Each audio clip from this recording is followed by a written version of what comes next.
Good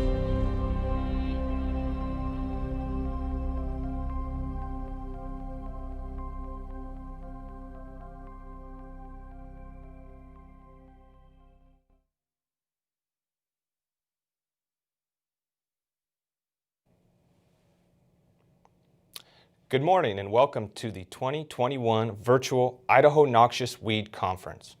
My name is Pachi Larcia Phillips and I am the Executive Director of the Idaho Noxious Weed Control Association.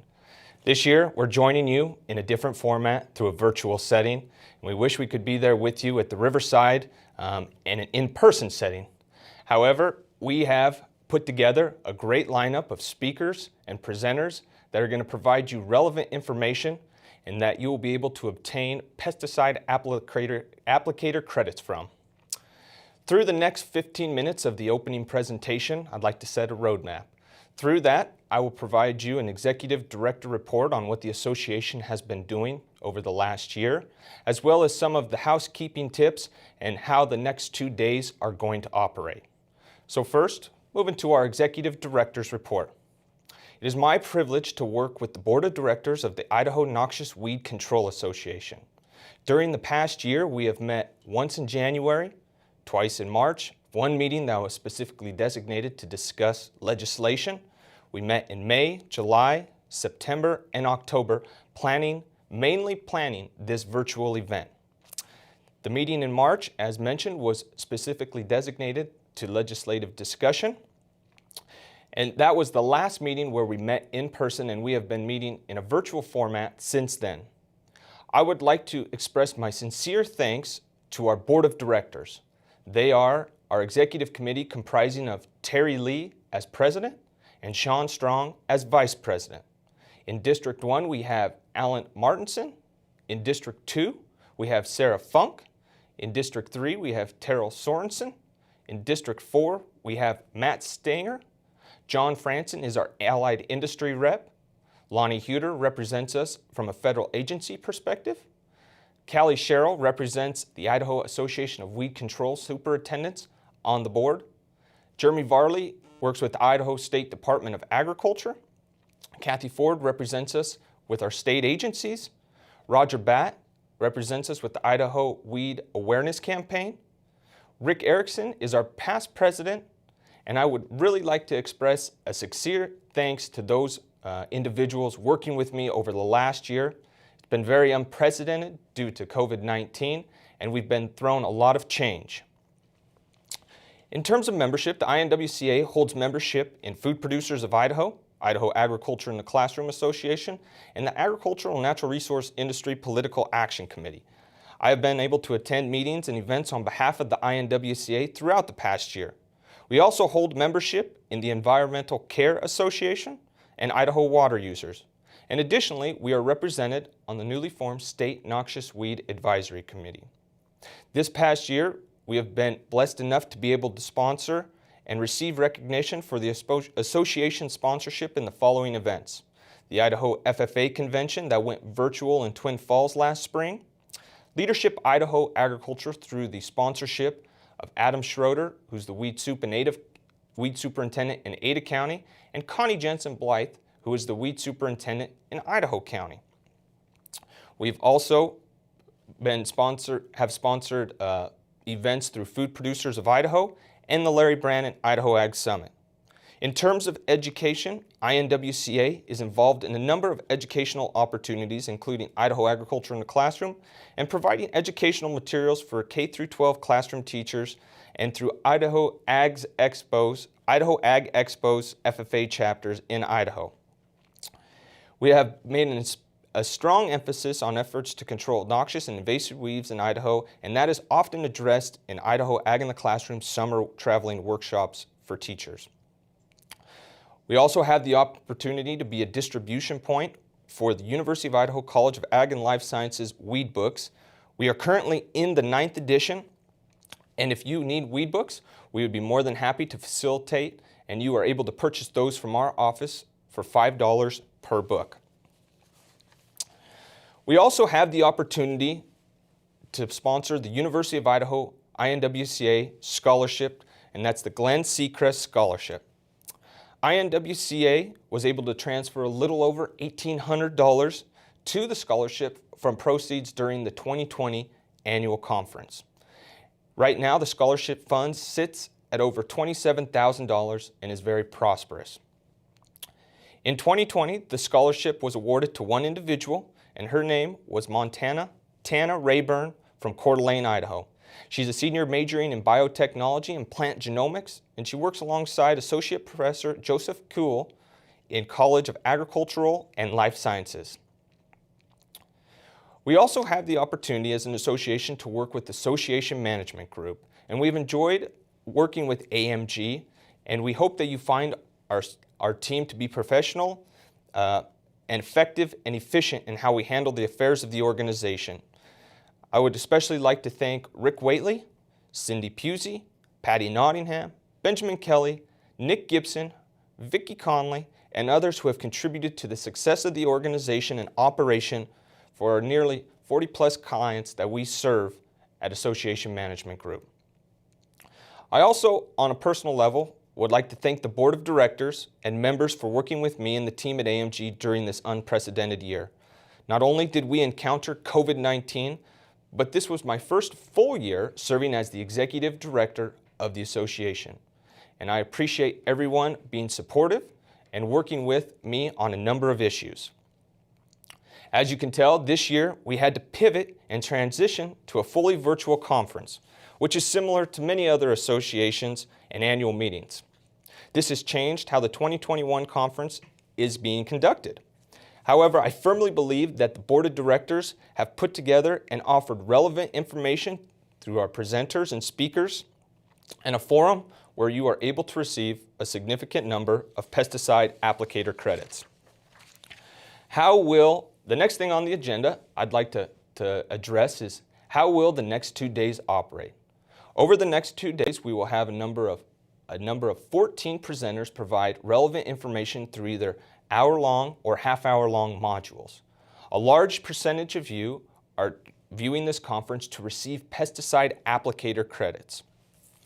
In order to receive your pesticide applicator credit, there is a duty on you to participate through an email response to our office, and that email is idahonoxiousweeds@gmail.com. Through today, I will be introducing all 7 of our speakers. During the presentation, there will be an email sent out to remind you at the end to answer the question for that speaker session. Each 1-hour block will have one question associated with that speaker. Your answer to the question verifies that you were in attendance and you were present for that speaker in that presentation. We will have a 10-minute or close to that Q&A forum at the end of the speaker's presentation. You will see underneath this box that you are viewing me in a comment box. If you have questions throughout the presentations, please enter your comments into those boxes, and I will relay those to the speaker who will be joining us in a live format for a Q&A.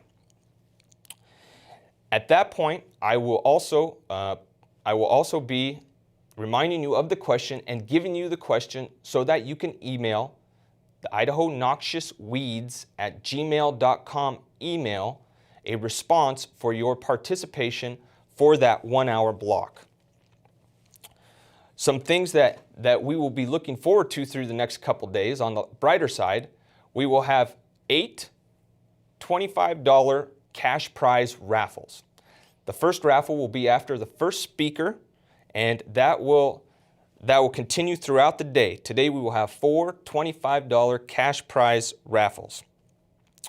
I would also like to recognize that this conference is not made possible without the contributions of our sponsors. We had a number of sponsors step up and donate to the conference and to make this applicable. Those sponsors include Corteva Agrisciences in the Platinum column, Corteva Agrisciences, Nutrient Ag Solutions, and Wilbur Ellis in the Platinum side. As we go throughout the day, we will recognize our other columns and our other categories throughout the conference.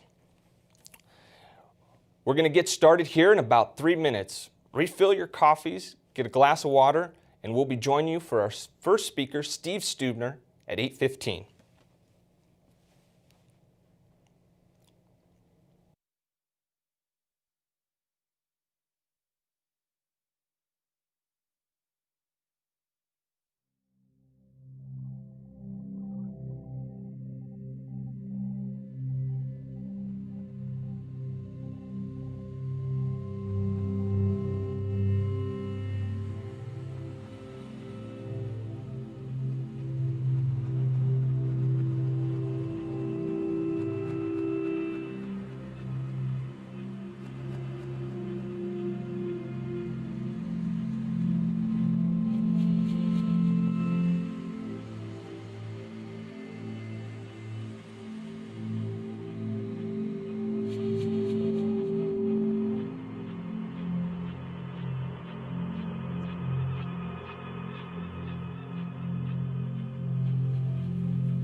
I hope you're ready for a great day of of awesome presentations.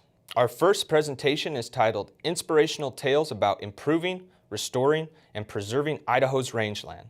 Mr. Steve Stubner is the writer and producer of the award-winning Life on the Range video series, which is a public education project sponsored by the Idaho Rangeland Resources Commission. Over the last 10+ years, Mr. Stubner has produced more than 70 videos that spotlight many examples of exemplary range management in Idaho and extreme challenges related to range restoration following catastrophic and large wildfires. In this presentation to our conference, Mr. Stubner will share authentic, real-world examples of ranchers, research leaders, and agency conservation working together to improve the land and combat noxious weeds. I hope you enjoy the next presentation by Mr. Steve Stubner. Well, good morning. Thanks for the opportunity to present to the Idaho Noxious Weed Conference, virtual. Many of you who work in the field managing noxious weeds know you have a huge job. It might seem overwhelming at times. I'm hoping to provide a little inspiration today, telling stories about how some agency professionals, ranchers and landowners are doing miraculous things to preserve and restore our rangelands in Idaho and Oregon and elsewhere. As a storyteller, I love my job. I'm the producer and writer of Life on the Range, an educational video series sponsored by the Idaho Rangeland Resources Commission.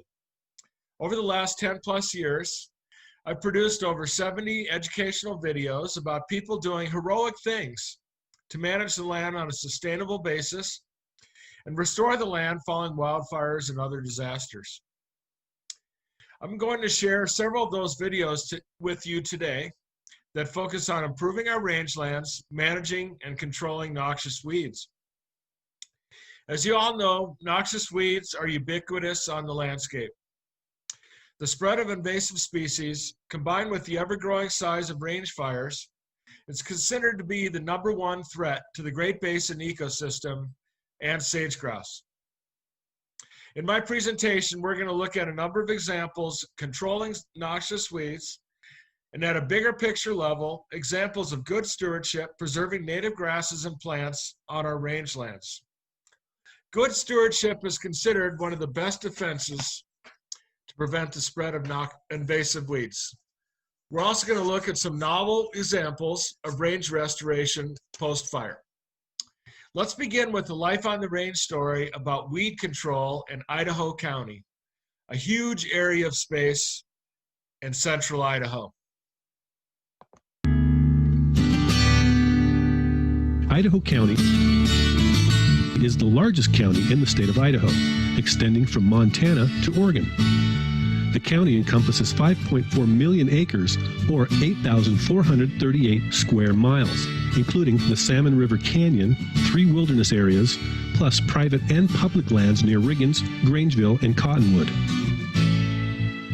The county's enormous size, as well as its steep, rugged mountains, presents a big challenge for the Idaho County weed management crew. The county also grapples with large infestations of notoriously aggressive noxious weeds, such as yellow star thistle, rust skeleton weed, and others.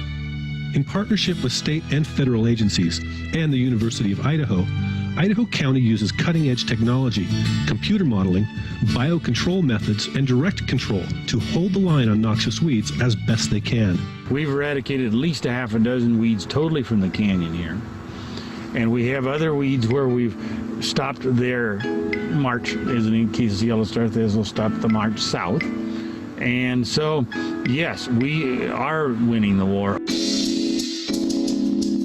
Overall, there are 64 species of noxious weeds in Idaho statewide. Depending on location, Idaho County battles more than half of those species every year. The first line of defense is to kill new weeds. When we get a new weed coming to this county, we prioritize it as a #1.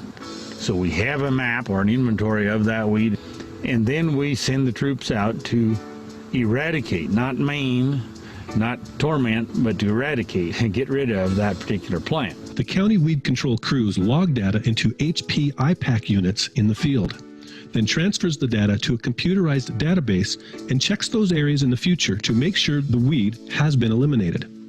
Crabtree says a thorough inventory is crucial for keeping track of weed infestations. We have people who go out and start spraying but don't realize that they're just creating a hole in a donut. They sprayed what was in front of them and didn't realize that they were surrounded. We found that our best tool for treatment is to go out and identify the target with a good inventory system. A key example of that is how Idaho County has been preventing the spread of yellow star thistle in the Salmon River Canyon. Yellow star thistle is one of the largest noxious weed problems in the county. The weed covers over 53,000 acres in the Salmon River area, causing damage to private grazing lands, public rangelands, and harming the economic and ecological potential of the land. 20 years ago, when the Salmon River Weed Management Area was established, officials identified natural geographic barriers on both sides of the canyon where they could try to stop the advance of yellow star thistle.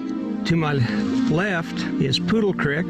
Poodle Creek was chosen to stop the advance of the yellow star on the west side of the river because of the canyon, the geographic features. We have a north slope and timber coming into it, and very little yellow star south of Poodle Creek. South of Poodle Creek is an eradication zone. We go to those 3 sites 3 times during the growing season to make sure there's no seed produced that year, and we're being very successful in that. The Idaho County Weed Crew does the same thing on the opposite side of the river in Wet Gulch. For almost 20 years now, they've stopped the yellow star thistle from spreading up canyon. Jeff Shin says that line of defense is pretty critical. We've all seen what yellow star thistle has done in Hell's Canyon and on the lower Salmon River, and we don't want it to spread upriver. Biocontrol methods for controlling noxious weeds are a work in progress for many species, but for Dalmatian toadflax, a stem mining weevil is showing great results. Lynn Danley of the BLM released the weevil 15 years ago in the Salmon River Canyon below Cottonwood. What we do here is actually, I was putting the insects out on individual plants and wishing them well, and they became established and are doing what we want for this weed population. Weed in Idaho County that's very difficult to control is rush skeleton weed. The noxious plant has been spreading throughout the state of Idaho since the 1960s, including in Idaho County. That is the one in a class by itself. With rush skeleton weed, we can kill the weed. It's not hard to kill. The problem is finding it, and because it blows so far in the wind, and we have a lot of wind, we really don't have a good strategy for being able to contain that stuff. However, Tim Prather of the University of Idaho helps predict where the seeds of rush skeleton weed will blow with computerized wind modeling. When we take a look at the country we got around us, and you look at the extent of the landscape, you look at the steepness of the slopes, when we think in terms of trying to go out and search and find plants, it's a pretty daunting task. If you find a patch, what other places around you might those seeds fly to? Because they are light seeds and they are going to go with the wind. So we look at this wind modeling and we can tell you, based on which canyon you're in, what direction the winds are going to go during the day, and that's when the seeds are going to fly.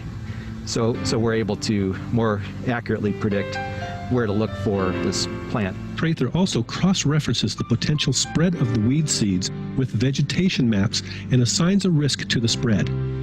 If rangelands are degraded, the land is more at risk to the spread of weeds versus lands with healthy landscapes. Our best strategy is going to be maintaining good, healthy landscapes. And then when we get invasion, it won't be so severe. We've got to work at this healthy landscape idea and do better at restoration, revegetation, or maintenance of existing intact grasslands. Crabtree shows an example of native grasslands high above the Salmon River. This is an intact grassland. It has a number of perennial grasses in it, bunch grasses, sod formers. We've got a number of forbs in here. This is quite resistant to weed invasion, and so we're trying to protect it, keep it that way, keep the weeds out, and leave it so that we can have some sort of a sustainable landscape for the future. I might note that one list of Idaho's noxious weeds was a little out of date, and now there are 67 noxious weeds on the state list. So for the next story, I'd like to share a story about Bruno rancher Chris Black. He was the recipient of a BLM National Stewardship Award in 2008. And in this video, he talks about how he's changed up his management to improve the landscape and riparian areas on his ranch in the Owyhee Canyon lands.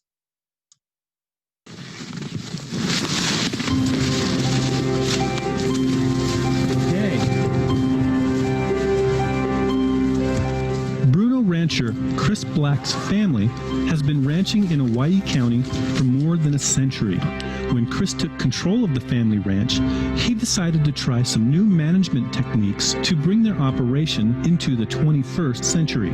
I wanted to do things better. I wanted to be able to manage better, and I wanted to be able to prove what I was doing, find a way that I could prove what I was doing was working. And it seemed that holistic management provided all of those tools or vehicles to get to those ends. Holistic management is a concept created by Alan Savory, a man who promotes the proper use of livestock grazing as a tool to increase biodiversity and ecosystem health. Chris Black has been using holistic management in the Owyhee Plateau for over 15 years.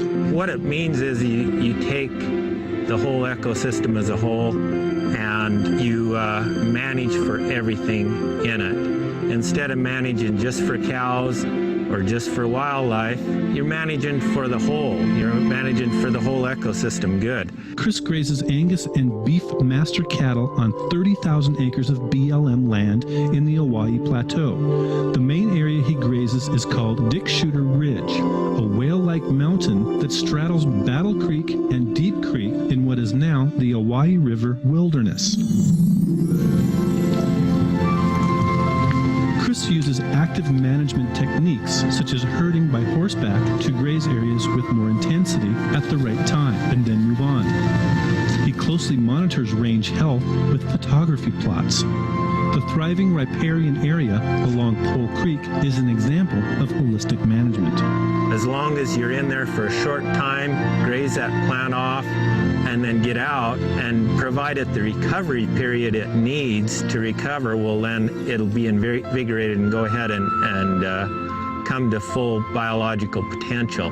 This is about kind of a perfect riparian scenario here where you have a pool of water and the Nebraska sedge and or Curex and kind of overhanging banks here. It makes really good fish habitat for all sorts of different animals.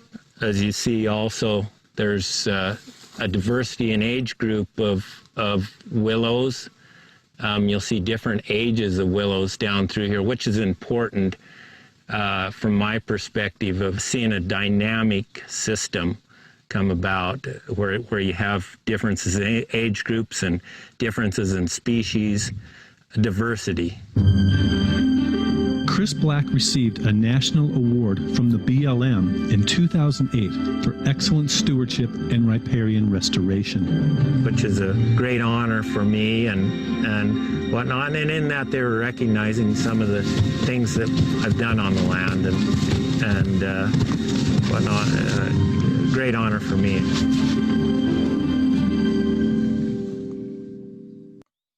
Okay. Well, Chris is one heck of a land manager. I've been out on his ranch a number of times in the Owyhees, and it's quite spectacular. He's just doing a number of great things out there, and he's also the former chairman of the Rangelands Commission. I think he did that for 8 or 9 years, quite something. I feel lucky to be one of his friends. So next, we're going to take a look at one of our most recent Life on the Range video about Preston rancher Jay Wild, who had a dream of restoring beaver to Birch Creek on his home ranch. And I'll tell you, this is a story where dreams come true.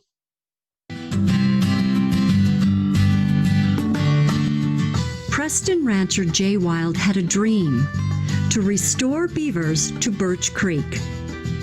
His goal was to make Birch Creek a perennial stream and provide water for his cattle and horses. But each time he released beavers on his own nickel, they vanished. but they didn't stay. They left, or they didn't survive, or the predators got them, we don't know. It got pretty obvious to me that I didn't know what I was doing as far as relocating beaver. Then, Jay met Joe Wheaton from Utah State University. A professor of watershed sciences, Wheaton specializes in using beavers and low-tech woody structures to restore streams. They actually have a model that they put together that it's called BRAT, Beaver Restoration Assessment Tool, and that'll identify good beaver habitat. It'll estimate how many dams will be supported by the habitat that's here. Finally, I knocked on the right door. Wheaton came up to visit Jay right away to do a BRAT analysis of Birch Creek with colleague Nick Bowes. The core of it is this, what we call a capacity model. It just looks at the vegetation that's present and asks the question about, its suitability as a dam building material. And then it looks at the hydrology. The BRAT analysis predicted that beavers might build 25 to 60 dams per mile. Largely that's because there's a ton of great aspen, cottonwood, other species that they like to use. Turns out the beavers loved Birch Creek Canyon. Following the release of 9 beavers in the first 2 years of the project, there are over 175 beaver dams in Birch Creek 5 years later. This is a story where dreams can come true. Jay Wild showed a great deal of grit and tenacity in bringing beavers back to Birch Creek. A big silver lining is that his granddaughter Emily participated in the whole project from the beginning, dating back to her high school years. We used to come up here every summer when I was a kid, a couple of times. And the first thing my sister and I would do is put our bags down in the house and then run out and go play in the creek for like hours on end, finding all the bugs and all the plants that we could. By the time I was about 14, I started to understand that this is what I wanted to do. This is what I want to spend my life doing, just playing in the creek. So what could be better than restoring a creek with beaver? I thought it might be a really cool opportunity to learn something new and to kind of expand my knowledge and figure out exactly what I wanted to do when I grew up. Emily is a junior at Utah State University now, majoring in natural resources. I thought it was really cool to kind of restore the landscape, not necessarily fix it, but restore it to what it once was. Yes, but how did they do it? How could they ensure that the beavers would stay? Let's take a moment to learn more about the science-based strategy and why the beavers are doing so well in the Birch Creek watershed. The BRAT analysis seemed promising. Jay also remembered that there were beaver dams in Birch Creek when he was a kid. Jay invited key Forest Service people to meet with Wheaton to understand the potential. Wheaton suggested that they build several beaver dam analogs in Birch Creek to test out the concept. But first, they would need permits from the Forest Service, as the BDAs would be located on Caribou-Targhee National Forest land, and stream alteration permits from the Idaho Department of Water Resources and the Army Corps of Engineers.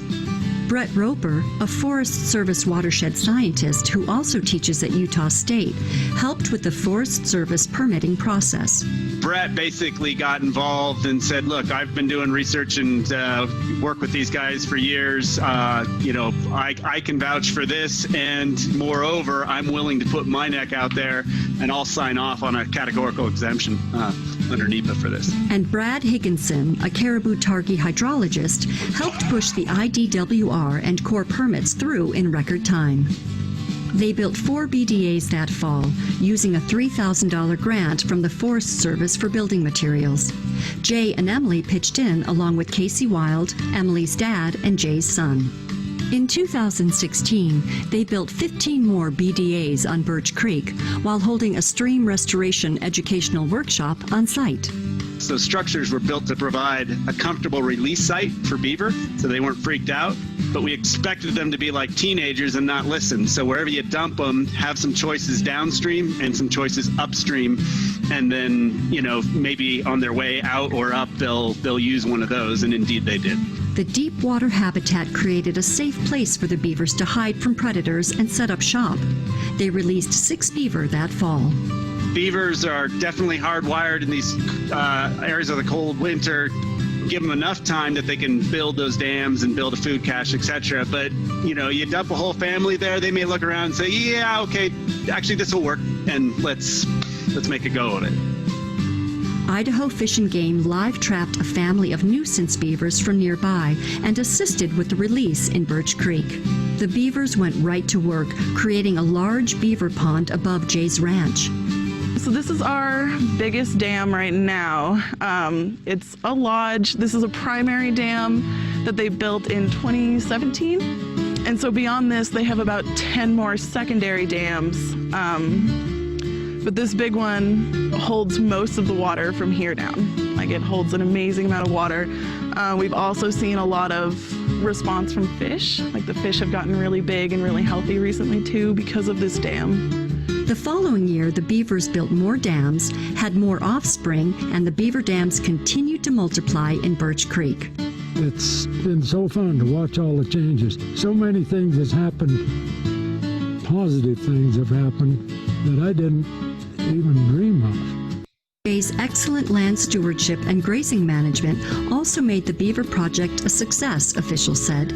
I can't underscore enough just how important the grazing management as a precursor was to this story. There's a lot of places that we go to work where, you know, you look at the riparian and you look at the resources that beaver, if you're going to leverage them, you would need beaver to have to really thrive. And, you know, you've got to fix the grazing management first. Here, that was done, and it had been done, you know, so well. It just makes it really easy to look good. Jay follows the Allen Savory system of grazing management, using intensive cattle grazing on small pastures for a short period of time, and then moving on to the next pasture. He shows us an example. We grazed this early this spring in May, and we grazed it down really close. And this is the recovery we've got. The vibrant grass growth on Jay's private land stands in contrast to a different property owner to the north and Forest Service land to the east. We've been able to do this, make it look like this, without doing any seeding, without any chemical treatments, no mechanical treatments. It's all been done by the way we manage the grazing. Jay uses temporary solar fence to create small pastures, and he rotates the cattle to new pastures frequently throughout the grazing season.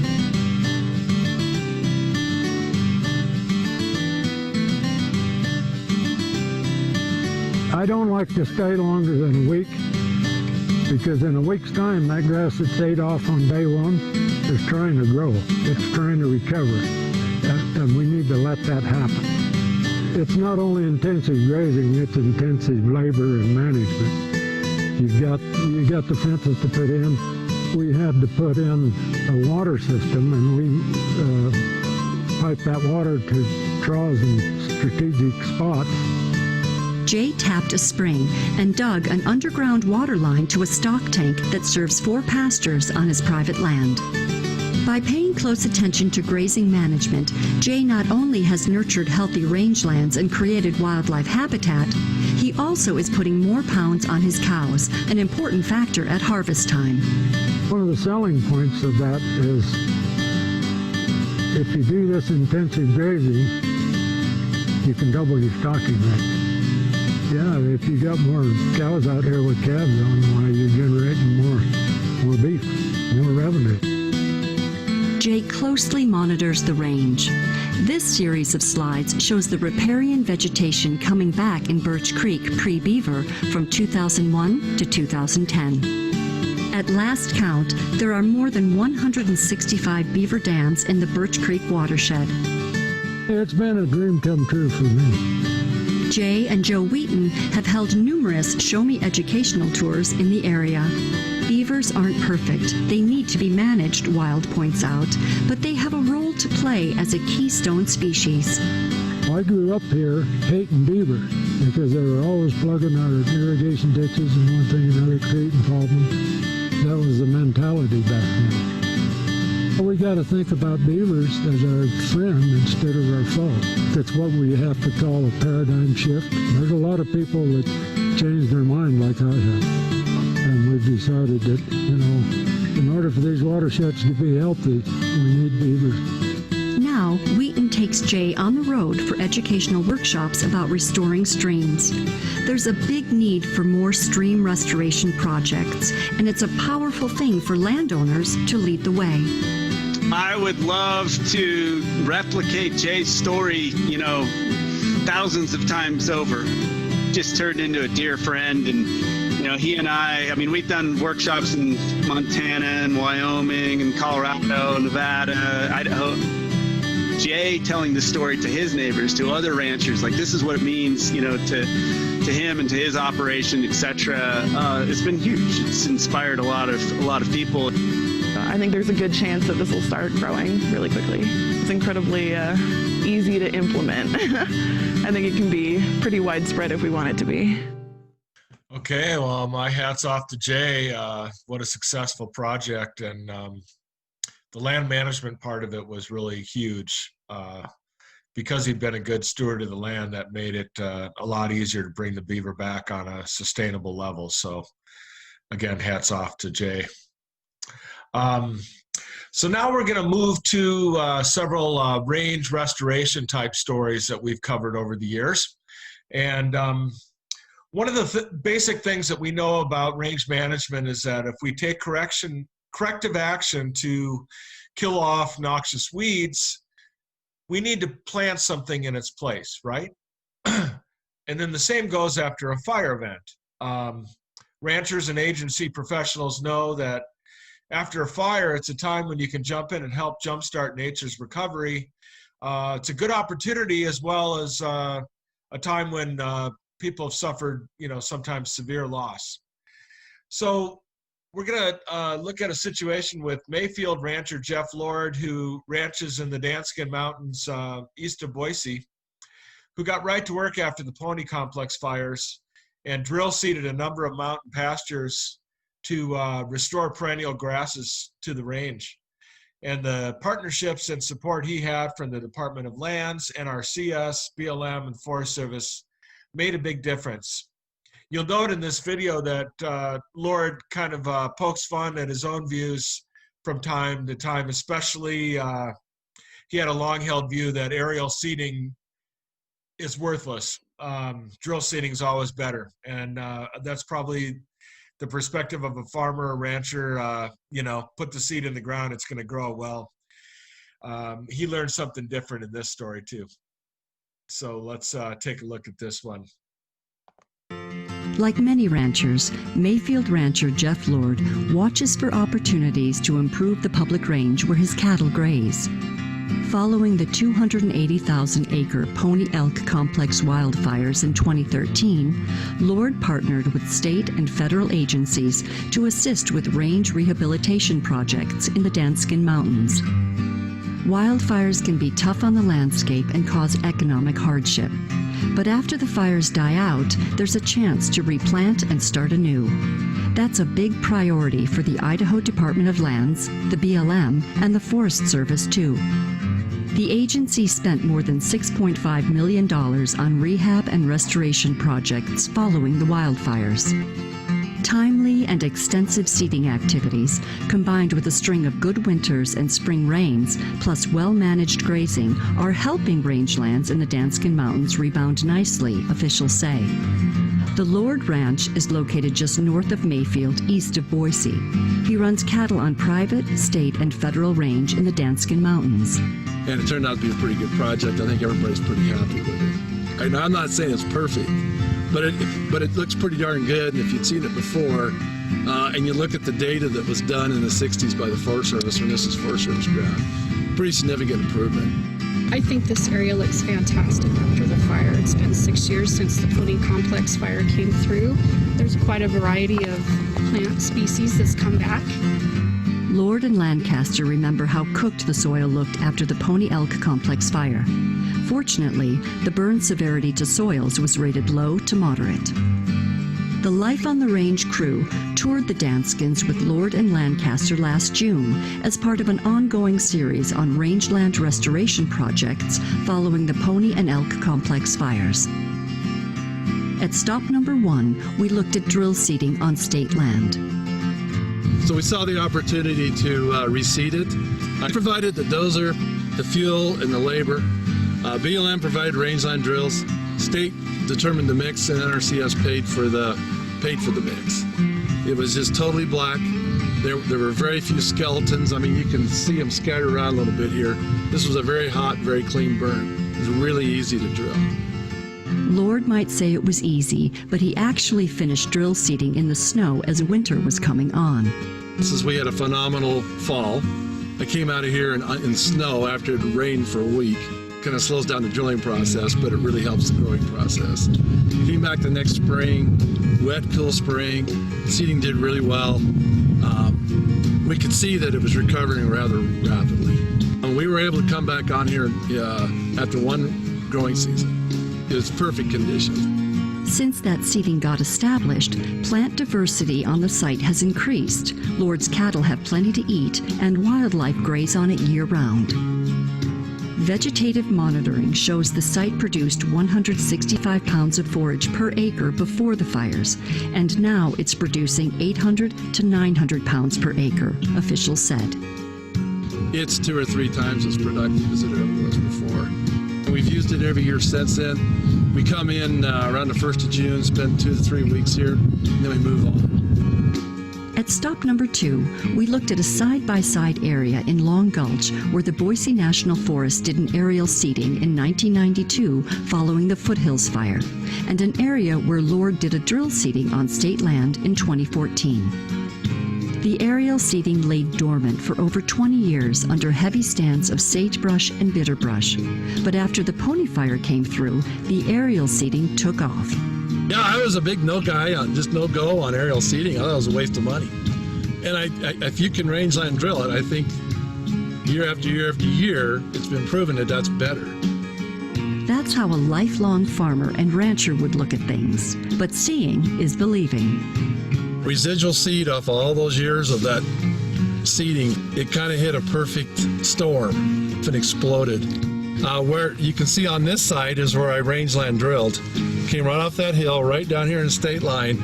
I crowded it right on the line to make sure I got every acre of state ground I could get. I was convinced I was going to have one of those great pictures where this is what I did, this is when I didn't do it. And you can tell from the picture behind me that I lost all my credibility on that.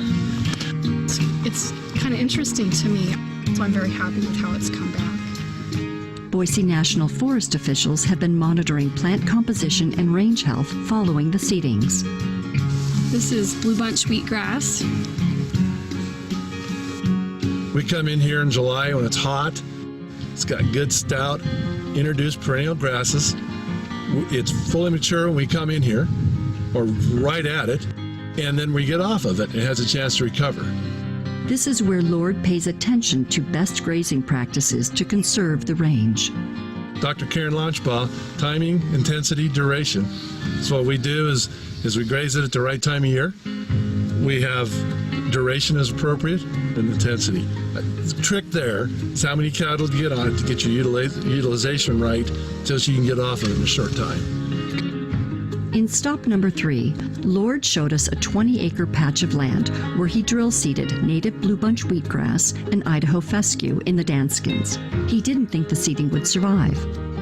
Right in front of me, you can see the drill row where I planted blue bunch wheatgrass. Seed was donated by BLM. They had to use it, so they gave it to me, and it was blue bunch wheatgrass and Idaho fescue.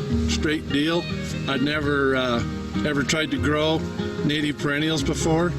I was kind of, I couldn't get permission to plant anything else, so I thought, well, I'm going to find out if I can grow it. We were just shocked. Tons of recovery here. Lord says he's still learning new things after watching the various treatments perform well following the Pony Complex fires. Nobody knows everything. Ultimately, he's pleased with not only assisting in restoring rangelands in the Danskins, but also creating better habitat for birds and wildlife. You know, and the habitat's what you really have to look at. Too many times, people on all sides aren't really looking at what's good for the land. They spend too much time worrying about their own personal agenda. And this is kind of an exception to that. This is an example where everybody kind of worked together. All right. Well, Jeff's quite the range manager, huh? it's done a good job out there, and we're starting to see the results for sure. So now we're going to look at a little bit larger scale range rehab, looking at Forest Service and BLM work following the Pony and Elk Complex fires. This was a very successful $6 million range rehab and range restoration project. Basically the same fire scenario. This is the Pony and Elk, so it involves Forest Service as well as BLM. Complex fires near Mountain Home had a big impact on the landscape, wildlife, cabin owners, ranchers, and recreationists. Touched off by lightning in 100-degree heat, the fires consumed 280,000 acres of rangelands and forests in a matter of days, racing from Blacks Creek to Featherville. The blazes also charred 38 homes and 43 outbuildings near Pine. Immediately after the blazes were contained, federal authorities closed access to fishing and camping along the popular South Fork of the Boise River, also shutting down 150 miles of ATV trails in the Danskins, and more than 20 ranchers with summer range on BLM and Forest Service lands had to remove their cattle from the burn zones for at least 2 years to allow the land to heal. In the fall, federal agencies took quick action to stabilize the soil and restore plant communities, a proactive step to jumpstart nature's own recovery. Federal officials explained the highest priorities in crafting an emergency response strategy. Right after the fire, of course, is human life and safety, just like fire suppression. The second is soil stabilization. Are the hillsides intact? Will they remain intact? You know, if we have an event out here, are we going to have soil loss? The third we look at is threatened and endangered species. Up here, it was the sage-grouse habitat. We were looking at that high and moderate soil burn severity in upper locations of the watersheds, what we refer to as flood source areas. And we can't really treat the whole area, so we have to focus on where we have those values at risk. Those areas included campgrounds, roads, and culverts, and the upper watershed.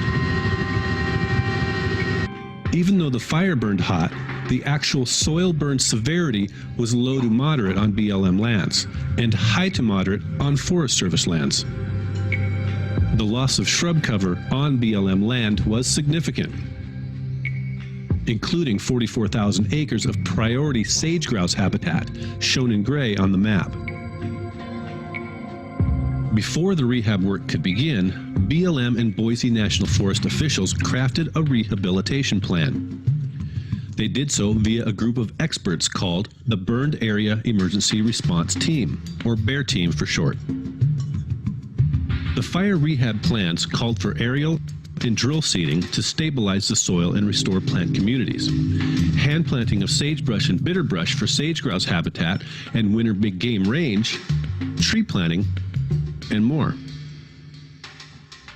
The BLM received authorization to spend $1.9 million on fire rehab, and the Boise National Forest was authorized to spend $4.5 million.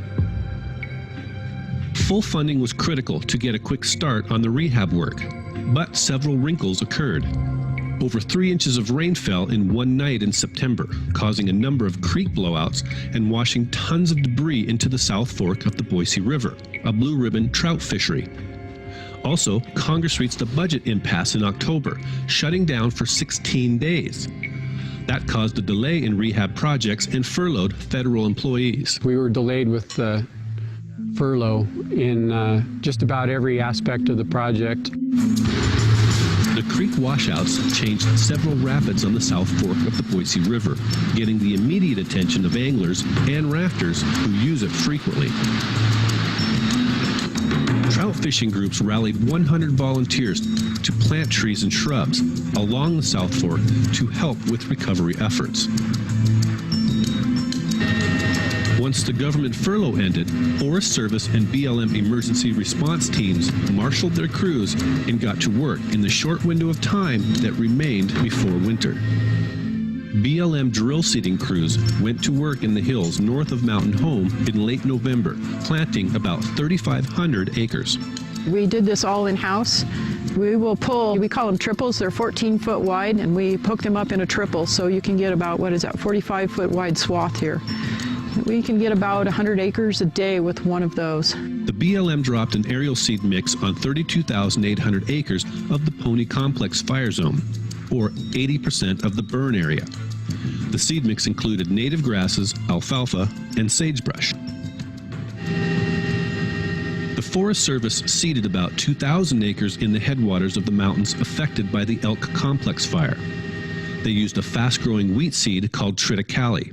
Then they covered the seeding area with straw mulch via helicopter. It's a triticale. It's a sterile wheat mix, so it's non-persistent. It will grow. It dies off. It produces organics. It reincorporates into the soil and provides stability, holds moisture. The Forest Service also seeded about 700 acres of sage-grouse habitat in the Elk Complex fire zone with a mix of triticale, wheatgrass, squirreltail, and sagebrush. As for hand planting efforts, several hundred Idaho Fish and Game volunteers have planted thousands of sagebrush and bitterbrush seedlings in several locations in the Pony and Elk fire zones. Plus 800 forbs were planted near a sage-grouse lek. 1 year later, the Forest Service and BLM rehab efforts are showing positive results. Cindy Fritz checks on a drill seeding next to the Cow Creek Road. As you can see, we had a really good year, and it doesn't happen all the time. We had favorable moisture, we had favorable temperatures, we've got really good soil here. So where we could get to drill seed, we had a really good take. But again, this isn't reflective of what happens every year. Fritz also saw sagebrush seedlings coming up from the fire zone. This is the aerial seeding. This is the sagebrush. This is what we want to come back. This is for sage grouse. And on a favorable year, aerial seeding is a good way to get sagebrush in the ground and some desirable forbs. So yeah, really like this site. Chad Gibson, a professional range scientist, checked on a vegetation regrowth on BLM land. Plants in this location were drill and aerial seeded. Blue bunch is coming really thick. You can see the drill rows in lots of places. There's a lot of sagebrush seedlings coming. Over here there's quite a variety of forbs. The small burnet came in pretty well. Alfalfa's coming good. So there's pretty good component of everything that you would want in the site. This should look excellent next spring. This grass, if it's got this kind of a start at this time of year, it's going to be pretty robust come spring. Forest Service officials are pleased with seeding results as well. I'm confident on the seeding. I think they were pretty good. From what I saw, you want a light, thin cover. You know, we're looking for 70% cover. You don't want a continuous mat. You can actually be a detriment to the seeds that are still in the soil.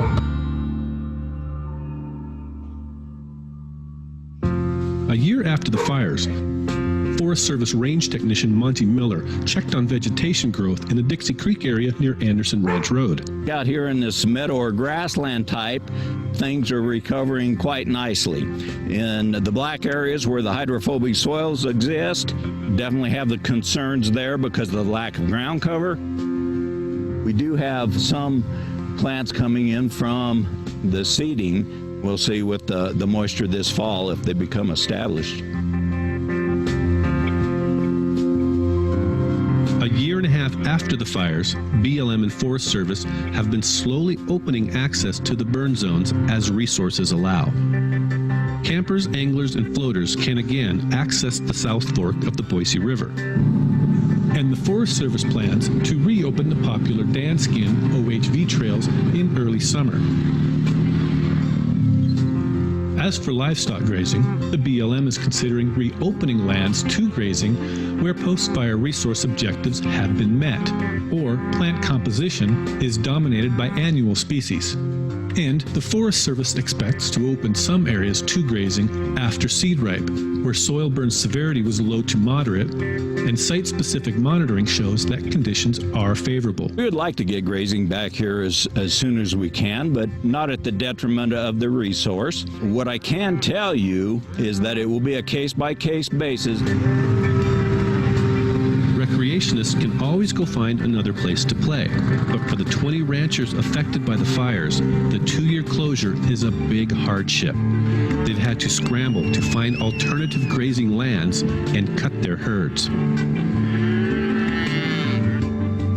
Because of the favorable weather and robust plant recovery in the last year, some ranchers would like the agencies to consider opening the land for livestock grazing when the plants are ready on a site-specific basis.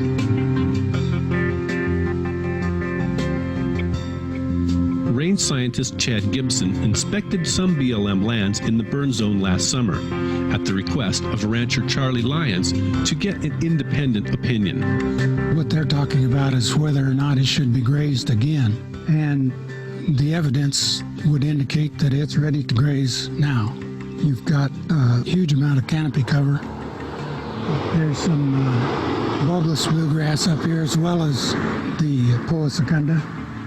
And if you want to keep those, it needs to be grazed to reduce some of that competition.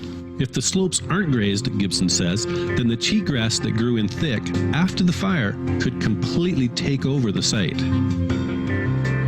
Connie Tharp of the National Resources Conservation Service also checked on range conditions with Lyons. When we're evaluating the stands, to determine if the plants are established, we'll look at the density, the composition, the diversity, and then we'll do a simple pull test to see if those plants are rooted down and established.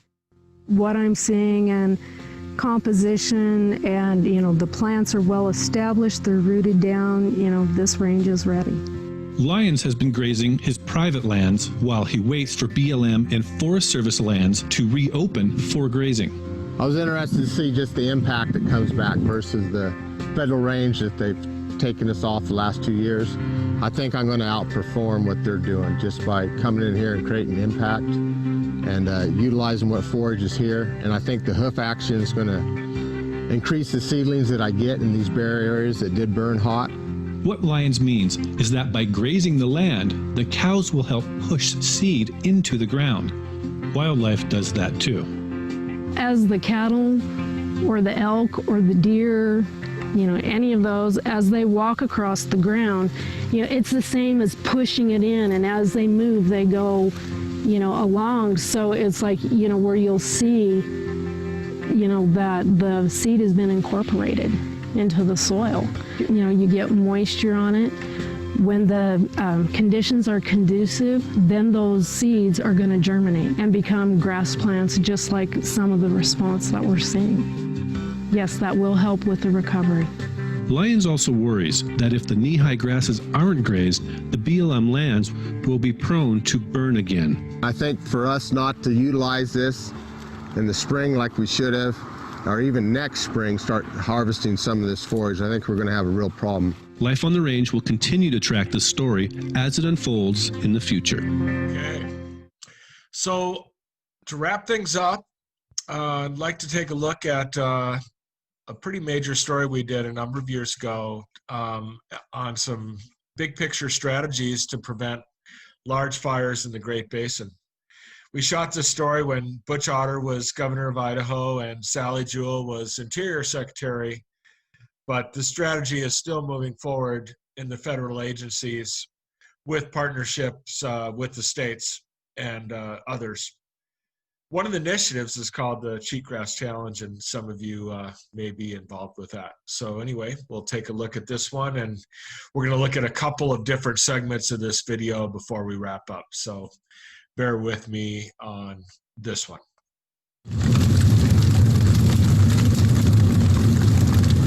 The Murphy Complex wildfire, which burned about 600,000 acres of rangeland in southern Idaho and Nevada, is serving as a key catalyst in shaping Western fire policy. After touring the Murphy Fire Zone recently, Interior Secretary Sally Jewell was inspired to develop a new firefighting strategy to prevent more large wildfires in the Great Basin. We went out onto China Mountain and looked out over Brown's Bench at some pretty incredible sagebrush habitat and looked out over the devastating effects of the Murphy Complex fire, which you can see from up there. And, picture's worth 1,000 words. Being there is worth even more, where you understand what's at stake. Jewell wants to protect the best remaining sagebrush steppe habitat for the greater sage grouse, a candidate for listing as an endangered species. Fire is the #1 threat to this ecosystem in the Great Basin states. Governor Otter and I and the other Western governors that are working on sage grouse conservation plan are really working on the preservation of the sagebrush steppe ecosystem. There are 350 species that depend on that habitat. Mule deer, pronghorn, the greater sage grouse, yes, but also the bald eagle and many other species that call this home. Ranchers also want to preserve the native perennial grasses and shrubs in the Great Basin because healthy rangelands provide the best quality forage for livestock grazing. Plus, public land grazing allotments are a crucial part of most ranching operations. Rancher Mike Gary explains. We're what we call a patchwork outfit in that there's private, there's state permits, there's BLM, there's Forest Service, but it's all key. You take one piece out of the puzzle and the operation doesn't work. Jewell's new wildfire prevention strategy, signed in Boise at a press conference with Governor Butch Otter, makes stopping wildfires in the Great Basin the #1 national priority. The secretarial order affects 5 states and 42 million acres of private, state, and public land. A cornerstone of Jewell's strategy calls for working closely with ranchers as first responders via rangeland fire protection associations to give firefighters a better chance of stopping rangeland fires when they're small. The fire prevention strategy also includes creating fire breaks along existing dirt roads with dozer works and mowing vegetation, pre-positioning firefighters and firefighting equipment close to core sage grouse habitat, creating more rangeland fire protection associations in the Great Basin and providing more resources for them. Idaho Governor Butch Otter applauded Secretary Jewell for beefing up RFPAs for initial attack. We now have 5 organizations that are out there representing 230 ranchers that are initial attack that live out in the resource and cover about 3.5 million acres. Ranchers create the local RFPA organizations. The Idaho Department of Lands and BLM train them, provide firefighting clothing and communications, and they all work together when a wildfire occurs. It's really, truly about the partnership with the BLM firefighters and the Idaho Department of Land firefighters. Classic example, 2 years ago, we had a night when we had 21 starts from Clover Creek to Richfield in a huge lightning storm, and that's probably about a 50-mile girth. And we had 11 of those within our RFPA. And because of the fact we were able to spread out with our people and the BLM's people and all of our hard assets, and we bring a lot of hard assets to the party as well, we were able to hold all of those, with the largest becoming 4,000 acres. The next 24 hours later, we had a 60-mile-an-hour wind, and every one of those fires helped. And I think that's the proof in the pudding right there, is what everybody's talked about here, about catching the fires early. The big problem, Gary and Jewell point out, is that because of drought and climate, the BLM does its best to restore the land following wildfires. It can take years for sagebrush and other shrubs to grow back. Plus, invasive species like cheatgrass and other exotic plants quickly take root after fires and outcompete native vegetation. That's why sage grouse conservation plans list wildfire and the spread of invasive species as the #1 and #2 threats to sage grouse habitat. In my mind, prevention's a lot better investment than fighting fires and doing rehab. If we can catch them before they get big and strategize projects to keep fires small, we're going to be dollars ahead. Is to start looking at large-scale treatments turn back cheatgrass. A lot of people will say, well, it's just too big. We can't do that. We'll never stop it. Well, if we don't, we lose the whole basin. So we've got to figure out a way. The BLM recently showcased a project that converted 16,000 acres of cheatgrass and exotic weeds to perennial grasses and sagebrush north of Burley. This is the Kaimai Restoration Project, and what we had here about 15 years ago was pretty much a monoculture of cheatgrass and annual invasive weeds. And through a series of treatments that took a couple of years, we were able to restore that, and the intent was to reestablish perennial grasses and sagebrush component on the landscape. And what we did was a drill seeding for the perennial grasses and an aerial sagebrush seeding, and this is the result we have 15 years later. The Kaimai site is pretty dry with only about 8 to 10 inches of precipitation per year. The elevation is 4,300 feet above sea level. But we built a lot of resiliency back into this landscape. So, what we see now is this is on a better ecological trajectory, a couple of goals. And one is to establish connectivity to existing habitat to the north on Crater's monument. And there's really good habitat there. And what we've been able to do with this project is expand that habitat.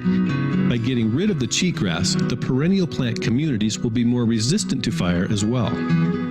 By establishing this area, we were able to provide an area as kind of a really extensive fuel break, almost a landscape level fuel break. Brown says projects like this could be done elsewhere in the Great Basin with good success, but they do take time to recover. We plan on doing large-scale projects like this so that we can actually have an impact on the landscape. Both Secretary Jewell and Governor Otter are excited about the prospects for restoring public lands. The key to restoration activities is having consistent funding for it. The rehab is really important, and the timeliness of rehab is important.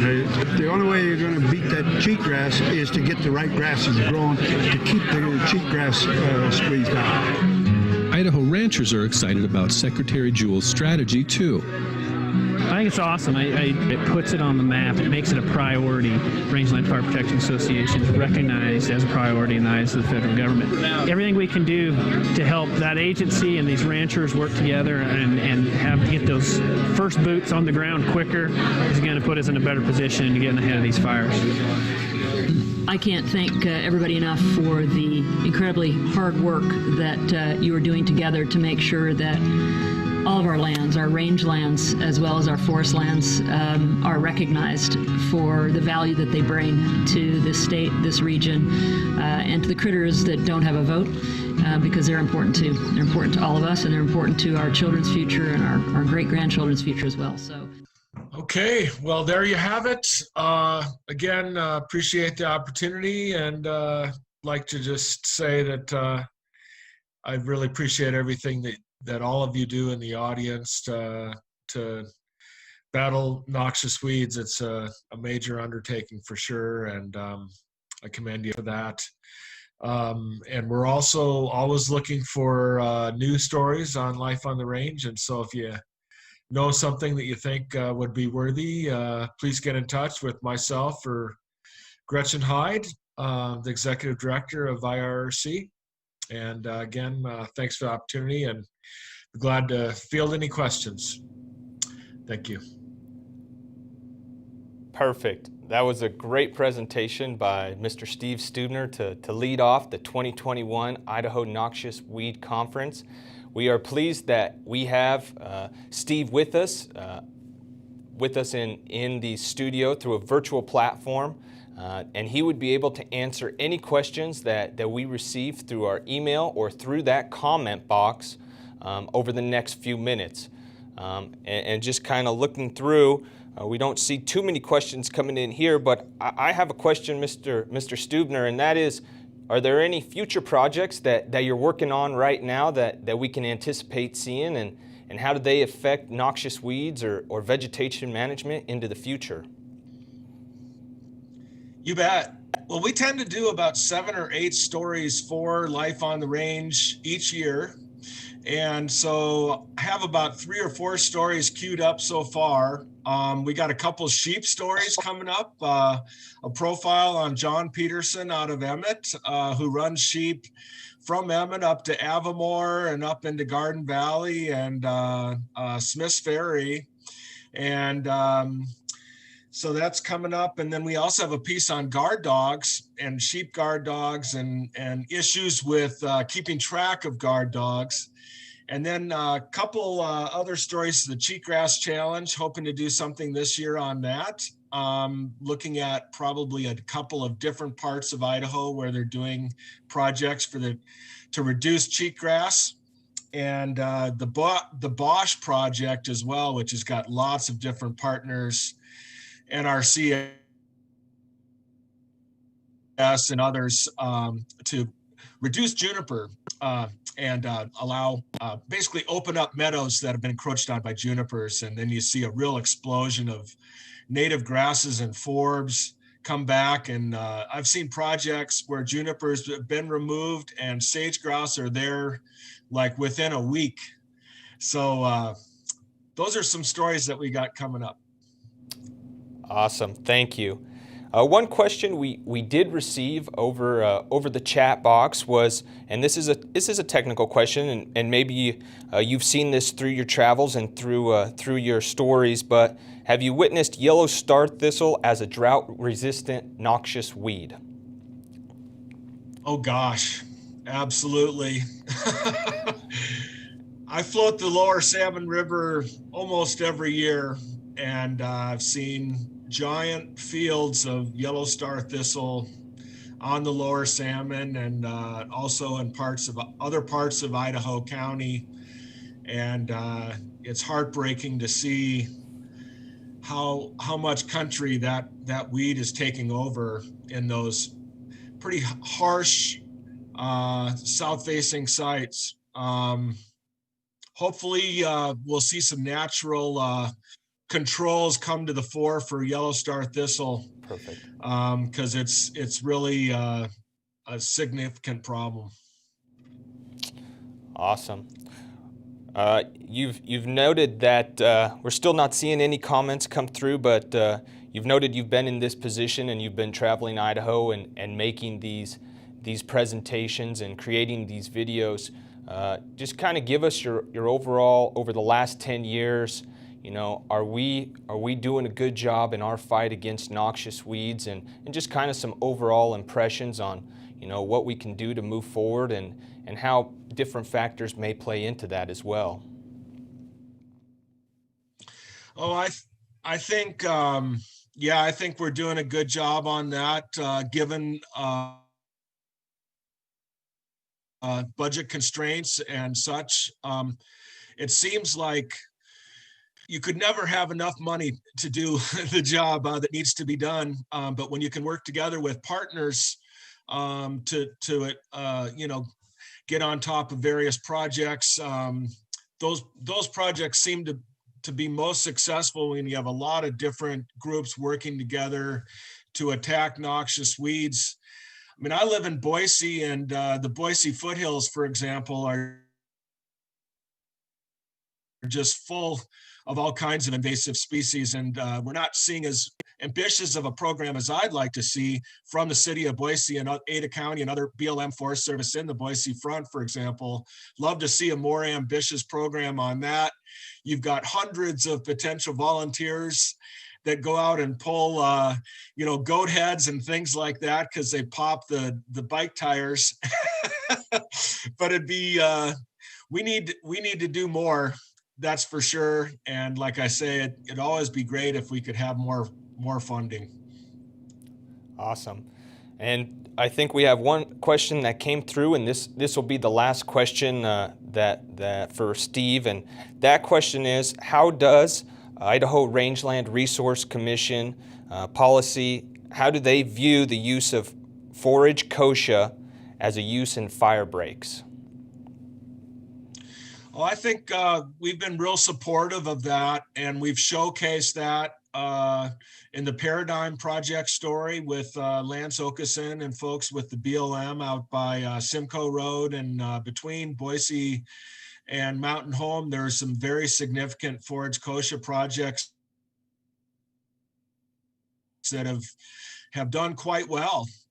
So I think we're supportive of that, and I think, there's concern that potentially it could spread beyond, places and maybe compete with native vegetation, but I haven't really seen that happen personally. And guys that I respect, like Mike Pellant, retired from the BLM, it seems like a really important tool to use in the harsher, drier sites to try to ward off range fires.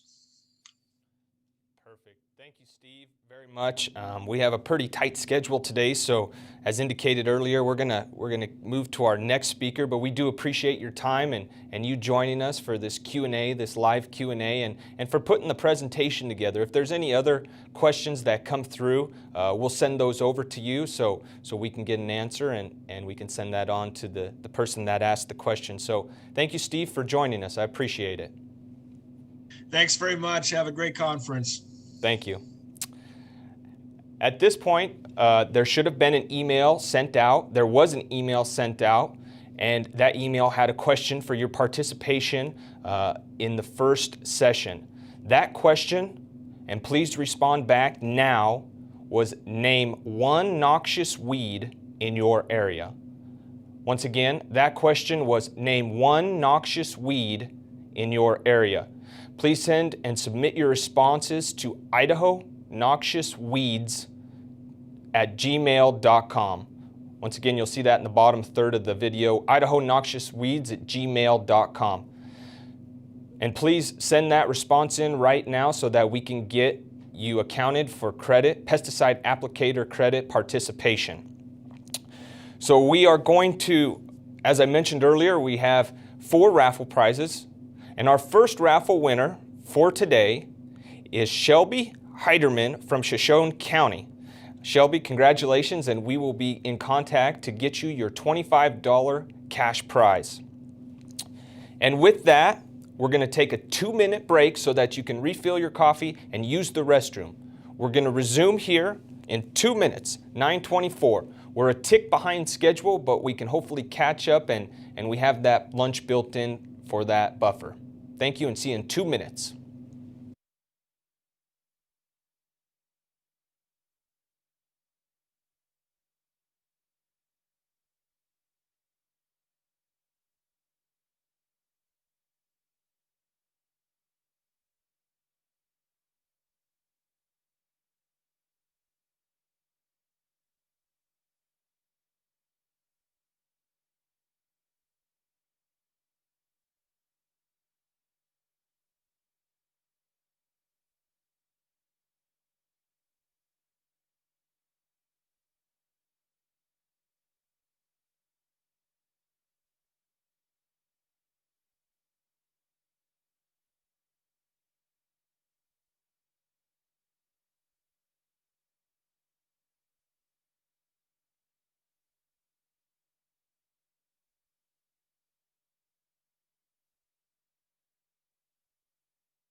Welcome back, and we are going to move into our second presentation. Our second presentation is from Dr. Ian Burke, who's a professor at Washington State University, and it's titled Range, Pasture, Wildland Herbicide Modes of Action. Knowledge of herbicide modes of action as well as herbicide behavior in plants facilitates successful use in the environment and prolongs the useful life of herbicide products. Knowing those modes of action also help for troubleshooting problems with herbicides, including diagnosis of drift, carryover, or misapplication. The presentation will review the common modes of action used in range, pasture, and wildlands, including how the herbicides behave in plants, and then discuss how to use such information to mitigate and minimize herbicide resistance. Thank you, Mr. Burke, for giving us this presentation. Hello, my name is Ian Burke. Excited to be able to talk to you a little bit about herbicide modes of action today. Herbicide modes of action are an incredibly complex topic, and there's no way I'm going to get to all the different modes of action that are available to managers of weeds in natural areas. So I'm going to focus in on just a few important modes of action, and hopefully it'll give you some sense of the complexity and some of the some of the basis for how we use many of the herbicides in natural areas.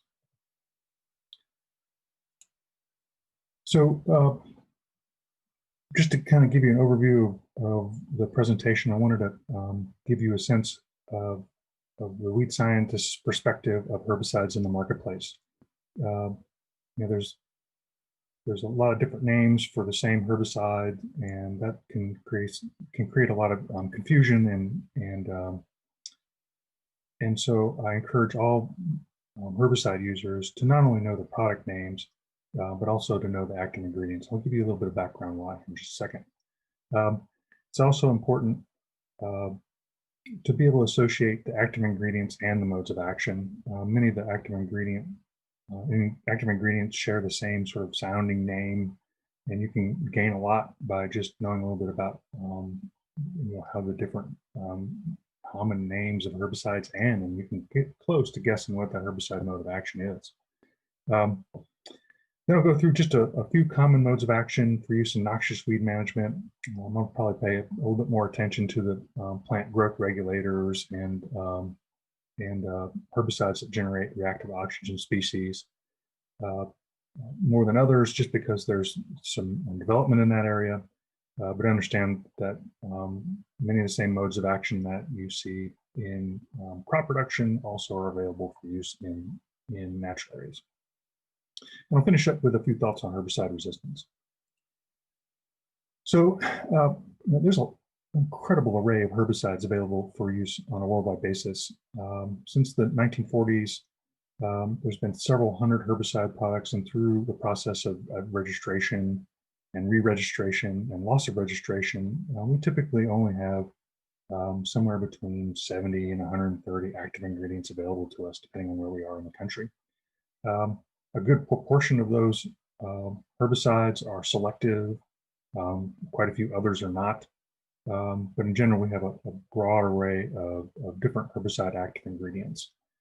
Now, if that doesn't necessarily align with your thoughts on the numbers of herbicides out there, that's because there's an incredible number of products that contain the same active ingredients. And so that's the basis for my encouragement to know and use the common name of the herbicide. So glyphosate would be a common name that would be approved by my society, the Weed Science Society of America. And that's typically how weed scientists communicate with one another, using that active ingredient name, the common name.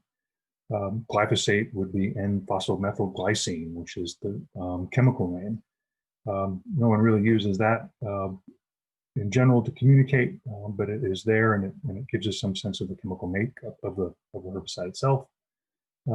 Many practitioners utilize the product name, and that would be the name associated with the product container. So that in the case of glyphosate, that would of course be Roundup. And so you can wind up saving yourself a little bit potentially by knowing what the active ingredients are in the various products that are available to you in your area, in your particular application and use. Many products have a particular herbicide label associated with them that would restrict use.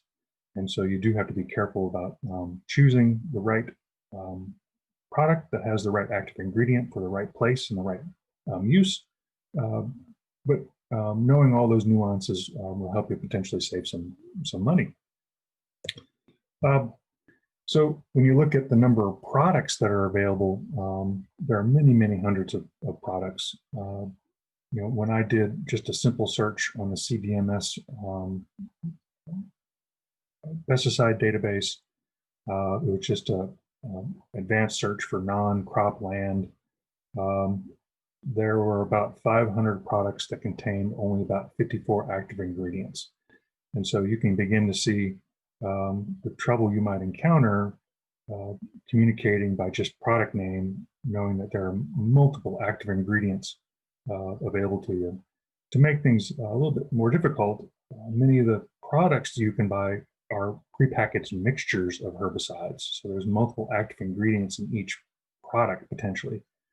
And knowing what particular active ingredient is doing what for you in that mixture is really, really critical, particularly as we begin to encounter increasing difficulty with herbicide resistance. Knowing that you've got multiple modes of action in the product you're buying might not actually be buying you multiple modes of action of activity on an individual weed species basis. And so you really do need to pay attention to what active ingredient is doing what for you when you mix up and go out and spray. So I'll just give you an example. There are multiple examples you can choose from. In crop production world, I like to go through all the different sulfonylurea herbicides that are available in the multiple different product names. But there's actually only really 3 sulfonylureas that would fall in those product names. In non-crop areas, there are quite a number of different active ingredients available that appear in the multiple different products. Usually, though, things like 2,4-D and dicamba and fluoxapyr and metsulfuron, they're in mixtures with other active ingredients. There are a few examples where you can find, like this one. This is clopyralid, where there are no less than 7 different products available for sale in the state of Washington, labeled for non-cropland, that contain just the active ingredient clopyralid. And each one of these products would be restrictive by label for certain applications. But in this instance, they were labeled for that very specific use, non-cropland. You wouldn't necessarily choose one over the other on a basis of price. You really want to make sure you're following the label. But all things being equal, if you're able to compare the different products, you might make a value judgment based on product support or price or some other factor for choosing a product, assuming that they're allowed in the same use. So do be aware that there are a lot of different products that contain the same and relatively small number of active ingredients. Another attribute of herbicides in general is they're all somewhat similar. Many of the herbicides that we have on the market today are derived from the same herbicide discovery program that might have had just a few scientists working on a particular herbicide molecule, and they discover something that really works well, and then they spend a lot of time altering that molecule to see if they can improve environmental fate profile or change the selectivity or lower the use rate. Those are all things that the modern herbicide discovery scientists would consider as they think through which particular candidates to advance into a herbicide product. This is a simple example. This is 3 different herbicides that are available to a certain extent to you to manage invasive and noxious weeds in various settings. So the top one is imazapyr. You might know it as Arsenal. It's used in a lot of bare ground applications at the right rate. You can keep a particular piece of ground relatively weed-free for quite a period of time. Adding a single methane group, so this line off here to the right-hand side, that's imazapic, which you might know as plateau. It's used in a lot of different CRP and other grassland settings for management of annual grass weeds to a certain extent. There are a number of other uses. It also controls sedges. But just that single change in the herbicide molecule was enough to render selectivity. We also use it in peanuts. You add a second methyl group to the herbicide molecule, and you get imazethapyr, which is known as pursuit. That's a common herbicide used in alfalfa, and historically it was used to a certain extent in pulses. It's selective in legumes. So small changes in the herbicide molecule can alter the overall effect of the herbicide on a particular weed species. And that means that many of the herbicides that we use today are derived from just a simple basic backbone, and then they're modified in such a way that we get that selectivity. So a lot of the herbicide molecules look the same when you begin to look at them, and that's the basis for the similarity.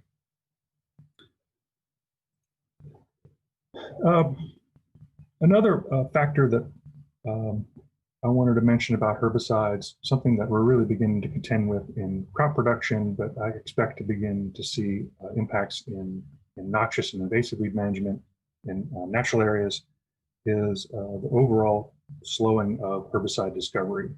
So this graph captures a couple of different aspects of the herbicide discovery process. So there are cumulative new herbicide active ingredient introductions, and that's the line with the square symbols, starting in the lower left-hand corner, moving up to the right. And then that's compared to the number of U.S. patents per year, which is, of course, the line with the circle symbols. And you can see right up until about 1996, 1997, there was a relatively steady increase in the number of herbicide patents. With the introduction of glyphosate-resistant crops, though, number of overall patents, U.S. patents for herbicides, fell off a cliff. It was quite a precipitous decline. And it's really sobering if you think about the time effect of going from a patent to a product.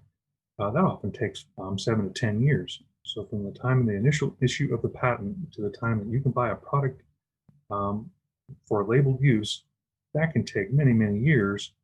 And so the line ends here at 2009, 2010, but we're still living through that drought of herbicide discovery caused by the introduction of glyphosate-resistant crops.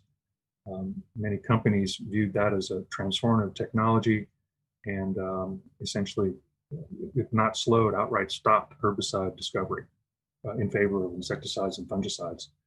That's changed. We're continuing to see new herbicides come along, but nothing near the rate they used to. You can see the inflection point that occurred as a consequence of the slowing of patents and the number of new active ingredients per year. I think we're down under about 2 per year introduced into the U.S. market. What that means for those of you who are managing weeds in non-crop areas is a sort of a frustrating reliance on the same herbicides year over year, the same products, just because there's just not enough new active ingredients to come along and improve the diversity of active ingredients we have available to us. It speaks to herbicide stewardship and the need to really pay attention to what you're doing and how you're using the herbicides. Okay, so with that background out of the way, I'll go ahead and dive into the herbicide modes of action. And you probably heard herbicide mode of action, herbicide site of action. I'm going to be using both. They do refer to different processes. So the mode of action really involves absorption into the plant, translocation, movement in the plant, metabolism of the herbicide, the whole host of chemical and physiological actions that occur, reactions that occur in the plant as a consequence of the herbicide application. The herbicide site of action is very specific. It refers to the actual enzyme in the plant that the herbicide interacts with. And to a certain extent, all herbicides, most herbicides interact with some discrete enzyme system within the plant. So you get something that looks like this very simplistic diagram. When you apply a herbicide, the herbicide binds into some binding pocket on the enzyme. Of course, enzyme is a structure that does a job for a plant. It's a large molecule that facilitates chemical reactions for the plant.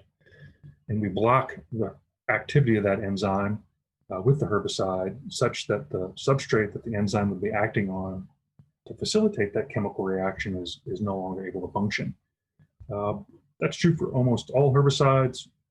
Although there are certain herbicide modes of action, particularly the growth regulators, that have far more complex relationship with herbicides than in this very simplistic chart. This would be very typical of for example, the group 2 acetolactate synthase inhibitors. discrete area in the enzyme that gets blocked by a herbicide, and the substrate can no longer act, or no longer bind to the enzyme, and the enzyme can no longer function. So in terms of the number of active ingredient, or sorry, number of sites of action, there's a pretty large number.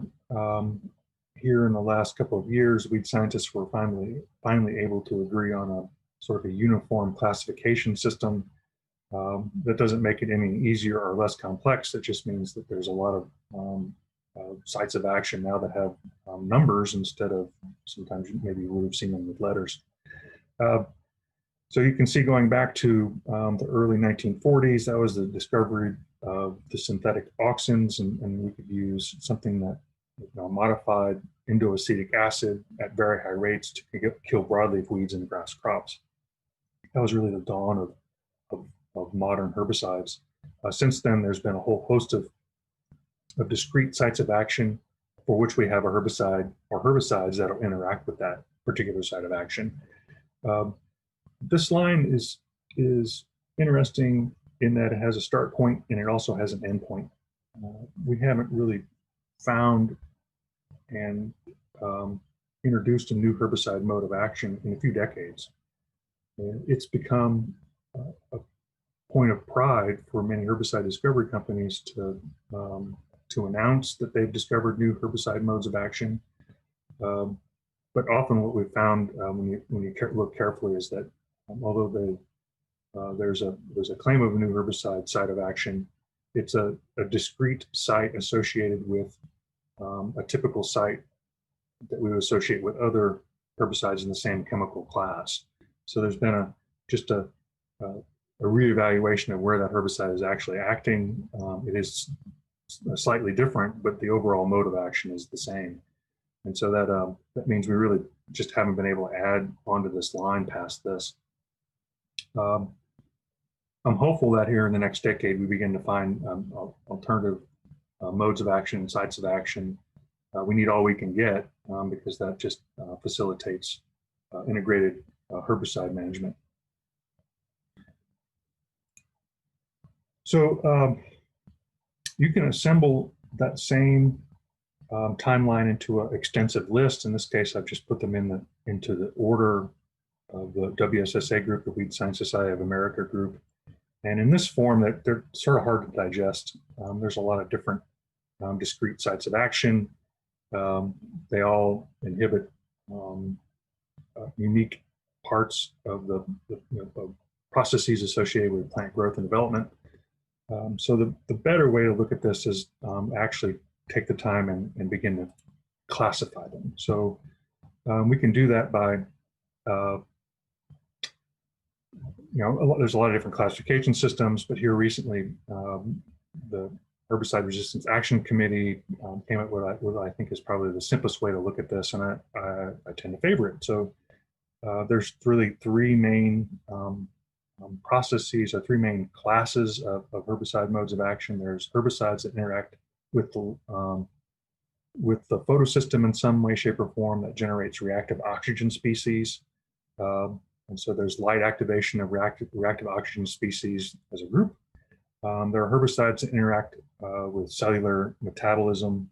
So these would be herbicides that would block a very discrete enzyme in the plant that's responsible for producing a whole host of plant secondary metabolites like amino acids, essential amino acids for plant growth. And so, or fatty acid synthesis, something that's really critical for overall cellular function and growth. And then there are herbicides that interact with cell division. So herbicides that block the ability for the plant cells to divide, or they interact with and distort the process of cell division and growth, like the auxin herbicides. And so that kind of helps you color code the chart out a little bit, and you can begin to see some common themes emerge. And it helps a little bit to discuss the different modes of action. It also makes it a little bit easier to get a lot of information into an hour's presentation. You can also look at it on the basis of where they act in the cells. So there are a whole host of places we can touch a plant cell with a herbicide and elicit a response that will be negative for the plant we're trying to manage. So there's, the very simple herbicide, the herbicides interact with the photosystem and generate reactive oxygen species. They all interfere with some way with photosynthesis. There are herbicides that block amino acid synthesis, like glyphosate and the group 2 herbicides, acetolactate synthase inhibitors. There are herbicides that block, cell division and growth, and as well as totally deregulate cell gene expression and a whole host of other processes. And those are the ones I'm really going to focus in on today because they form the backbone of a lot of they're really the primary sets of herbicides that we're using to manage noxious weeds. So if we look at it in maybe a little bit different way, I'm going to be focusing in on just discrete areas associated with photosynthesis, amino acid synthesis, cell wall synthesis, and hormone regulation. So you can also make lists of active ingredients, and hopefully there's a few of you that know your active ingredients enough to be able to look through this list and begin to see some of the usual suspects that we associate with herbicides used in non-crop areas while then weed management. Everything from glyphosate here at the top. Indaziflam is a relatively new herbicide for use for annual grass control in grasslands and range and pasture now. The old standby is 2,4-D, but also clopyralid, triclopyr, picloram. They all can fall out into different they fall into different buckets based on how you classify their modes of action. You can kind of begin to see we've got a broad array of herbicides we can use that have very different herbicide modes of action for managing weeds in non-cropland areas. So what I was going to do is start out with herbicides that interact with cell division and growth, particularly the plant growth regulators, and talk a little bit about how they work, but also talk about indaziflam too, since that's a relatively new herbicide, and that'll take us through a fair amount of this presentation. So the plant growth regulators, like the previous example I gave with imazapyr, imazapic, and imazethapyr, these herbicides have undergone continuous evaluation for and study for in an effort to find additional new plant growth regulators. And in fact, I would say particularly Corteva, but other companies as well have been really interested in finding new growth regulators because of all the modes of action we have, this mode of action appears to be the most durable in terms of herbicide resistance. It takes a long time for a plant to evolve all the necessary changes that would be required to resist something like a high dose of 2,4-D. In fact, I would say it's in terms of the number of resistance cases, right up until the introduction of dicamba-resistant crops was actually pretty rare. So you can also look at these herbicide molecules and see a lot of similarity. There's a heterocycle, a ring structure in the middle of them all, and they either have a 1 or 2 nitrogens in place of one of the carbons in the ring structure. Almost all of them have a chlorine or 2 as a substituent on the ring because that helps block the plant's ability to break it down quickly. And they usually have some sort of carboxylic acid substituent. So 2,4-D is no different. There's a carboxylic acid that comes off. Triclopyr is very similar. In fact, it's just a couple of there's a nitrogen different substituted in the 6th position and an additional chlorine, and you go from 2,4-D to triclopyr. So if you look at some of the newer plant growth regulators, they are a little bit more complex than these, but in general, the same structure based on indoacetic acid has been used as the backbone for now 7 decades of of continued development in this mode of action. And they're really important tools for us. They're very important tools for managing invasive and noxious weeds in natural areas and other non-cropland areas. So this is a relatively older schematic of the processes that are affected by an application of a plant growth regulator. Depending upon the rate you use it, if you use a low rate, if you use a high rate, there can be a whole host of processes within the plant that are activated, deactivated, and that's to do with what we're doing. So when you apply a plant growth regulator to a plant, particularly at a dose that would be sufficient to kill it, you've essentially sent a signal to the plant. Remember, indoacetic auxin is a plant growth regulator. It's a signal to the plant to alter how it's growing. And so when we synthesize a auxin, we make a synthetic auxin and apply it at a high dose, we're activating a whole host of plant processes in response to that signal. It's a little bit different than some of the other herbicide modes of action we're going to discuss. So that signal is perceived by something called the SCF binding complex. It's a tier 1 protein that causes a whole host of gene activation. It's actually a really fast reaction. The interaction of a plant growth regulator with this gene complex, with this enzyme complex, happens really, really fast. And then the herbicide is released to go on to the next enzyme signal receptor and send the signal again.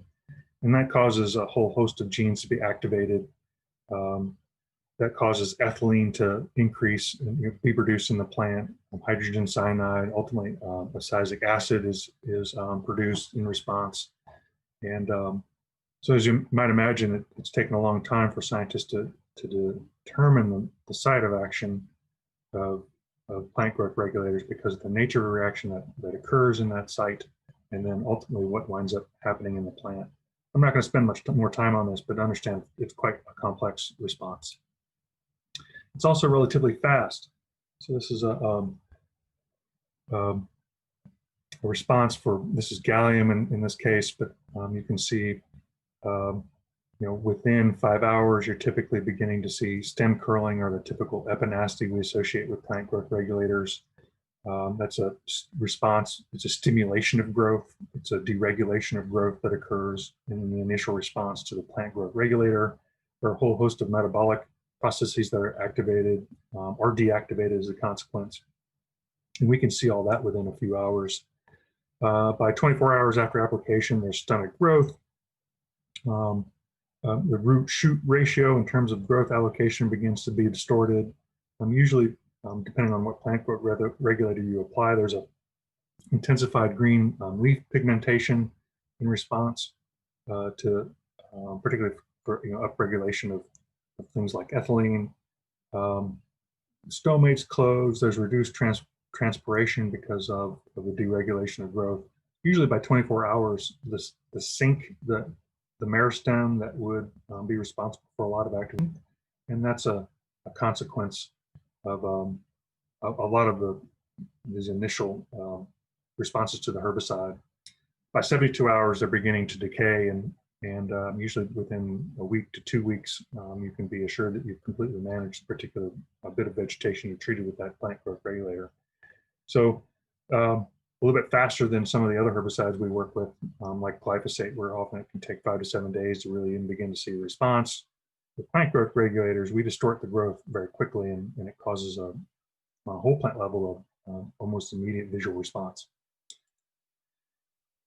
I wanted to kind of give you a sense for some of the variation in chemical attributes of the herbicides that we use that would then dictate how they're used in the environment. So something like picloram or aminocyclopyrochloor, who at the right dose can manage a lot of broadleaf weeds. They actually have very different solubilities. They have very similar adsorptions to organic content in the soil. They have structurally, functionally the same half-life, but the rate of herbicide use is nowhere near the same. We use way less aminocyclopyrrochlor than we would use picloram, and that's because aminocyclopyrrochlor, as a new herbicide, has been designed to be as active as possible. And so it's quite a bit more active on a molecule per molecule basis than the picloram, the old picloram that was discovered back in the 60s. So you can begin to see that we can use some of these attributes to tailor the use rate for a particular application, depending on what the outcome is that we want to have happen, depending on what herbicide we're using and which weeds we want to control and for how long we want to control it. The newer herbicides in general are a little bit easier to tailor rate to get a particular outcome. I'll mention the sister molecules, aminopyrrolate and clopyrrolate as well. They're nearly the identical molecule. They do have different chemical attributes though. And in general, milestone is associated with a little bit longer residual activity than clopyrrolate. Certainly we use aminopyrrolate in a little bit different way. It has soil residual activity. And a lot of that has to do with the activity of the herbicide more than the actual chemical attributes themselves. So aminopyrrolate is more active on particular broadleaf species than the clopyrrolate is. Clopyrrolate actually hangs around for about the same amount of time. It's just not as active. And so having some sense of activity and understanding how and when we got these herbicides can kind of give you a little bit better sense for why we use them in a particular way. To kind of reinforce that, this is just a little bit additional information on the movement of herbicides depending on what particular product you're using. Note that there's quite a bit of a difference in rainfall. There's nearly 15 inches of rainfall on the milestone treated soil compared to the relatively low amount of rainfall for the poured on 22K treated soil. Of course, it'll be aminopyrrolate and picloram respectively. You can see that overall the milestone is retained even with a lot more rainfall in the very top surface layer of the soil, whereas the picloram tends to dilute down into the profile. So we have to apply a little bit more picloram to a lot more picloram to get the same outcome because we're losing a lot of it. It's moving down into the soil profile, even with just a little bit more rainfall. So the newer herbicides in general tend to stay where we put them. As an improved environmental fate profile. A lot of that has to do with the chemical nature of the herbicide. These are attributes that are considered in the discovery process. I just want to make sure you're aware of that. When aminocyclopyrrochlor was first introduced, I had actually just started my career and I had an opportunity to do a little bit of work with what was then DuPont. And DuPont was interested in understanding behavior of aminocyclopyrrochlor in common and troublesome Pacific Northwest broadleaf weeds. So we looked at rush skeleton weed, yellow star thistle, and prickly lettuce. This is absorption as percent of the applied material. So we'd apply a discrete amount of aminocyclopyrrochlor to a leaf and then quantify how much moved to the rest of the plant for each of these weed species. And what emerged was a really interesting pattern. So you can see prickly lettuce essentially translocated no aminocyclopyrrochlor. I mean, none of it translocated compared to the amount we actually applied to the leaf. Whereas something like rush skeleton weed actually moved quite a bit, actually absorbed quite a bit more material into the leaf, by comparison, well over 50%. And what we decided we were seeing was a physiological expression of the sensitivity of the target site to each of these herbicides. So rush skeleton weed absorbed a lot more because it took a lot more to stop growth at the growing point, the sink. So the sink pulls that herbicide into the plant, and the herbicide translocates along with the sugar flow to the growing point. When the sink stops pulling or stops demanding sucrose as a consequence of herbicide action, absorption stops and translocation stops. And so what I'm showing you here is that prickly lettuce absorption essentially stopped almost immediately. It's just a very small amount of aminocyclopyrrole is quite lethal. Yellow star thistle, a little bit more translocated, or a little bit more was absorbed because it took a little bit more to stop that source sink relationship. It took a lot more to stop the sink relationship with brush skeleton weed. And so that speaks to one of the issues that we face with the use of modern herbicides. You know, we tailor the use rate to the most troublesome weed species, in this case, rush skeleton weed likely, but we actually only need a fraction of that amount of herbicide to control something like prickly lettuce. And so, although I always discourage, selectively choosing lower use rates, aminocyclopyrrole is one of the few examples where we actually put the use rate to the particular weed we're trying to control based on knowledge of how sensitive it is, just because of the potential for damage, off-site damage, tree damage and things like that with this particular herbicide. To kind of reinforce that, this is an additional look at this is now translocation, and you can see again prickly lettuce essentially translocated, no aminocyclopyrrole, just a fraction of the amount applied was translocated to the growing point or out of the treated leaf, whereas the rush skeleton weed and the yellow star thistle actually translocated nearing 10%. And in this case, they actually switched positions, with the rush skeleton weed translocating a little bit less. I actually attribute that to a certain extent to maybe differences in cuticle composition for overall absorption. You can see in this case, this is rush skeleton weed translocating the aminocyclopyrrole, and this is the kind of thing that weed scientists like to see. We applied it to a treated leaf.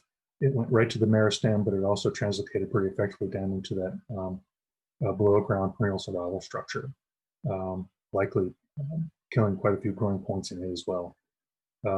So again, a very effective herbicide for controlling troublesome broadleaf weeds, in particular settings where there's not potential for any sort of collateral damage due to damage to adjacent vegetation.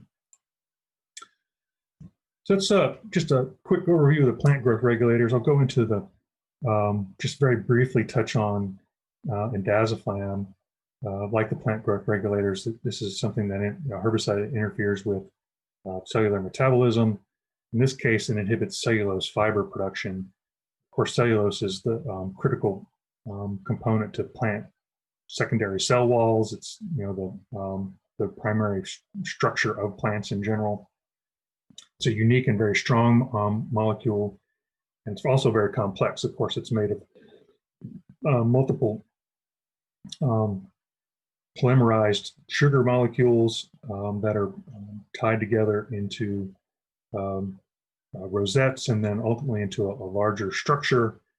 And when you look at it on in a microscope, you can see that the fibers of the cellulose are stripped across one another in a mat to make a really strong structure. In actively dividing cells, particularly just after germination, it's really, really critical that where we see the biggest effect on seedlings is in dividing cells where they're attempting to grow a growth plate between the two cells that are divided. That's a structure that needs to form very rapidly, and when you inhibit cellulose production, we see that structure doesn't form normally, and it causes the cells to lose integrity as a consequence of their inability to produce cellulose. So indaziflam is unique in that it's really only active on developing seedlings. You can get symptomology by spraying it over the top of certain broadleaf species, but it really only affects developing grasses, very juvenile, just germinated seedlings. To kind of give you a sense for just how active that this particular herbicide is, we did a little bit of work with Ventonata and indaziflam over the last few years, and this just kind of give you a sense for what the Vetnata seedling looks like when it germinates. As you can see, pretty active growth. Each one of these little marks on this petri dish is actually a day's worth of growth for that root. And as you increase the rate of indaziflam from 0 to 1 nanomoles, which is an astonishingly small number of small rate of herbicide, you can see the overall growth rate of that developing root is essentially stopped. So the indaziflam really halts root production, and that's a terminal event for most developing seedlings. If the root can't grow and you continue to get shoot growth, eventually the plant dies. Interestingly, I've observed a bit of an interesting outcome with something like a downy brome. So if downy brome has already germinated and emerged in sufficient size that it doesn't respond to the indaziflam, it has to be a really small seedling, or the downy brome germinates in the residue on the surface of the soil and begins its life cycle there, where the herbicide isn't usually active in the soil water fraction. I've actually observed downy brome live its entire life cycle with essentially no roots, just rooted in that surface cover, and able to produce a single head. So do be aware that a herbicide like indaziflam, because of its activity on just very young developing seedlings, likely will need additional help in the season you apply it to manage weeds that you want to take care of, because of the nature of how the herbicide works in the soil. I'll mention just a little bit here on light activation of reactive oxygen species. This is also a relatively old mode of action. So this is the mode of action associated with herbicides like atrazine. Some of these newer herbicides that I'm going to mention, though, are quite a bit more advanced and don't carry anywhere near the same sort of issues that we sometimes encounter with atrazine, particularly leaching. So in this case, what we're talking about when we talk about reactive oxygen species is lipid peroxidation. So all these herbicides cause some sort of reactive oxygen species to evolve in the plant. It could be singlet oxygen, it could be a hydroxyl radical, it could be triplet chlorophyll, and each one of these is associated with a particular herbicide site of action. Ultimately, what winds up happening is they attack the lipid bilayer, the plant membrane. And it causes the membranes themselves to fall apart. So eventually the membrane just breaks into pieces. And I say eventually, it actually happens really fast. Certain herbicides can cause membrane disruption in a matter of minutes, and observable effects of the herbicide application in hours. And so there's a lot of energy that fluxes through the photosystem, and anytime you perturb it in any way, you can usually get a really quick response. So for the inhibitors of the photosystem 2, that's groups 5 and 6, and also group 10, they all cause accumulation of triplet chlorophyll. Inhibitors of photosystem 1, that would be paraquat and diquat. Group 22, they cause hydroxyl radicals. And then protox inhibitors generate singlet oxygen as a consequence of their activity. All of them interacting with the mode of action then becomes interaction with the bilayer and loss of cell integrity. There are also herbicides that cause reduction or cessation of carotenoid production. These we would call the bleaching herbicides, and they the loss of carotenoids destabilizes the photosystem because it can't mitigate the energy associated with the production of singlet oxygen that actually occurs as a consequence of photosynthesis. So like the plant growth regulators, this is also a pretty complex process to discuss. I'm not going to really belabor it. Hopefully everyone knows something about photosynthesis. I hope you're all interested in plants. This is a incredible enzyme system that's localized within plant cells to harvest light and turn that light energy into chemical energy. And there's a number of different places we can interact with that enzyme, with these enzyme complexes with herbicides. So there's photosystem 2 inhibitors that interact with PS2 and block electron transport down to photosystem 1. There's photosystem 1 inhibitors that block electron transport to ferredoxin and on down into the production of sugars. There are carotenoid biosynthesis inhibitors that destabilize the entire system because they're not able to, without carotenoids, accessory pigments, the photosystem isn't able to distribute a lot of the energy that comes through that would be excess or caused by the generation of radicals generating in the system all the time. And then there's the protox inhibitors that again cause the overproduction of singlet oxygen as a consequence of the inhibition. They're not directly associated or part of a photosynthesis apparatus, but they help produce chlorophyll. And in addition to reducing overall chlorophyll production, they also generate a lot of singlet oxygen very quickly. So these are all herbicide sites of action that are some way, shape, or form associated with photosynthesis and the generation of reactive oxygen species.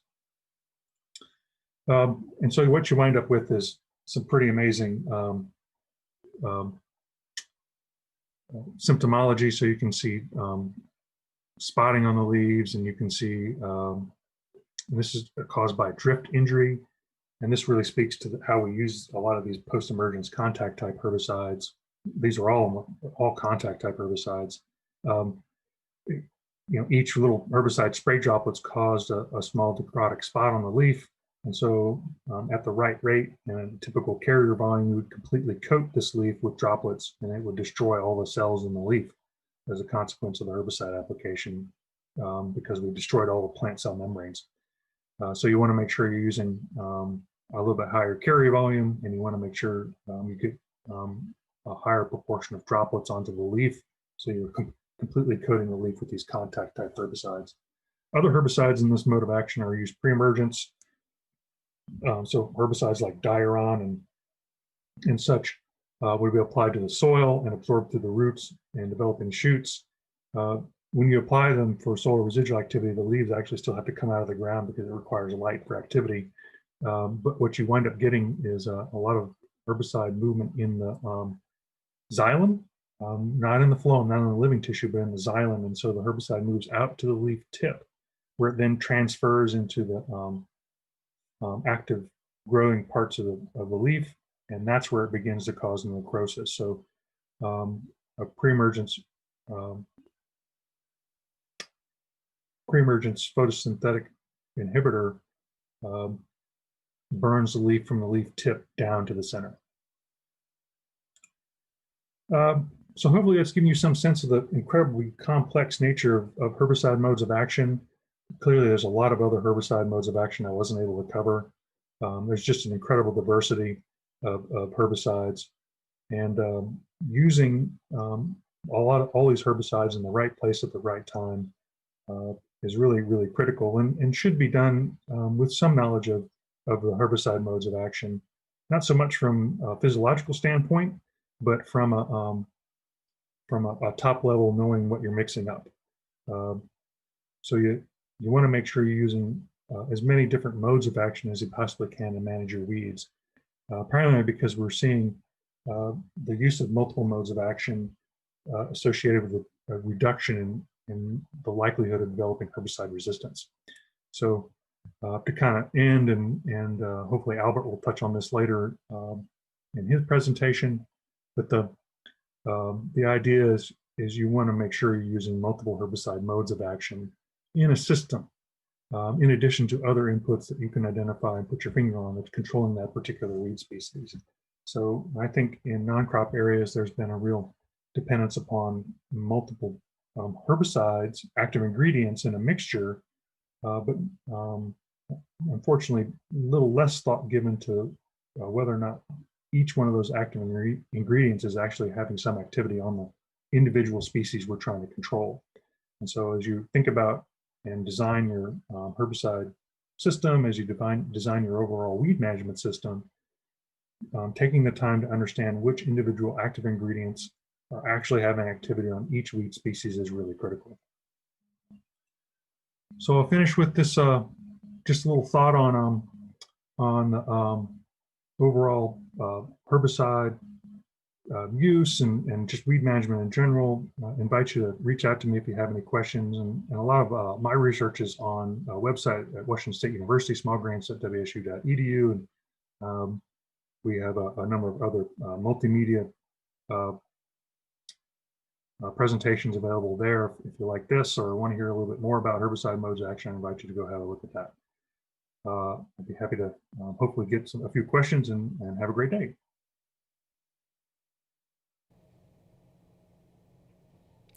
Awesome. That was a great presentation brought to you by Dr. Ian Burke from Washington State University. And we now have him live here in the studio through a virtual Zoom platform to answer any questions that the audience may have. And I'd ask you, if you do have any questions, to submit those in the comment box so that we are able to ask our presenter those questions. We did receive one, and it's a multi-part question, Dr. Burke. So I'm going to start with the first part, and that is, are you concerned that there is not a lot of new chemicals being created on the market today? Yeah, that's a great question. I am concerned. I think it's really critical that we steward the herbicides we have. I think the communities that use herbicides that are going to be most affected are the low external input growers, right? So the growers that don't make a lot of money on an individual acre where they're producing crops, and it's going to be this community. It's going to be the community that essentially has no real profit other than the gratification and the environmental stewardship gains we achieve with these tools. The loss or the inability to afford additional herbicides, more herbicides, newer herbicides, more expensive herbicides, are going to begin to really impact what we can do given limited resources. Awesome. Thank you, Dr. Burke. And then the second and third part to that question is, do you see the plants forming more of a resistance to the chemicals we now have? And if so, what do you recommend to slow that resistance? And I know that will and may tie into Dr. Ajeswar's presentation later in the day, but from your perspective, would you please just kind of give us your input on that? Yeah, I definitely want to steal Albert's thunder here. I know he's going to have a great presentation on managing resistance or managing for resistance development. From my perspective, making sure you're as educated as you possibly can be about what you're doing with the herbicide in the particular application you're using it for is really critical. What we're seeing is, the common and troublesome weed species that would be encountered in crop production, so downy brome, ventonata, certain broadleaf species, things like prickly lettuce and others, they're evolving resistance because of repeated applications in those crop systems. And those same crop systems often share boundaries with our natural areas. And so I would anticipate encountering something like group 2 herbicide resistant downy brome. We actually have glyphosate resistant downy brome in Washington. Those are really incredible issues and challenges for managing weeds in the future with herbicides when we have our most common and troublesome weed species resistant to those very same tools. So as far as managing them, I think you have to be realistic around any sort of weed management system, but having a good system and understanding what all the different inputs you're using and what they're doing for you is really critical, and making sure you have an incredible diversity of inputs. We heard a couple of great presentations and success stories in the previous presentation, and almost all of them had the same ingredients. There were humans actively engaged in applying a multi-tactic approach and following up and assessing their system and then adjusting as needed. And that's a real critical recipe for success in managing weeds, where the herbicides are part of the solution, but not the only solution. Perfect. Another question that we've received here in the studio is, which new products have reduced volatile formulations? As I was preparing for this presentation, I noted that Corteva had at least one or more products that included their new salt systems that were developed for 2,4-D resistant crops in the South.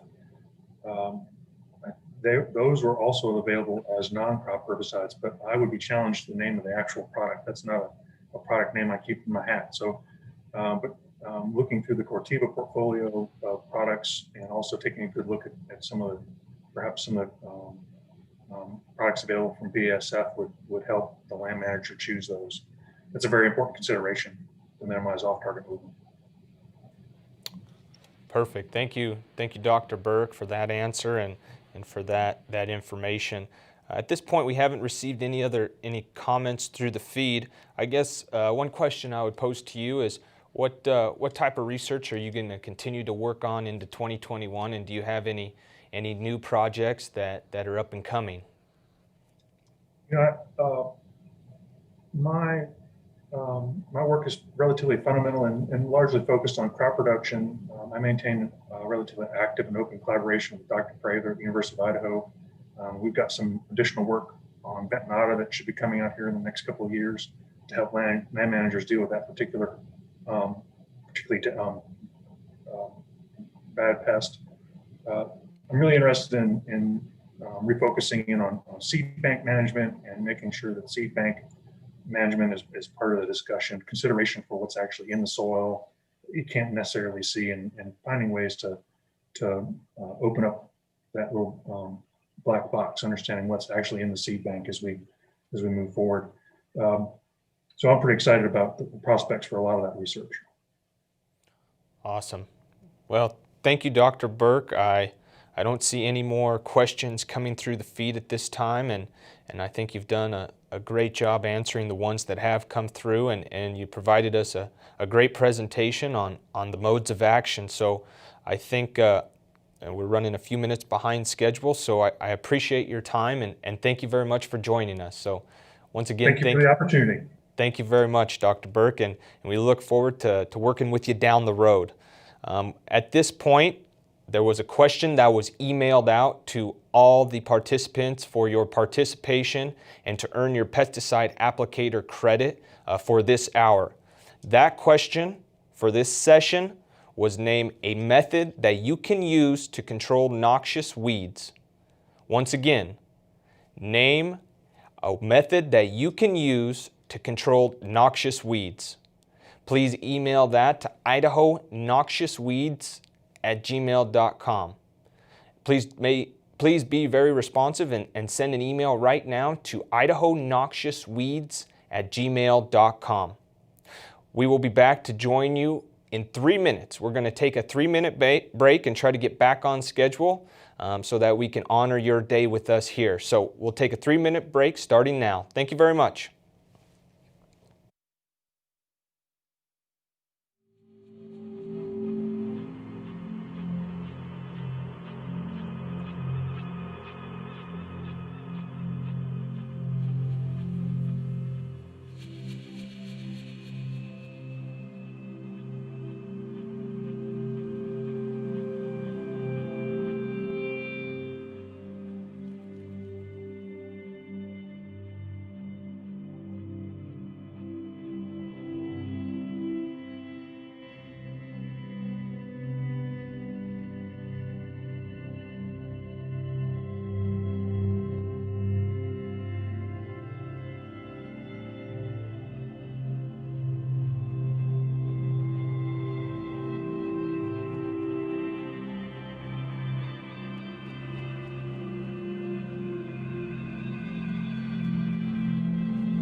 Welcome back to the 2021 Virtual Idaho Noxious Weed Conference. Our next speaker, J.C. Arndt from the University of Wyoming Extension Education, will be talking about Ventonata and Medusa head. These two species were identified in Sheridan County, Wyoming in the summer of 2016. Shortly after, the Northeast Wyoming Invasive Grasses Working Group was established as a multi-stakeholder group that implemented an early detection, rapid response, EDRR approach for managing both invasive grasses. Contribution in the group has expanded since the formation to include input from private landowners and local, state, and federal agencies across multiple counties in Wyoming, in coordination with those stakeholders in neighboring states. The group's goals are to prevent further spread of invasion, reduce seed and transport, raise community awareness, better understand the population ecology of both species, and implement treatments to control current self-sustaining population. Efforts were taken to build a containment strategy for Ventonata populations from spreading outside a 3-county area in northeast Wyoming. The goal for Medusa head control was based on eradication of the smaller population located in only Sheridan County. As of fall 2020, a little over 42,000 acres have been surveyed for Ventonata and Medusa head. 38,000 acres have been treated with chemical, and 7,000 acres have been post-treatment monitored. The group continues to concentrate on best management practice, methods testing, data collection, treatment, and now also focuses on monitoring, mapping, and effective treatment. Thank you, J.C. Arndt, for providing this presentation for the 2021 Idaho Noxious Weed Conference.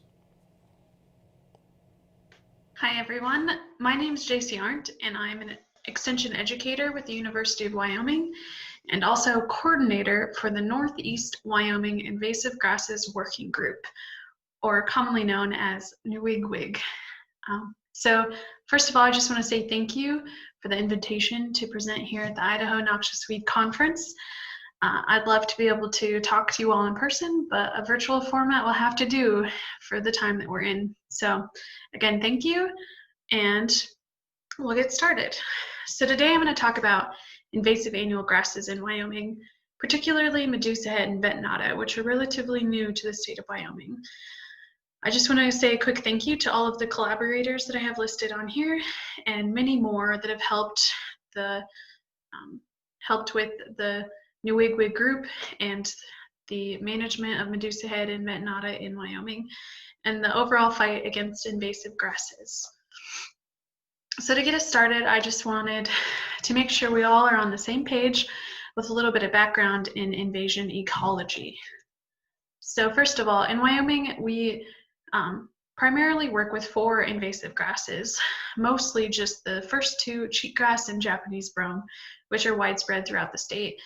And most of our invasive grass management efforts go towards managing cheatgrass. However, new to the state are Medusa head and Ventonata, Medusa head occurring just in Sheridan County, and Ventonata occurring in Sheridan, Johnson, and Campbell counties in northeast Wyoming. So we all know invasive grasses can be bad, but here's a list of some very particular impacts that affect the invasive grasses effect in northeast Wyoming. First of all, invasive grasses are known for causing forage loss and decreased forage quality. Those short stature invasive grasses provide less forage, and also the quality of forage is lower. They're known to decrease desirable wildlife habitat. As invasive grasses increase, the desirable perennial vegetation that wildlife relies on decreases. So invasive grasses can be quite dangerous to wildlife. It can also make sites more susceptible to other weeds. Invasive grasses are known to be to change ecosystems. So once invasive grass enters, it's often that other weeds will also enter that site. Invasive grasses also alter the fire regime. In Wyoming, we have a lot of sagebrush ecosystems that historically have a fire return interval of anywhere from 50 to 150 years. But with the invasion of cheatgrass and field brome, Ventonata and Medusa head, we're seeing altered fire regimes where there's a fire return interval of more like 2 to 5 years, which can be quite dangerous for the desirable vegetation, especially for sagebrush and conifer ecosystems. Invasive grasses also alter soil cover and health and decrease overall biodiversity, which is a big negative for rangeland health. So invasive grasses have a lot of impacts and can be quite detrimental to Wyoming rangelands and rangelands throughout the greater western US. This kind of gives the same idea where we have ecosystem goods and services and annual grass abundance. So as annual grasses increase, you see a decrease in ecosystem goods and services overall. And you can kind of see that in the photos here too, where when there's no annual grass abundance, you have a pretty stable population of desirable vegetation that we would deem as healthy. And then as you increase in annual grasses, you end up with this very dominated annual grass ecosystem with very few ecosystem goods and services. So controlling annual grasses is quite important. And in order to control a species, we need to know where it's at on the invasion curve. So to start this off, we have the prevention era of invasion. This is when an invasive species is absent on the landscape you're looking at. So basically, if the invasive species is there, we work to prevent it from being there. By using certified weed-free hay, by cleaning equipment, by making sure that when we go hiking in a new area, we clean our boots and clothing and dogs to make sure that we're preventing a new species from coming to a new area. Then we move into the eradication stage, where there's a small number of localized populations and eradication is possible. So this is when there's only a few populations and we can actually work to get rid of that species before it moves any further. And then we move into the containment zone, which is where there's a rapid increase in distribution and abundance of the species. Eradication is unlikely within that area, but hopefully we can contain it to only that area and prevent it from moving into new landscapes. And then you move into long-term control, which you often see with species such as cheatgrass, where the invasive species is widespread, it's abundant. Long-term control is more aimed at suppressing the population and protecting the resources that you find most important. Now, something that we can notice here is basically you move through this invasion curve through time, but the area that the invasion occupies on the landscape gets larger as time goes on, and the costs it would take to control that population also increase. So it costs a lot more to manage a species in the long-term control versus preventing or eradicating it. Now right here we have the window of opportunity for EDRR, which is early detection and rapid response. So the National EDRR framework bases its merit on detecting invasive species very quickly, assessing them, and rapidly responding. So that can include being prepared prior to detection, having risk analysis already good, having multi-jurisdictional partnerships already in place so that when something is found, you already have a group in place to work together to manage it. Early detection requires a lot of training and monitoring, reporting, and basically sharing identification information to everybody in the area, far and wide, verifying any reported infestations, doing targeted surveys to look out for certain species, just keeping an eye on the ground so that you can detect species when they are still in small populations. Rapid assessment is when you do find a species present and you work to assess how far into the landscape it is, what the frequency is of it across the landscape, any risk you have to treating, any management strategies that you can figure out. That's where your assessment comes in. And then once you have assessed the management and where the species is, you respond rapidly, right? This is where you have decided upon a response, you coordinate with all the different groups, and you go straight into treatment, containment, and then the important part is to go back and monitor and report how that response is working. So the EDR, our framework, has been fairly successful in managing invasive species. If we can manage, or if we can detect them early and respond quickly, the cost of managing an invasive species goes down substantially. So before we move on any further, I just want to make sure we all know what Vetnata and Medusa head look like. So Vetnata is Vetnata dubia. It's an invasive winter annual. It's fairly short statured, only 6 to 27 inches tall. It's a shiny blonde color late in the season. So it's fairly bright green in the early spring, but by June and July, it turns into this shiny blonde color that's very easily recognized on the landscape. It has dark nodes. So even as a seedling, if it has any node, it's fairly easy to identify by a very dark purplish black node. The ligula is long, as you can see here in the photo. It's a very open panicle inflorescence. And then it also has this bent and twisted awn. So you can see that the awn twists here at the base, and then it bends at about a 130-degree angle, and that's pretty common. It occurs in fairly low precipitation zones, 14 to 44 inches, a little bit higher than cheatgrass as far as precip requirements, but it's still in that arid area with low precipitation. The scary part about Vetnata is that it can actually replace cheatgrass through invasion. So if we thought cheatgrass was bad, Vetnata is even more invasive.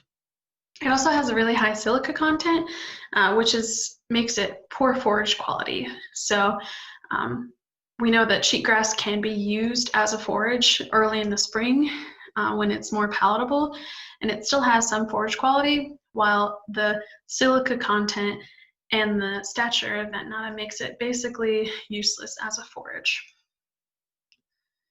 So this is where Vetnata occurs within the United States. So I'm sure most of you guys, being the Idaho Noxious Weed Conference, are actually more familiar with seeing Vetnata, but it is recorded in Wyoming and now Montana as well, but particularly the highest population in Sheridan County, and then some occurrences in Johnson and Campbell County of Wyoming. So if we look at Medusa head, which is Tanitharium caput medusae, it is also an invasive winter annual, fairly short statured, only 6 to 24 inches tall, has slightly hairy leaves, only a little bit hairy, which much less than cheatgrass or Japanese brome.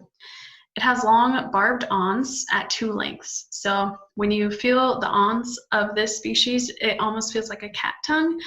And then the big recognizable trait is these 2 different length awns. So at the base of the inflorescence, you see a short awn, while at the top of the inflorescence, you see this much longer awn. It occurs in very arid ecosystems with only 12 to 20 inches precip, and it has, similar to Vetnata, a very high silica content. The awn combined with the high silica content is very common for harming grazers. And just like Vetnata, Medusa head can replace cheatgrass in the invasion. So Medusa head and Vetnata, both harmful for grazers, occur in arid ecosystems, and can easily replace cheatgrass in invasion. So this one is kind of interesting, where if you pull up the NRCS plant database map, it shows that Medusa head doesn't occur in Wyoming, when in fact it does within Sheridan County. So this is kind of an important aspect of early detection and having updated maps. You may think that something shouldn't be in your state, when in fact it is, and you should always keep an eye out. So now we come to the actual formation of the Northeast Wyoming Invasive Grasses Working Group, which was formed in January of 2017 to minimize impacts to rangelands for wildlife and agriculture by reducing, containing, or eradicating Medusa head and Vetnata in Northeast Wyoming. So this group is kind of interesting because it's the first group to combine a lot of different groups in a collaborative effort to fight against these 2 invasive annual grasses. So we have both community colleges and the University of Wyoming, multiple private landowners, large multinational herbicide companies and multiple government agencies within the state of Wyoming working together to control these two invasive grasses. To my knowledge, this is one of the most successful collaborative efforts in invasion ecology that I've seen. And it makes it a fairly interesting project because the group was formed, came up with rapid assessment and rapid response to the invasion of these two species. So this is where the story all started. Although I say that the group was formed in 2017, the Ventnata and Medusa head were originally noticed in Sheridan County in 2016. However, when we started looking back into history, we find this single herbarium sample submitted to the Rocky Mountain Herbarium of Ventnata found in Sheridan County way back in 1997. So what we didn't think occurred in Sheridan County turns out has been around for quite some time, but we didn't notice until recently. So as I said, in 1997, Ventnata was first reported in Sheridan.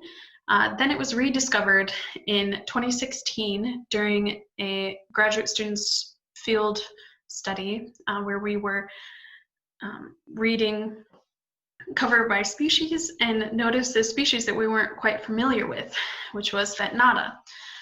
So that was when we immediately initiated public outreach about Ventnata.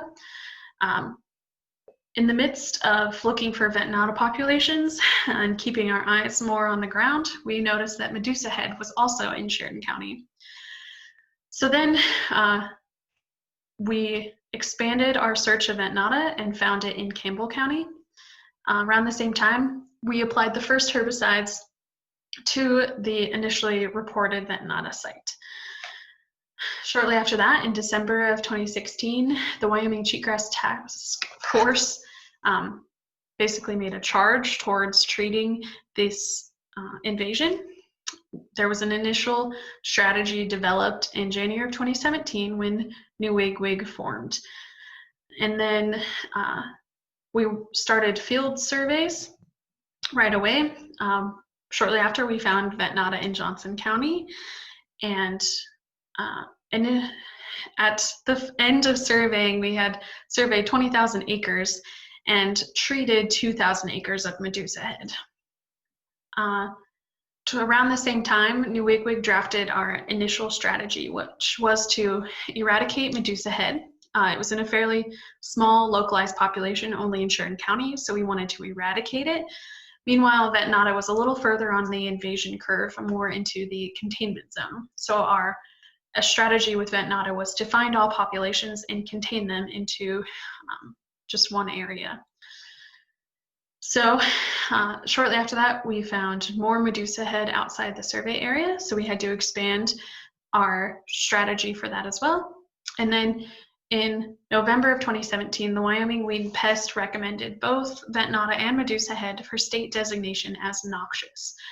So if you hold out this oddball in 1997, pretty much all of this happened in just over a year and a half, going from the rediscovery of Ventnata to surveying, treating, and designation as noxious on the Wyoming Weed and Pest. So a lot happened very quickly. There was an early detection, a rapid assessment, and a rapid response to the invasion. So post November 2017, we moved into more surveying and treatments and monitoring those treatments to see if treatment was successful. So it kind of goes along with this timeline, but these are basically the questions that were running through everybody's head when we first found Ventnata. First of all, where did it come from? If you look at the if you look at the distribution maps of Ventnata Medusa head, you see there's not a lot of it around the Sheridan County area. So we're not actually quite sure how it got to Wyoming because it's not occurring in Montana or Idaho, close to the Wyoming border. So we're not quite sure how it got to Wyoming and how it only showed up in Sheridan County initially. How prevalent is it? Where will it turn up next? We didn't know where it came from in the first place, and we weren't sure which landscapes were more suitable for it to move to next. What impacts will it have?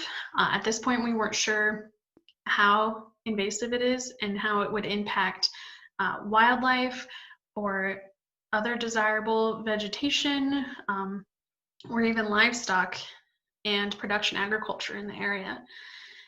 We had to ask, can we prevent its spread? We were working to contain it, and then we kept finding populations outside of that containment zone and having to expand. So what's the best way to prevent it from spreading any further? Are there any treatment options? Can we use grazing or herbicides or fire? What would be the best option to treat this efficiently and effectively? And if we do find a good treatment option, what are the side effects of that treatment? Now, this was all what we went through in 2016, but it may look very familiar to everybody because it's kind of similar to the questions we asked when COVID-19 arose, right? Where did it come from? How prevalent? Where is it going to go next? Is there any treatment options? What are the side effects of treatment? So a lot of invasion ecology is quite similar to tracking a new disease that may cause a pandemic. So Bentonata medusa head, basically the equivalent of a pandemic on rangelands. So our first step, basically that surrounded all of our work with New Wigwig, was to combine science and practice. Oftentimes science is unrelated to practice, or we don't know how to communicate the science we learn into effective practice. So we wanted to research things that could easily be put into practice and actually be useful for producers and other government agencies. So we started with outreach. It all began with educating the public about both of these species. So we set up boot brush stations around Sharon County on state land areas where these invasive grasses had been found. Basically gives a little bit of introductory information about both medusa head and Bentonata, why they're such a big problem, and a key in for play, clean, go, making sure that when people enter these areas, before they left, they clean their boots, their clothing, their animals, and equipment so that they're keeping these species within these invaded areas and preventing movement out of the containment zone. And also allowed information on where to report these species if they were found anywhere else. So there was with these boot brush stations, there was also obviously the boot brush, and we put a tray underneath the boot brush stations and then also a game camera that would pick up on movement. But we had it set up so it could only see the legs of people going by, so we can make sure, or we could see if people were actually using these boot brush stations. So there were 6 locations put out from July to October of 2019. And Kelsey Crane with the University of Wyoming looked through this information or looked through all of the video from these 6 locations and found that 4,300 plus people went by the boot brush stations, and 15% of them actually used the boot brush. It's not exactly the percentage we were hoping for, but at least some people were using these boot brush stations and looking at them. The trays underneath the boot brush stations, all the seeds were collected from them and identified. And out of 6 locations, we found 1,376 seeds from more than 65 different species. So these boot brush stations were actually successfully picking up a lot of different seeds. And this was a first step in educating the community about these species. So here's just, I have a few maps to kind of show the progression of the invasion that we found, the surveying and the treatments of medusa head and Bentonata. So most of these treatments were primarily focused towards medusa head in the beginning, but a lot of them were also Bentonata treatments. So this is the state of Wyoming, and so this is basically Sheridan and its surrounding areas. So in 2016, this is the site where we first identified Bentonata and medusa head, and those acres were treated in 2016, which were just 200 acres. In 2017, After surveying, there was another 2,900 acres treated throughout Sheridan County. In the same year, 2017, a student with Sheridan College, working with Dr. Brian Mueller with the University of Wyoming, looked at a vector pathway analysis for livestock within Sheridan County. So this person, Matezi Toman, talked with ranchers around Sheridan County to see how they were moving their livestock. So we looked at if people were moving their livestock from infected areas to non-invaded areas. And with that, we came up with these 5 circles of possible areas where Medusa head and Ventnata could occur because there were livestock moving from invaded areas to non-invaded areas. So these were places that we wanted to keep an eye out for. So these are them on the landscape. You can see at this point, there wasn't any invasion into these areas that we knew of in 2017. We step forward to 2018. We see 6,820-ish acres treated in 2018. In 2019, we see about 10,000 acres treated within Sheridan County. And in 2020, we actually have about 39,000 acres. Not shown on this yet is the treatments that occurred in Campbell County as well. So most of this is just Sheridan County. If we look at those circles, however, we see a little bit from that vector pathway analysis where a lot of this Medusa head actually did show up where we expected it to after the livestock vector was determined, and a little bit in these other 2 areas. But we're not seeing it in these areas yet. So with this, we're not quite sure that livestock are a great vector for moving Medusa head and Ventnata, but it's possible that they are seeing this circle. So this shows all of the 2020 treatments, including Campbell County. So 14,000 acres were treated in Campbell County and the rest within Sheridan County in 2020. So this shows you basically the growth and the expansion of surveying and treatments from 2016 to 2020. And then in the summer of 2020, we also went back and started doing monitoring. So we monitored a majority of the sites that were treated in 2016, 17, 18, and 19. And at each of these sites, we recorded the percent of Medusa head still present and the percent of Ventnata still present. So this is the Medusa head presence still in these areas. So white is no Medusa head, and then this red is actually just greater than 25% Medusa head. So overall, we're seeing pretty successful treatments and pretty, our monitoring efforts show pretty successful that what we're doing is working. So we're also going to start a new project with the Wyoming Game and Fish Department to put 12 collars on mule deer to see how they're migrating through these infested areas. So we want to see if the infested areas, they're staying away from invaded areas, or if by treating them, we're actually seeing more movement into treated areas. So we just want to see how wildlife are reacting to the invasion and the treatment of Ventnata and Medusa head. This is another project done by Dr. Brian Mueller, draft map basically, and it's a suitability map for Medusa head for Sheridan, Johnson, and Campbell counties. And the map was generated through documented presence and absence points using random forests with multiple ecological and site characteristic variables. So we determined where Medusa head was already occurring and tried to determine where it might occur next. So these green areas are sites with a greater than 75% probability of suitable habitat for Medusa head occurrence. So those are areas that we might look more specifically at in the future for Medusa head and Ventnata. Now this picture basically shows where we're at the time. So you've seen where our treatments are. This green area is where we have, it's basically the containment zone for Medusa head.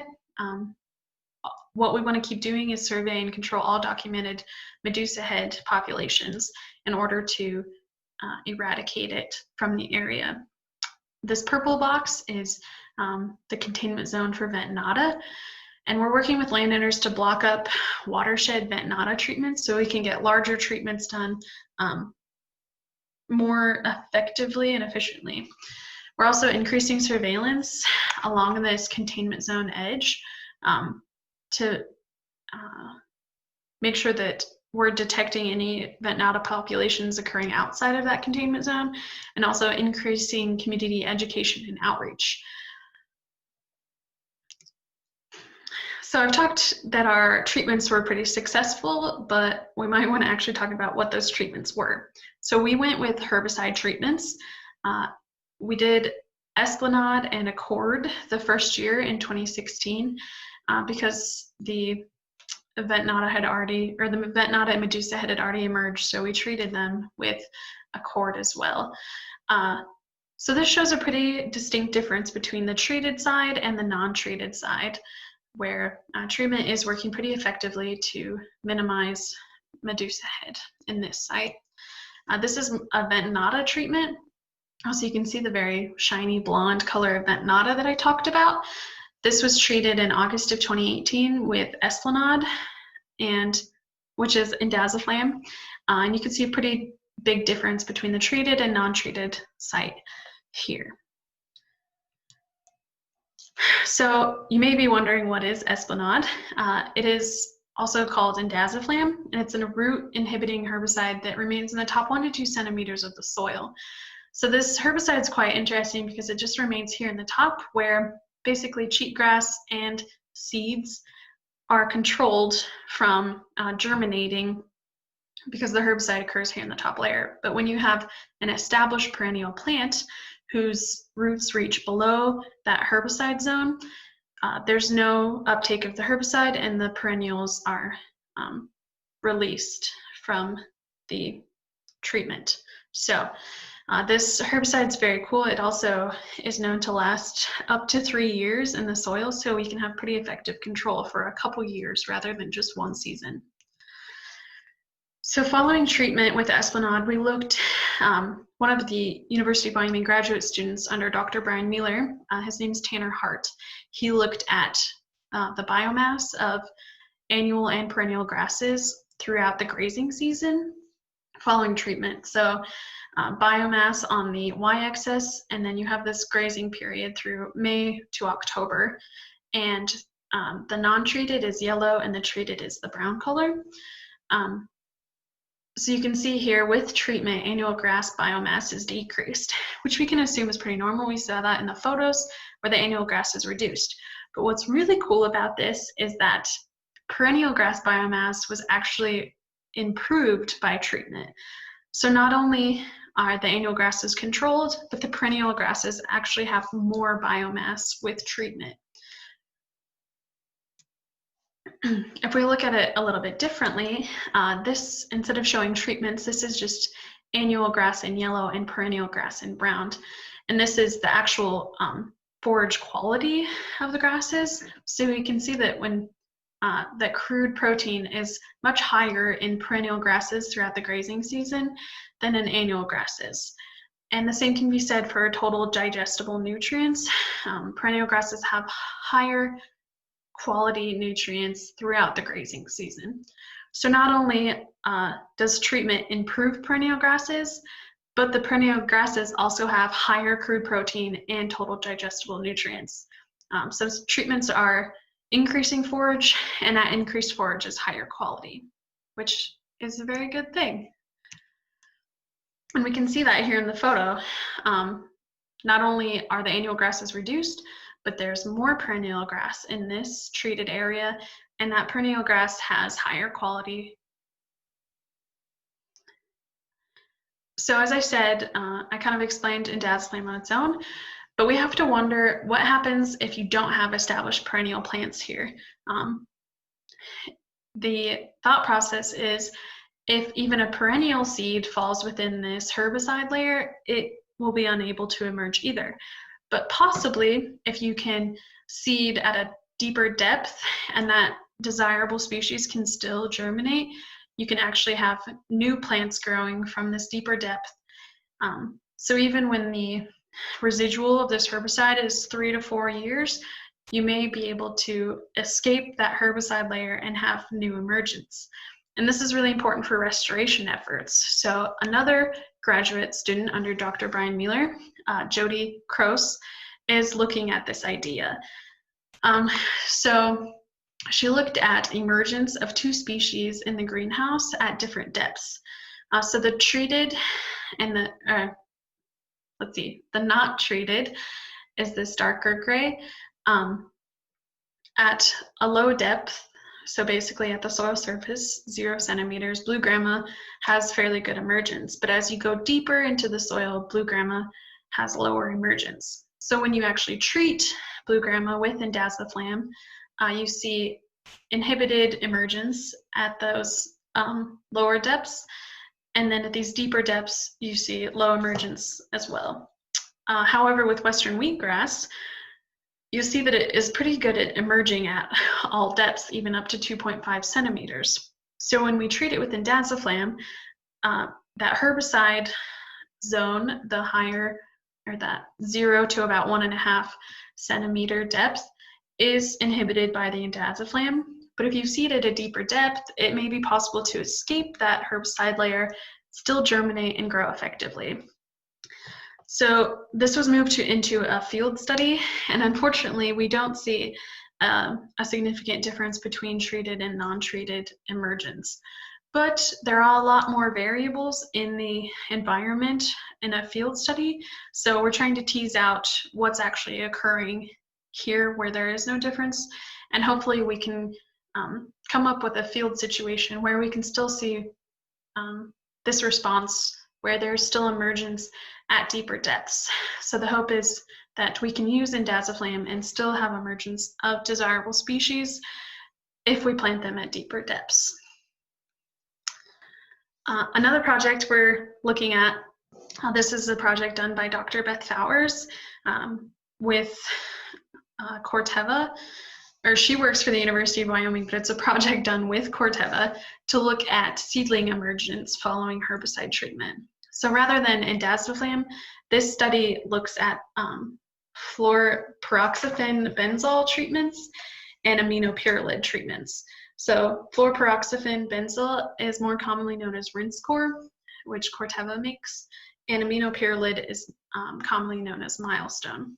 So you can see here that we have germination percentage here on the y-axis, and on the x-axis we have a non-treated check, and then the Rinskor treatment of Rinskor and Milestone combo, and just Milestone by itself. There's also 2 different timings. So one treatment was sprayed in the bloom, so when the grasses had already bloomed their inflorescence. Meanwhile, the earlier timing when the grasses were still in the boot stage. And then these different colors, the chemical rate, yellow is just a higher and low is a lower chemical rate. So basically what I want you to get out of this picture is that for Ventonata and Medusa head both, when you treat within the bloom stage, there's not really an impact of herbicide treatment on seedling germination. However, if you treat within the boot stage, there is a impact on germination when you use Milestone or Milestone and Rinskor combined. So you can see pretty much no germination with Medusa head with these 2 treatments, and fairly restricted germination in Ventonata with herbicide treatments, which is really exciting. So basically Ventonata and Medusa head are pretty destructive species, bad for grazers. They have poor forage quality and can easily invade areas, replace cheatgrass. But the important part is this project worked to basically detect these species early, and we rapidly responded to treat them. And since then, we've had pretty successful treatment responses and monitoring of these 2 species. And we're seeing pretty successful results on working to eradicate Medusa head and contain vent nada within Wyoming. So New Wigwig was kind of the beginning of something bigger. We saw something that worked so well for having multiple groups collaborate together to make something actually work, and then became something that we wanted to expand even more. So new to the University of Wyoming and the whole state of Wyoming is IMAGINE, which is the Institute for Managing Annual Grasses Invading Natural Ecosystems. So this is a collaborative effort with the University of Wyoming, Wyoming Game and Fish Department, NRCS, U.S. Fish and Wildlife Service, and Wyoming Weed and Pest Council. And it's critical to emphasize several things about these partnerships. So this whole concept included non-UW partners from the beginning, and it hinges upon engagement with these partners to meet the goals, because one of the primary purposes is to provide scientific support and capacity for folks doing on-the-ground management in a way that we've not been able to do because of capacity limitations. So we want more partners will be needed, and those listed here are just in the very early stages. So we're looking to even outreach this further into more government agencies and more private groups. So the big thing to notice here is that this is an institute. It's not another extension program. It's a program that unites separate entities into a common goal and purpose. So the purpose with this is to use science side and practice side and to communicate together in order to control annual grasses in our natural ecosystems. How do we actually do that? A big movement with IMAGINE is to create an information clearinghouse to basically look at existing literature, current distribution and habitat suitability, and then also what treatments are currently working in the field. And then we're also joining this with multiple academic programs, including a distance bachelor and master's program tied to weed science and problem solving, certification programs with community colleges, and service learning projects focused on addressing help from local partners. There's also co-created management-driven research. So instead of trying to answer one simple question with science, we're looking at the bigger picture of what needs managed and how do we do that. So we're researching the best ways to actually do a smart decision support systems. And the fundamental research behind this is just a comprehensive evaluation of whole system impacts. So we want to look at treatments and impacts of invasive grasses on a larger landscape scale and work together to figure out a baseline state of the state on current invasion within Wyoming. So this is a really cool institute that's just kind of getting started, but it's gonna kind of follow, include some of the work done by New Wigwig within the state of Wyoming. So I just want to say thank you for your time. The Northeast Wyoming Invasive Grasses Working Group is pretty peculiar because it joins such a diverse group of people in order to collaborate in fighting the fight against invasive grasses. And hopefully you guys can take a little bit of this information to help in promoting extension materials and education to the community. Also keeping an eye out for invasive species and knowing that early detection and rapid response is possible because we've seen it work pretty effectively, and we will continue to work hard on controlling Medusa head and vent nada in Wyoming. I want to say thank you again for letting me present here today, and I'd love to take some time to answer some questions. I also included my email address on here, so if you're not able to ask questions now, feel free to email me and we can talk further about this project or anything else. With that, I'll answer any questions and we'll go from there. Well, thank you, JC. That was a great presentation and a great look into what's going on in Wyoming with the control of Medusa Head and Ventonata. We've received a couple questions from our participants, and we'll delve into there along with a couple comments and try to flesh out a couple things as we move through our Q&A session here. So our first question is from Connie Jensen Blythe, and she notes that the typical recommendation for Esplanade 200 is late fall or early winter. Could you please speak to the decisions of timing of applications on your pieces of noxious weeds? Absolutely. So most of our treatments did occur in the late fall, usually August and September. We were timing them pretty much around precipitation here. Actually, I did some greenhouse projects early on in the project to see how quickly Medusa Head and Ventonata grow after they emerge. So we wanted to be able to treat when the seeds were just beginning to emerge. So that was usually after the first fall rainfall, which in Wyoming occurs usually the end of August, beginning of September. But to add to that a little bit, we did put in a few field research plots where we applied Esplanade at a 5-ounce rate and a 7-ounce rate at different parts of the summer. So we had applications in June, July, and August to see which one worked best in controlling the next year.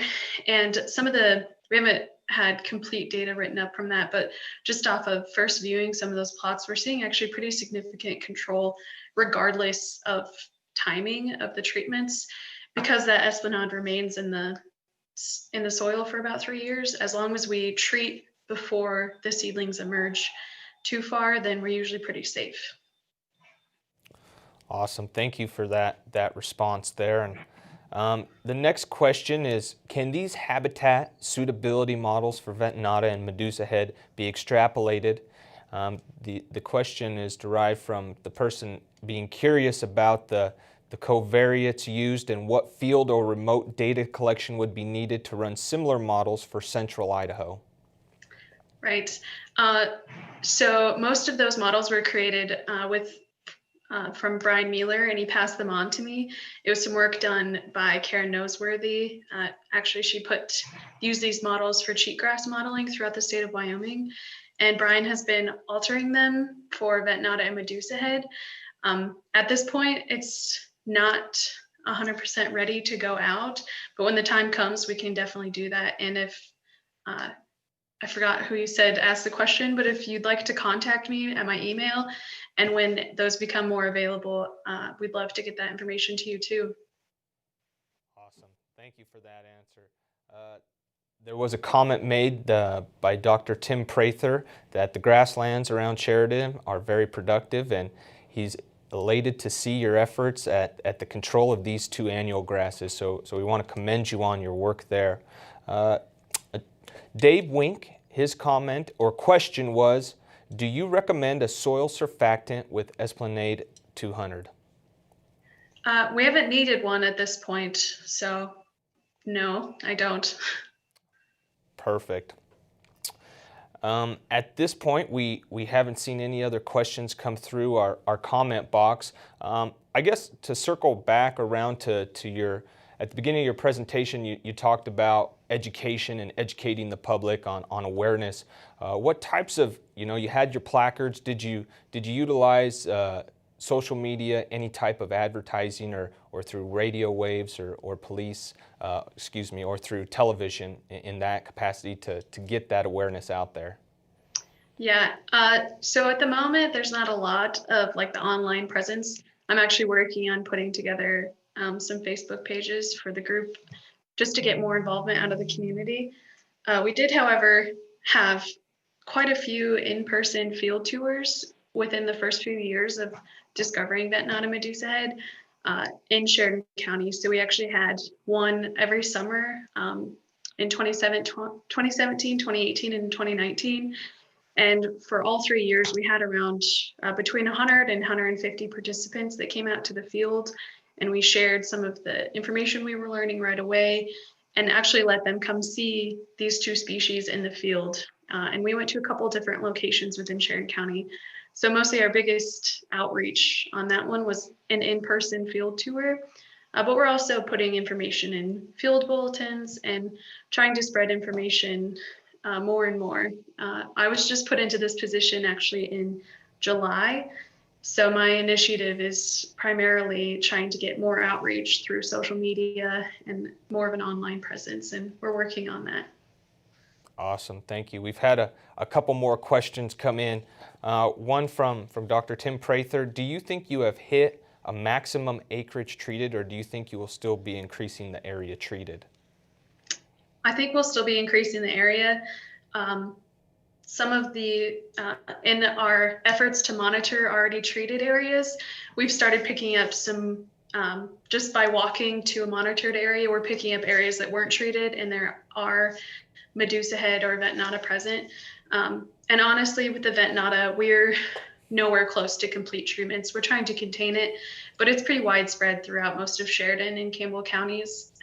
So just depending on landowners and funding, there's going to be a lot more treatments going out to vent nata in the future. And hopefully we don't need a lot more Medusa head treatments, but there's going to be a few within the next 5 to 10 years. Great. Another question we've received here is, how does indaziflam herbicide affect perennial plants that reproduce by means of stolons or rhizomes? Right. So this was a big concern, especially, actually we had a group from Montana come down and they're seeing more damage to perennial grasses because they have a lot more fescues and smaller rhizomatous grasses. But here in Wyoming, most of Sheridan County is primarily dominated by western wheatgrass and other rhizomatous wheatgrasses. And part of our monitoring effort was to see, we would pull up these perennial grasses and see if any of their roots or were being damaged by the herbicide, and we're seeing very little impact. So as long as these perennial grasses are already established, we're seeing very little detrimental effects from the indaziflam. But like I said, we're not seeing a lot of new seedlings in these sites. So the indaziflam is preventing emergence of new perennial seedlings, but the existing vegetation here is staying very strong. Thanks for that answer. Another question we received from Michael Otley. In your opinion, JC, on the areas that have been treated, which combination has worked the best? And could you once again reiterate what rates you used in those areas? Absolutely. Through our experience, Esplanade at 5 ounces an acre is the most successful. With those first few treatments with Milestone, we saw pretty effective treatment, but those already started to break after about a year, and that's when we retreated them with Esplanade, and we're seeing at this point 3-year success with Esplanade treatments. If there is emergence, so last year we had a really wet fall and there was a lot of emergence of the species before we could get treatments out. So we added a cord to it, which is just basically another form of Roundup.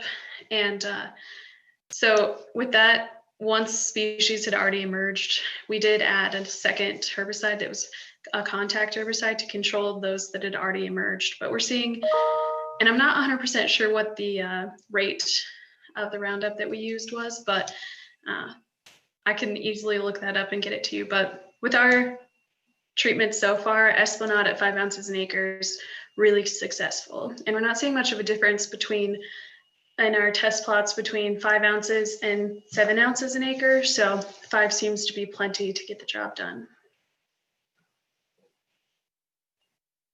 At this point, we have not seen any more questions come through the comments. Moving forward, what are your main goals and objectives, with these treated acres, and what's your objectives going into 2021 and beyond? Right. At the moment, actually, while I was waiting for this question period, we're working on creating some monitoring reports to send out to landowners so they know where we're at on treatments. And then we're just going to continue to focus on eradicating Medusa head. Like I said, we've seen a few more by going out and monitoring, we're seeing more spots that haven't been treated yet, and we want to get those Medusa head treatments done as soon as possible.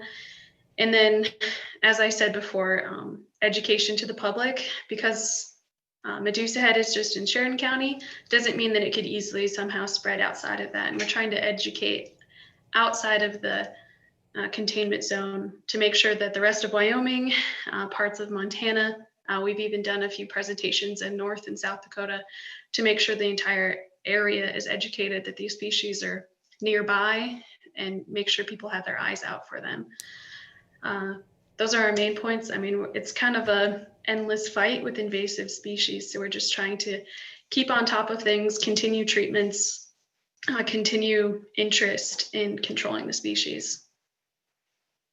Awesome. Thanks, JC, once again. And at this point, I don't think there's any more questions. So we appreciate you making the presentation, and it's been great to have you here for a live question and answer session. So thanks, JC, and we look forward to reaching out to you down the road. So the next point I would like to make was the question for your participation applicator credit for this past session was name one herbicide that can be used to control noxious weeds. Once again, the question for participation during the last session was name one herbicide that you use or can be used to control noxious weeds. And that response can be emailed to idahonoxiousweeds@gmail.com.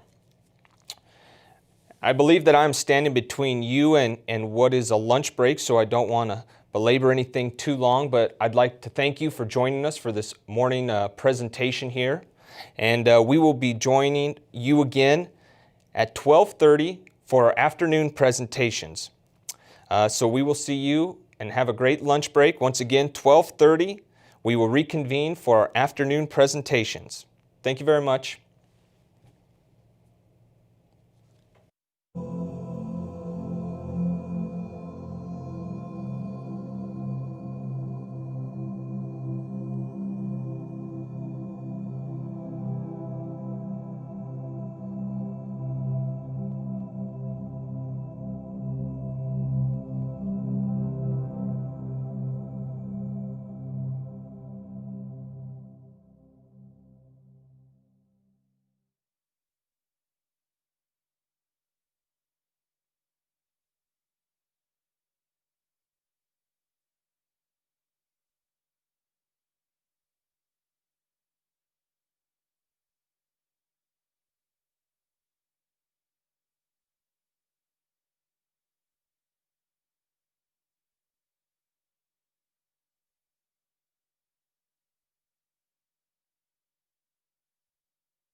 Good afternoon and welcome back to the Idaho Noxious Weed Conference.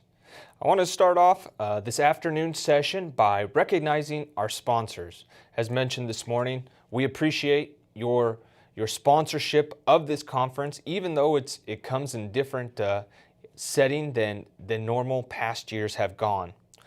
I would like to recognize our platinum sponsors at Corteva Agriscience, Nutrient Solutions, Wilbur Ellis Company. Our gold sponsors were Bayer Vegetation Management, BioWest Ag Solutions, and our silver sponsors were Ag West Distributing Company, Frontier Precision Inc., North Star Industries, New Farm, SSI Maxim Co. Incorporated. Once again, I want to thank those sponsors for sponsoring this event and truly being there to support the Idaho Noxious Weed Conference and Idaho Noxious Weed Control Association. Right now, we offer the availability for our sponsors, if they fell into a certain bracket, to show a 2-minute video clip of a product or their company. So we're going to show a video clip right now of one of our sponsors, Nutrient Ag Solutions.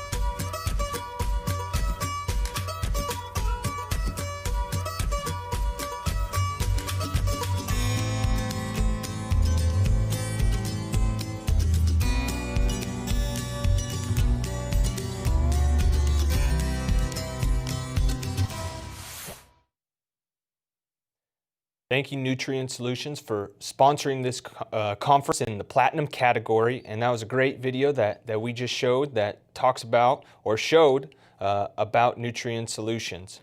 I also would like to mention that I missed one of our sponsors. We had a late sponsorship come in from Helena Agri Enterprises, and we appreciate Helena for stepping forward and sponsoring the event as well. We're going to move to our second raffle winner of the day. Our second raffle winner for today in our raffle drawing, and they will be earning $25 cash prize, is Brett Plummer from Custer County Noxious Weed Department. Brett will be getting a hold of you and will be coordinating that $25 cash prize winning. I also would like to point out that the Idaho Noxious Weed Control Association offers the purchase of noxious weed books. If you need to refill and replenish your supply of weed books, please contact us via the idahonoxiousweeds@gmail.com email. Let us know how much you need and where we can send them. We're going to move right into our afternoon of presentations, where we have a great slate of speakers queued up for you. Our first speaker is presenting on a topic titled, "Finally, Things Are Changing in Weed Biological Control, Release Petitions and New Agents," by Dr. Mark Schwarzenlander, who's a professor of entomology at the University of Idaho. This presentation will provide attendants with information about advances in biological weed control research and the TAG or TAG release decision process, which has enabled new petition and release permits of biological weed control agents to go forward. We will discuss the new data that we try to collect to demonstrate that agents are safe and how they are perceived by the federal agencies tasked with release decisions. Attendants will also learn about the complex approval process and pending and recently approved petitions for biological control agents for houndstooth, dyer's wort, hoary cress, and other weeds. Finally, attendants will be updated about efforts on the biological control of rush skeleton weed. I look forward, and I hope we all look forward to the presentation by Dr. Mark Schwarzenlander. Thank you. Hi, everybody. I would like to welcome you to this presentation on changes and new developments in weed biological control. This is a little bit of an unusual format for me, as I like to entertain with my audience, and I'm not used to talk to a computer screen, but I will try to do as best as I can. Also, I have nobody to correct me or stop me when my German accent gets in the way of pronouncing things the right way, but I'll do my very best.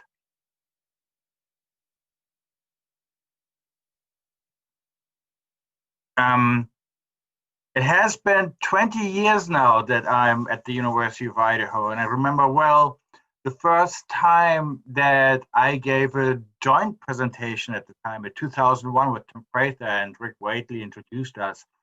And I had all these great ideas about the weeds that I would want to work on, especially leafy spurge. And it turns out I never worked in the last 20 years on leafy spurge biocontrol.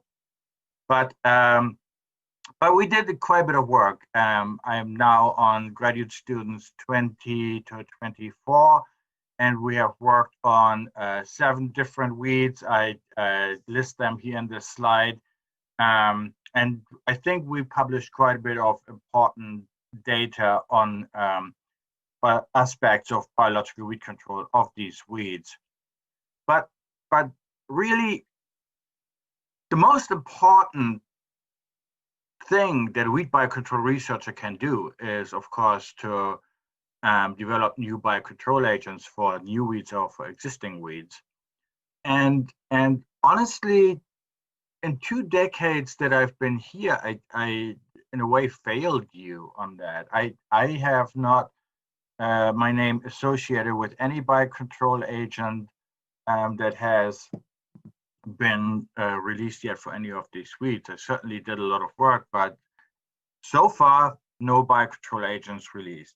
And that's certainly a shortcoming. And I really want to focus in the next year or 2 or 3 on changing that. In my presentation, I will talk about 6 weeds for which there are going to be soon biocontrol agents available or already. And then at the end, I briefly touch on, really 2 research projects, spotted knapweed or skeleton weed, that my lab is working on these days. So new weed biocontrol agents that are just before or in or beyond the regulatory release process. And I have to preface that by talking a little bit about what happened a long time ago in the late 1990s and early 2000s, and that is when a lot of articles were published about Rhanicillus conicus, the musk thistle seed weevil, and Cactoblastus cactorum, that's the cacti moth, 2 biocontrol agents that really made it to the United States and caused non-target attack on native plant species. So much so that a lot of biologists and conservation folks and botanists really published a number of papers that were critical of biological weed control. Those were amplified by the newspapers, and what it truly led to is that the regulatory release process got kind of stuck, and there were not a single permit for a new biocontrol agent issued in 8 years in the United States, but also federal agencies had a really hard time to justifying expending resources on developing biocontrol agents. Now, this has been overcome roughly since 2016.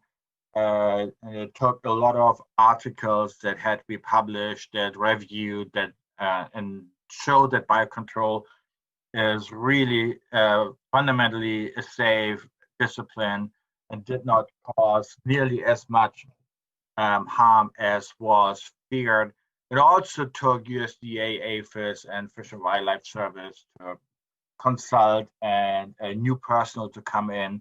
And I will say that the process is now been better than I can ever remember it being in the last 30 years. And there's a lot of dialogue ongoing between the two main agencies involved, USDA, APHIS, and the U.S. Fish and Wildlife Service with the petitioners.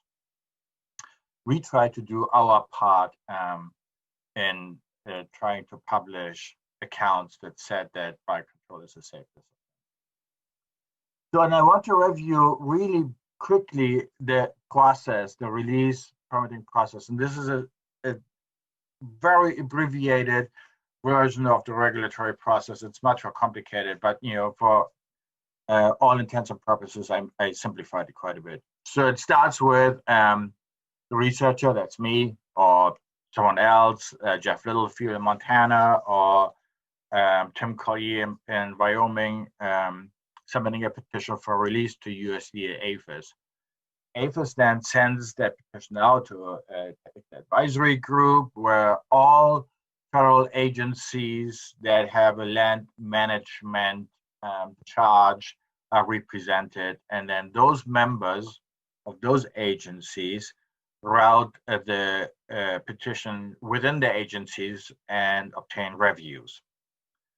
The TAG chairperson, currently this is Dr. Charlene Singh with the U.S. Forest Service in Bozeman, Montana, then receives all those reviews and summarizes them. And along with the summary, TAG will recommend to APHIS PPQ that the agent is released or not. If it is recommended for release, then the USDA APHIS prepares a biological assessment. That's another document, and that's a specific agency document that then is sent out to other agencies, specifically the United States Fish and Wildlife Service for consent. Then the Fish and Wildlife Service does or does not concur with USDA APHIS intent to release the insect. And if it does, then APHIS publishes its intent in the Federal Register and ultimately signs a FONSI, a finding of no significant impact. And if that occurs, that is basically the permit that the insect can be released in the United States. And then I can take it into the quarantine, make sure that we rear a clean generation of the insect and release it. So with that in mind, and I will come back to this slide a number of times, let's go through some of weeds that we certainly have issues with in the state of Idaho. First common weed, Phragmites australis. And ironically, I was the guy who was asked to start that project in 1998 when I was still working in Kebbi at Switzerland. That's not why I show this picture. It has three of the people who are really in charge of the biocontrol development of Phragmites.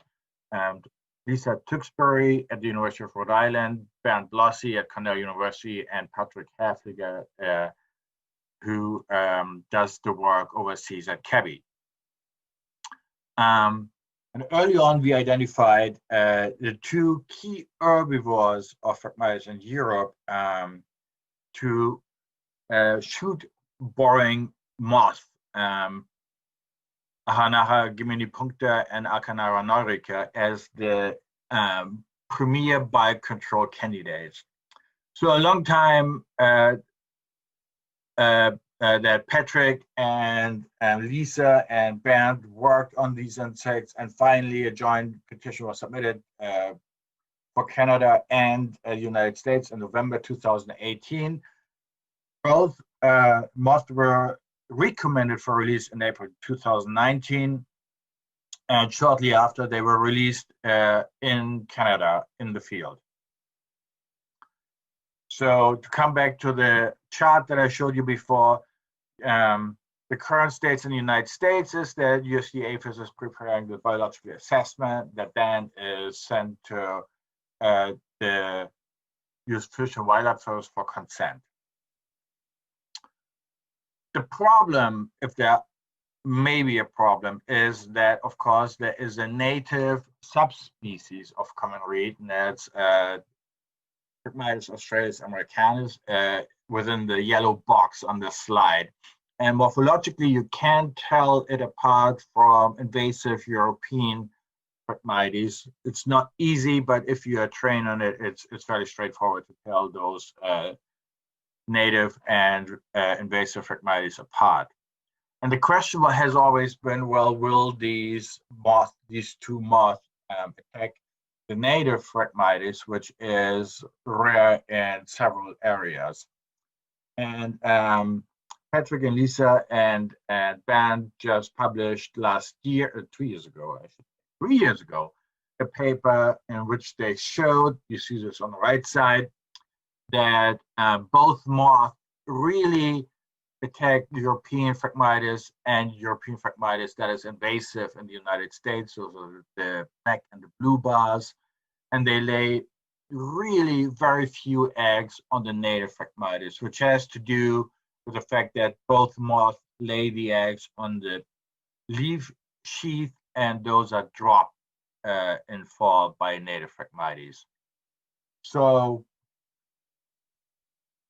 as to whether that is satisfying the Forest Service or not remains to be seen, but hopefully there will be a positive outcome of this soon.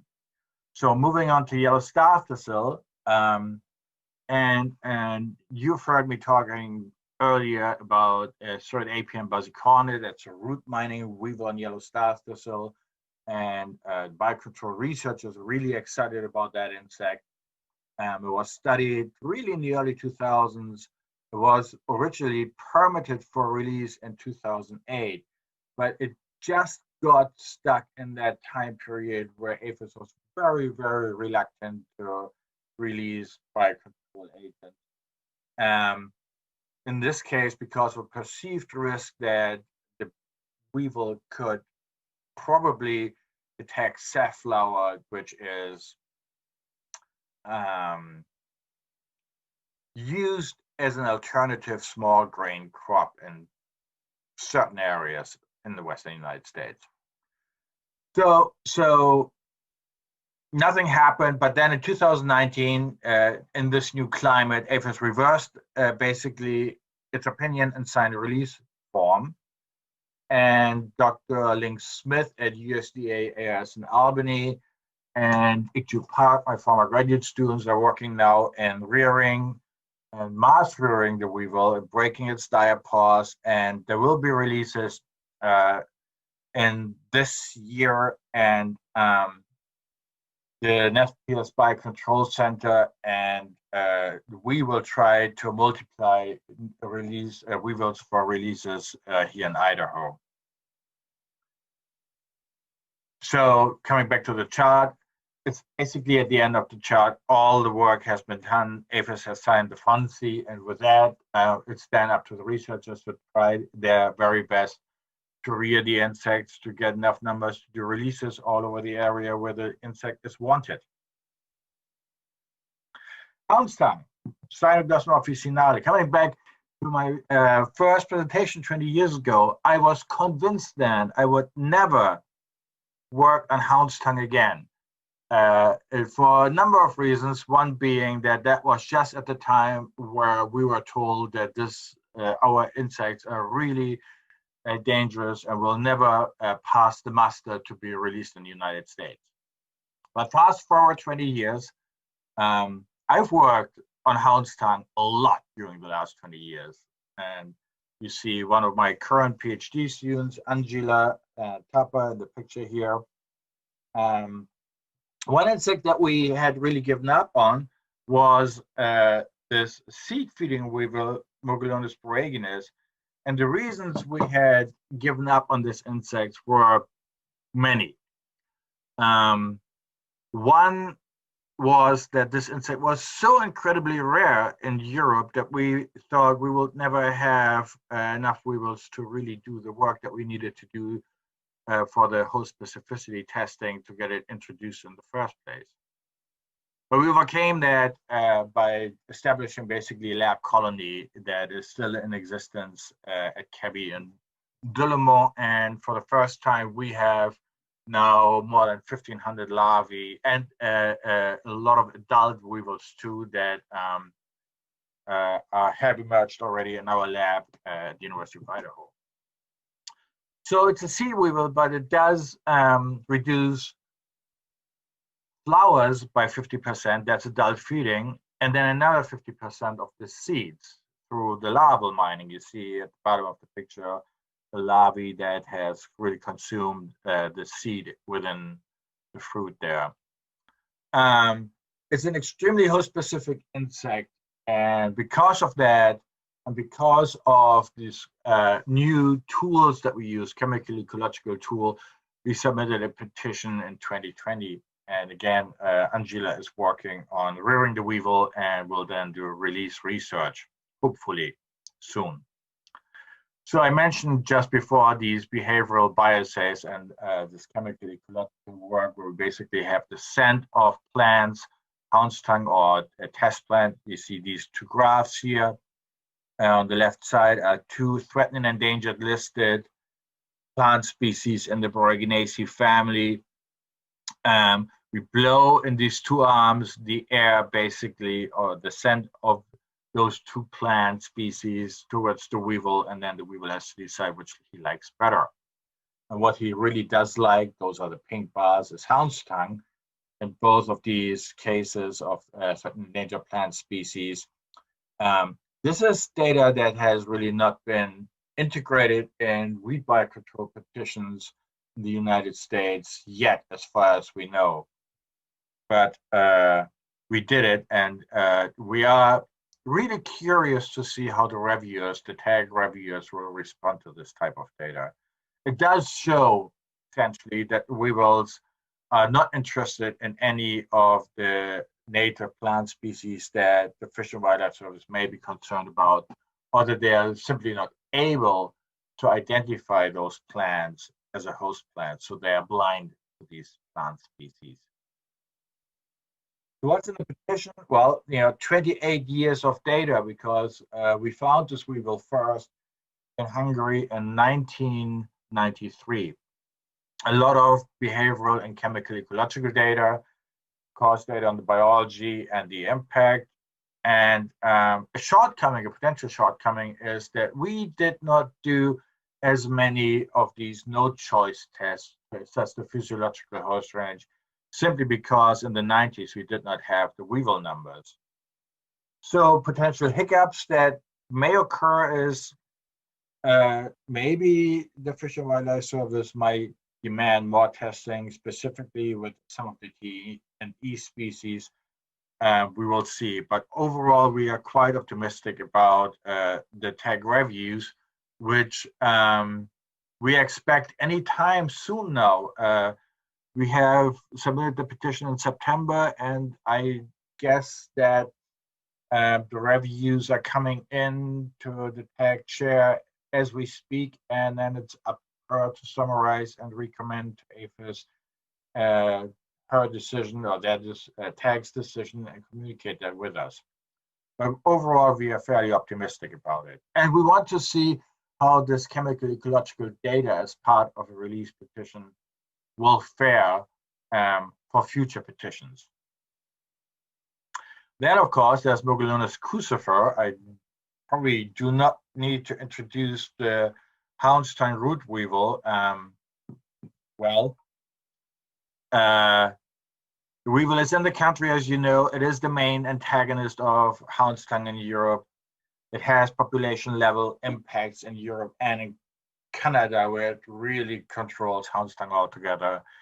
It is here since 2008. This weevil does have a broad physiological host range, which is why APHIS, when we originally submitted the petition in 1997, said no to it. It hands down rejected the weevil for release in the United States in 2003. And then since 2013, so that's now 8 years, I had graduate students looking into aspects of the chemical ecology and the host finding behavior of the weevil. And with all that data and other data that we collected between 2009 and 2011, that was non-target monitoring data, we will now repetition this weevil this spring. So I mentioned chemical ecology a number of times. I do mention it again here. What you see in these four pictures on the top left is Oreochorea crassipes. That's a TNE species in the Boraginaceae family that occurs in western Texas in one county. That plant species was the reason in 1997 that the Fish and Wildlife Service said, you will not release this weevil in the United States. Now, what we do nowadays, we use some basic knowledge about specialist herbivores to overcome concerns voiced by people that are charged with the protection of these plant species. So all specialist herbivores are adapted to their host plants, and that happened over evolutionary time. And they are so close adapted to their host plants that they have specific cues that allows them to identify them.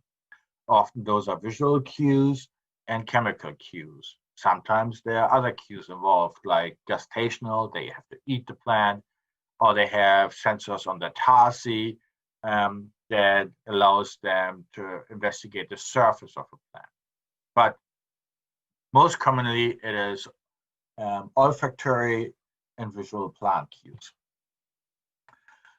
Conversely, plants that do not have the right scent or that don't look right are ignored. They are not recognized as host plants. And this is basically what makes a specialist herbivore. So if they cannot identify a plant species as host plant, they will ignore it. They are blind to it. Host plant recognition is really used quite commonly in crop integrated pest management, but it just hasn't been applied in weed bite control commonly or at all. And I just want to give you a glimpse of data. I show you these two figures here that show arrestment, not in a law enforcement sense, but in a positive sense. And this is data that Jessica Fang, one of my PhD students, has just published for Mogulinus crucifer. So when an insect herbivore identifies a plant as host plant, it responds with arrestment, meaning instead of flying away, it will sit on the plant. It will not move. It will start to feed. And this is what we call arrestment. It stops looking for other plants. It stops foraging for other host plants. And so literally and figuratively, the insect gets arrested on the plant. Conversely, if the insect does not recognize a plant as a food plant, as a host plant, then there's no arrestment. It will continue to move. So what you see in these two graphs, on the top graph is a no choice test, and on the lower graph is a dual choice test, where you offer the insect hound's tongue, those are the black bars, and a test plant at the same time. But let's look at the top graph first, no choice. What you see there is that 60% of female weevils get arrested on hound's tongue. That's what we would expect. For the most of the test plant species, other test plant species that we offer to the weevil, there is no arrestment. The weevil literally does not recognize these plant species as host plants. And you see a few of these diagonal abbreviations that are bold, and those bold abbreviations are plant species that are threatened and endangered listed in the United States. So this is very convincing data that shows you that the weevil is really blind to those non-target plant species. And on the lower graph, again, you see barely any gray bars, meaning the same thing. If you offer a choice between hound's tongue and those non-target plant species, the weevils all end up being arrested on hound's tongue. This is one aspect of how you can interpret or use this chemical ecological data. So another thing to know about the distribution of Boraginaceae in the United States and those that the Fish and Wildlife Service is concerned about is that they have largely southwestern distribution. So you see a light gray distribution of houndstung in the United States on the county level, and then the dark patterned or dark areas, counties, either threatened and endangered plant species in the Boraginaceae family, or in the case of Idaho County, it's Dasynotus dormiri, which is not a listed protected plant species, but is very rare and the only county in which the plant occurs. The other piece of information that is on this map is this yellow circle. And what I tried to illustrate with that is that really the vast majority of plant species that could be of concern to agencies, and those are Oreocarya and Crocantha and Hakelia and Lapula plant species, are really distributed in the southwestern United States. So what's in the petition for Mugelonus crucifer? A review of the weevil biology and its impact, of course. A review of the previous host range data, where we honestly will say this weevil has a broad physiological host range. If you force this insect to develop on a number of Boraginaceae plant species, it will be able to do so, which is what caused the concern about this insect in the first place. We will have non-target monitoring field data that we are very excited about, that we include, and of course, comprehensive chemical ecological data. The hiccups are that despite what we believe demonstrates that the weevil is environmentally really safe, is that the Fish and Wildlife Service concerns about the physiological host range may still not be satisfied, and they may request additional tests. And this is why I said it is so important to see how the reviewers at TAG will respond to the Mugelonus borraginus petition, because it is the first petition that includes a lot of chemical ecological data. But for Mugelonus crucifer, we have essentially two arguments that we can make. That as far as we can tell, scientifically, based on the host finding behavior and the chemical ecology that guides this insect, we believe that there will be no non-target attack. And secondly, that something needs to be done because the weevil, as you all know, is already present in Washington State, Montana, and Idaho anyways. So just putting your head in the sand might not be a viable option. So we'll see how this goes. I have two PhD students working on Mugelonus crucifer, Jessica Fang, who's doing really elegant chemical ecological experiments, and Karuna, who will dive even deeper into the host range testing and try to analyze what all this host finding data really means with regard on whether the insect can or cannot attack any native plant species. So we are at the very beginning of this. Researchers have its petition for release. It's going to go forward, as I said earlier, this spring. Moving on to horicress, Lepidium draba, Lepidium chalapense.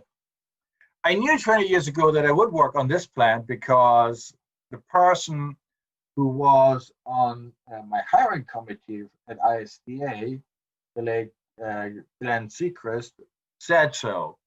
Said, you will work on white top biocontrol, so I had no choice.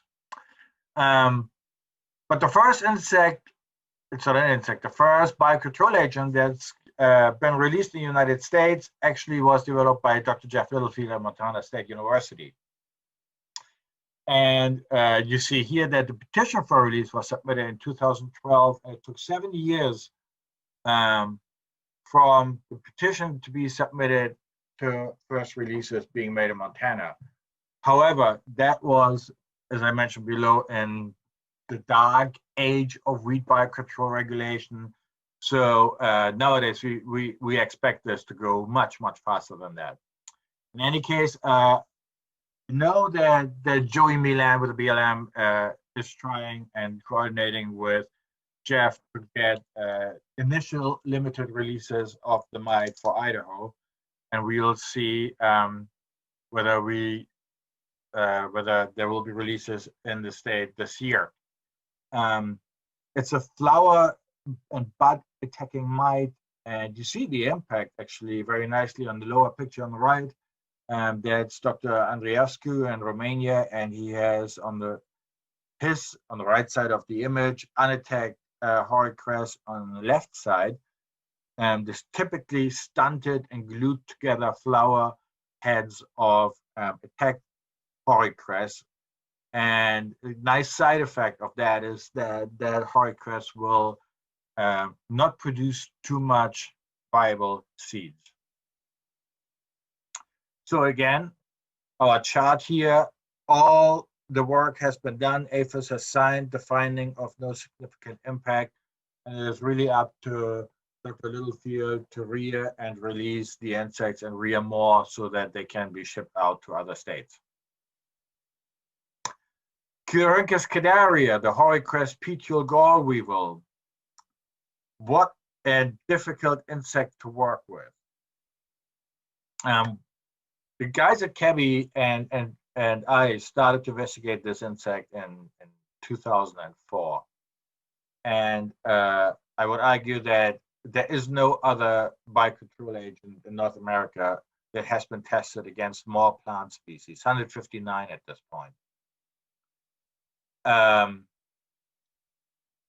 10 TNE species, 113 of those 159 were native to North America. It's really huge numbers.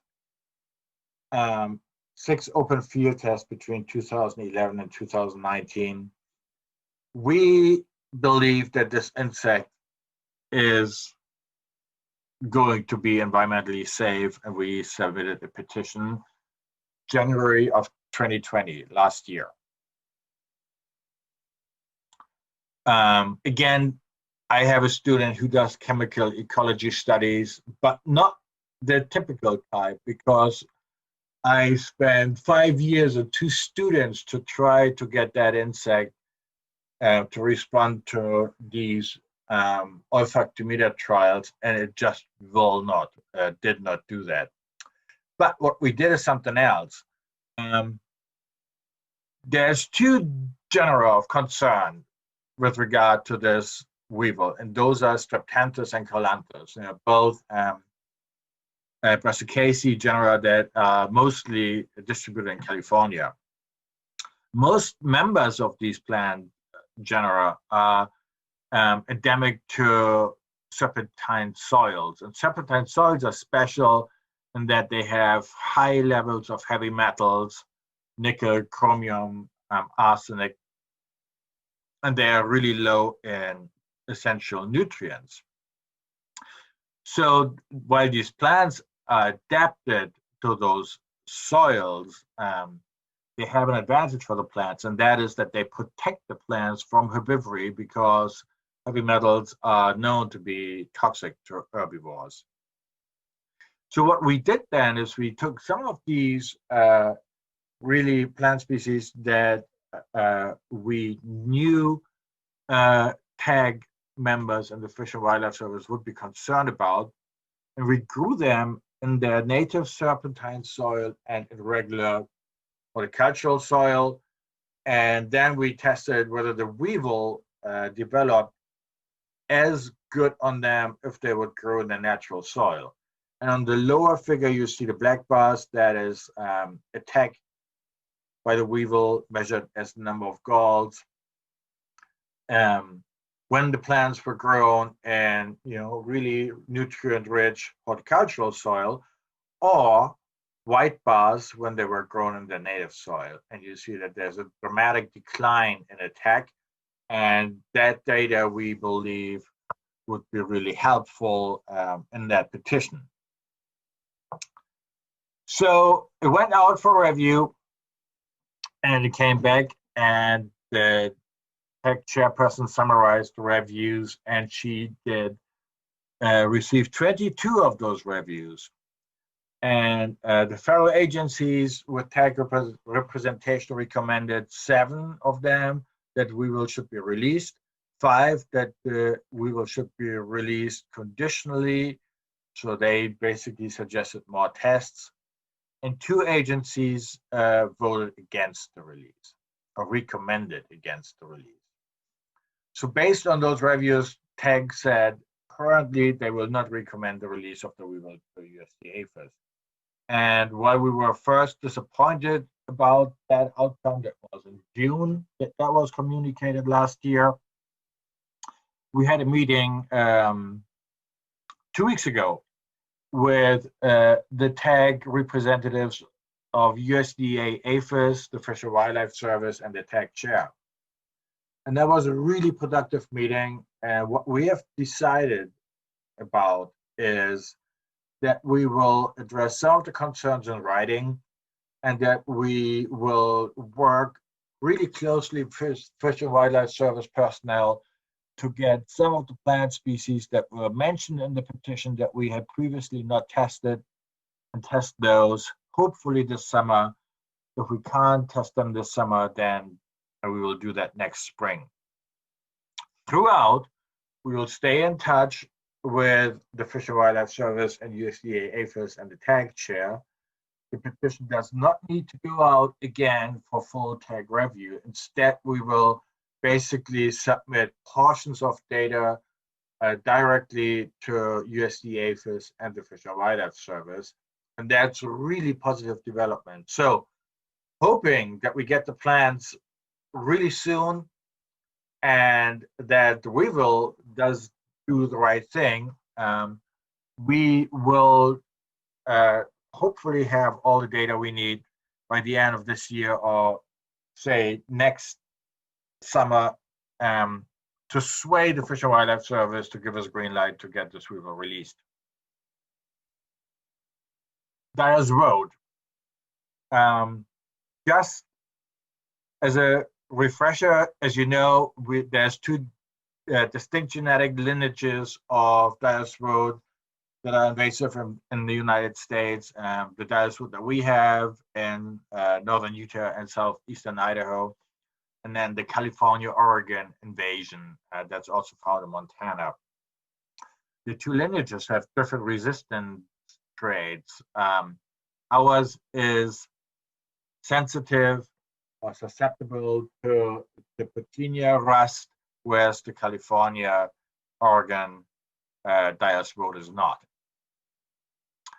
But the weevils that we develop should and will attack Dyer's Road regardless of where it grows in North America. So there's Dyer's Road seed weevil, Curingus pyarum hoffi, and it is an exceeding host-specific insect, tested against 123 plant species, and there was really only development or egg oviposition eggs found in 4 plant species, of which 3 are native to North America. And typically, we would say right off the bat, let's petition the weevil, and we are done. And that should have happened in 2017. However, one of those 3 native plant species happened to be a T&E species, Bucheria hoffmanni. So what you see on this slide, though, is where Bucheria occurs. And there's a single population of that plant species that occurs on the Channel Island National Park in front of the coast in Southern California. And you see on that left map the southern extent of Dyer's Road distribution in California. So that alone is a really solid ecological filter that will ensure the safety of that T&E plant species. In addition, however, Kevi and BBCA conducted open field tests in Italy in 2019, and the TNE plan was absolutely unattacked. And also, I had a student who did chemical ecological studies that indicate that Curionius pyrum hoffi is attracted only to yellow flowers. And as you can see on this picture, Boeheria hoffmanni flowers purple. So we believe this insect is safe. So what's in the petition? A review of the biology and impact, physiological host range data, behavioral and chemical ecology data, a special discussion of the TNE species, and we will submit this petition this spring, and we are quite optimistic about its outcome. So here we are again at the very beginning of this chart. But as I said before, once we have submitted the petition, typically we get to the lower steps in a really reasonable amount of time, within 6 to 8 months or so. Then there's Curionius rusticus, there's root weevil. And the best thing I can say about this insect is that at higher attack densities, it builds out rosettes right off the bat, as you can see on the lower right picture in this slide. It has been tested against 142 plant species, and it is robustly host specific. Again, I have a student doing chemical ecological data. It's BJ Subedi here. And you can see on this sketch on the upper left how these olfactometer work. You saw that with Mugelunus braeganus earlier on. So you have the scent of Dyer's throat or a test plant species blown against the weevil release point, and then the weevil can choose which arm he goes into. And in addition, underneath that glass tube, you have a little flower sprig or a leaf of Dyer's throat or test plant species. And then you see this chart on the right, how the weevils decide which arm they spend time in, and overwhelmingly, regardless of all these plant species that we were concerned about, the weevils choose to spend almost all their time in the Dyer's throat arm. The two bars on the top is a blank test. Basically, both arms were empty. They're just to test against bias, and as you would expect, the weevils did not know what to do in that case. So what's in that petition? A review of the biology and the impact data, physiology, host range, open field test data, chemical ecological data, and pickups. As with every species, the Fish and Wildlife Service may want us to test plant species that we haven't tested before, and this petition is going to be submitted a year from now. So again, within that chart, we are here. Finally, I have still one quick slide on Russian olive, and that's not a project that I am involved with, but I want to show it anyways. There's an aerophyte mite that was developed that only attacks the fruit of Russian olive. It's extremely host specific, and the petition was submitted by Tim Collier and Rosemary de Klerk-Float in Canada. Attack recommendation for the United States is expected at any time now, and it is assumed that it will be a positive decision for release. So only affects the fruit production of Russian olive, and with that does not attack any healthy trees in any other way. So, we want to basically suppress the saplings of Russian olive with that. Here's where we are within the chart. So now I want to spend another 2 minutes on some research on spotted knapweed. So you know that we are looking into Agapita zagana, the spotted knapweed root moth. You all know Cyphocleonus, the root weevil. This is a sketch here that has been published a number of times. So what you see is basically the difference of the two root herbivores. Cyphocleonus sits within the center of the taproot, while Agapita is girdling the root, which is why it is considered really the more damaging and more effective biocontrol agent, always has and is. If you compare attack on a weevil, on a larvae by larvae basis. So a few years ago, I asked Paul Brucewen to summarize the releases that have been done between from 1994 onwards for the two biocontrol agents, and you'll not be surprised to find that between 1994 and 2014, there have been more than 2,500 releases for Cyphocleonus, and at this point, it may as well be more than 3,000. In the same time period, however, there were a whole total of 45 Agapita releases because Agapita was considered to be really rare. Well, so I have a student working on this, and one of the things that we did this past year is we had a lot of you collecting roots and sending them to us. So we got more than 1,000 roots that we dissected from just short of 30 field site locations across Idaho. Despite all the resources, all the programs to master, to release Cyphocleonus and do all these things, we wanted to know what the true abundance of both insects in the field across the state is. And you see a glimpse, and this is really, really raw data at this point only. On the figure on the right side, those are the 2020 dissections of those 1,000 roots. On the y-axis, on the x-axis, you have your 29 field sites, and I apologize for that being so raw data. We will ultimately map that on an Idaho map and scale it out. But what you can see is that on average, if you go to a random field site, you will find in every second root that you take out an Agapita larvae, you will only find in every third root that you grab out of the soil a Cyphocleonus root.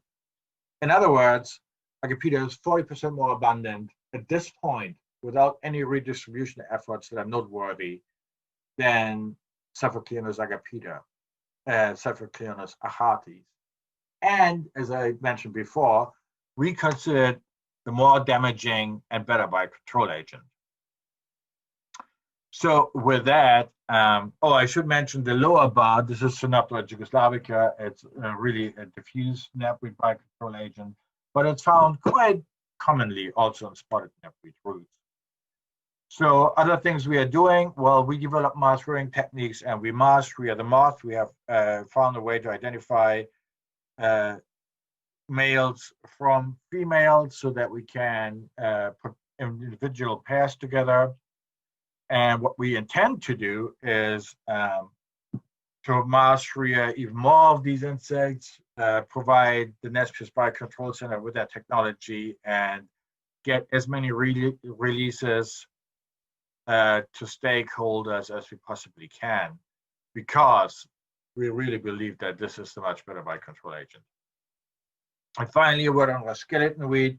You know that I'm working on the skeleton weed root boring beetle, Synoptera foveola,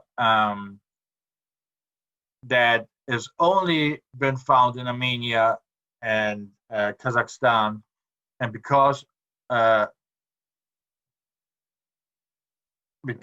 COVID-19, we weren't able to get any beetles out of Kazakhstan in 2020. I will mention that there's another Synoptera species that we are super interested in, Synoptera signata, and it's rare, and it's associated with Chondrilla juncea in Armenia and Turkey only. We have not found it yet, but if we find it, we really would like to study that too. Here are the Kazakhstan field sites and pictures of Chondrilla ambigua, that's the host plant that we collect Sinoptera foveola from. And as I mentioned before, we couldn't do any work this past year, but we are really optimistic that this May we will get beetles out of Kazakhstan, because we want to push the beetle research forward. We do know that the beetle can develop on at least 2 of the main genotypes of skeleton weed that we have in the United States. We are not sure about genotype 2, but again, this is all research that is hopefully moving forward this year. And with that, I come to takeaway messages. Expect first releases limited of cert APN for yellow star thistle this year. We really hope that in spring of next year, we will have a release permit for Mogulonis boreaginus in our hands. We also hope that we may see a release permit, hopefully, for Curangus pyramhofi on Dyer's Road next year. We think we have a good shot to get the Horicris petiole weevil approved for release, but since we have to do more work, it will probably take until 2023. And for spotted knapweed, I really would like you to consider, if you acquire releases, to try and get Agapita instead of Cephalcleonis for your spotted knapweed biocontrol.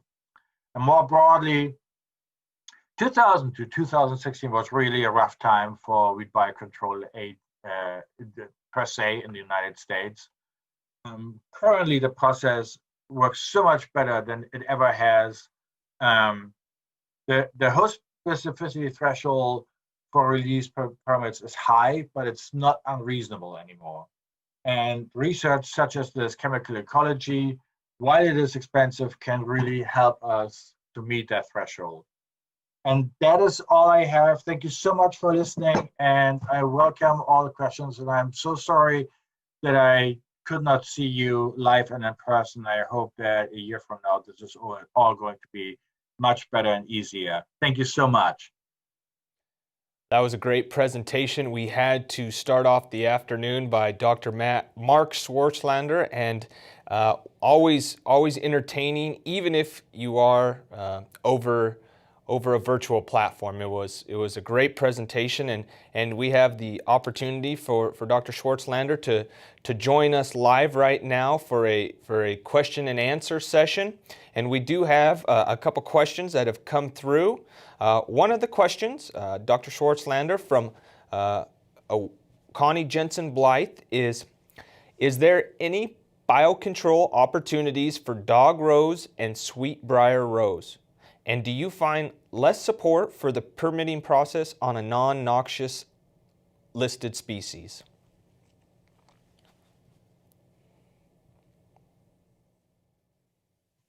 Hi, everybody. Hi, Connie. Excellent questions. I start with the second question first.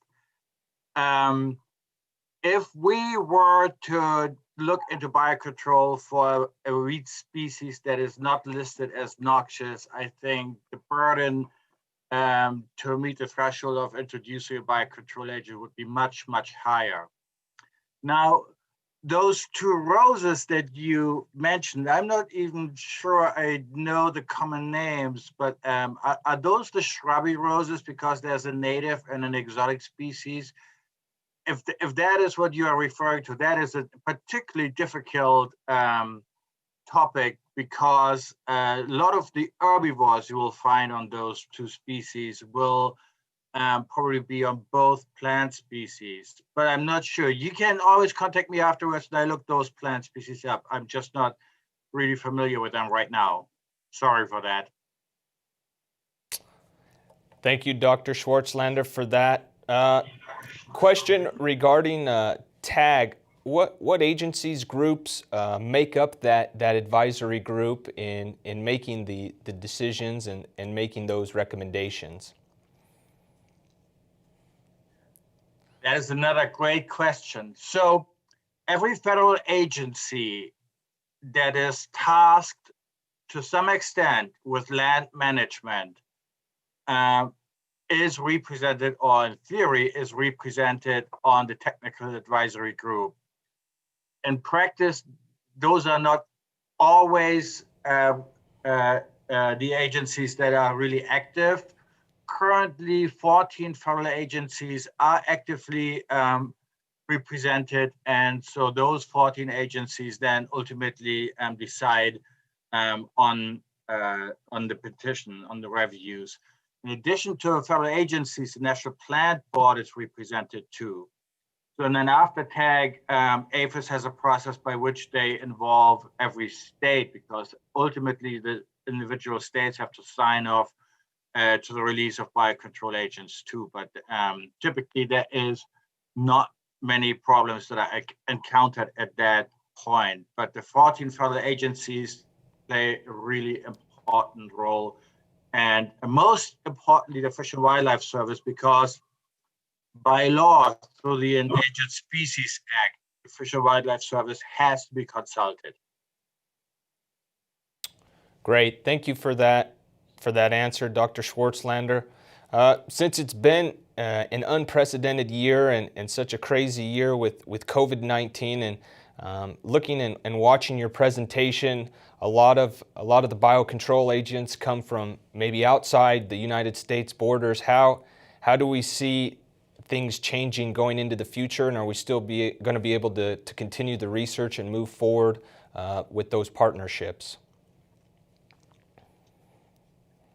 Well, I hope, because the research that I do here really relies on me having our European collaborators collecting or rearing those insects, and then typically I fly them over because the bonded carriers don't want to or are not allowed to transport them via FedEx or UPS.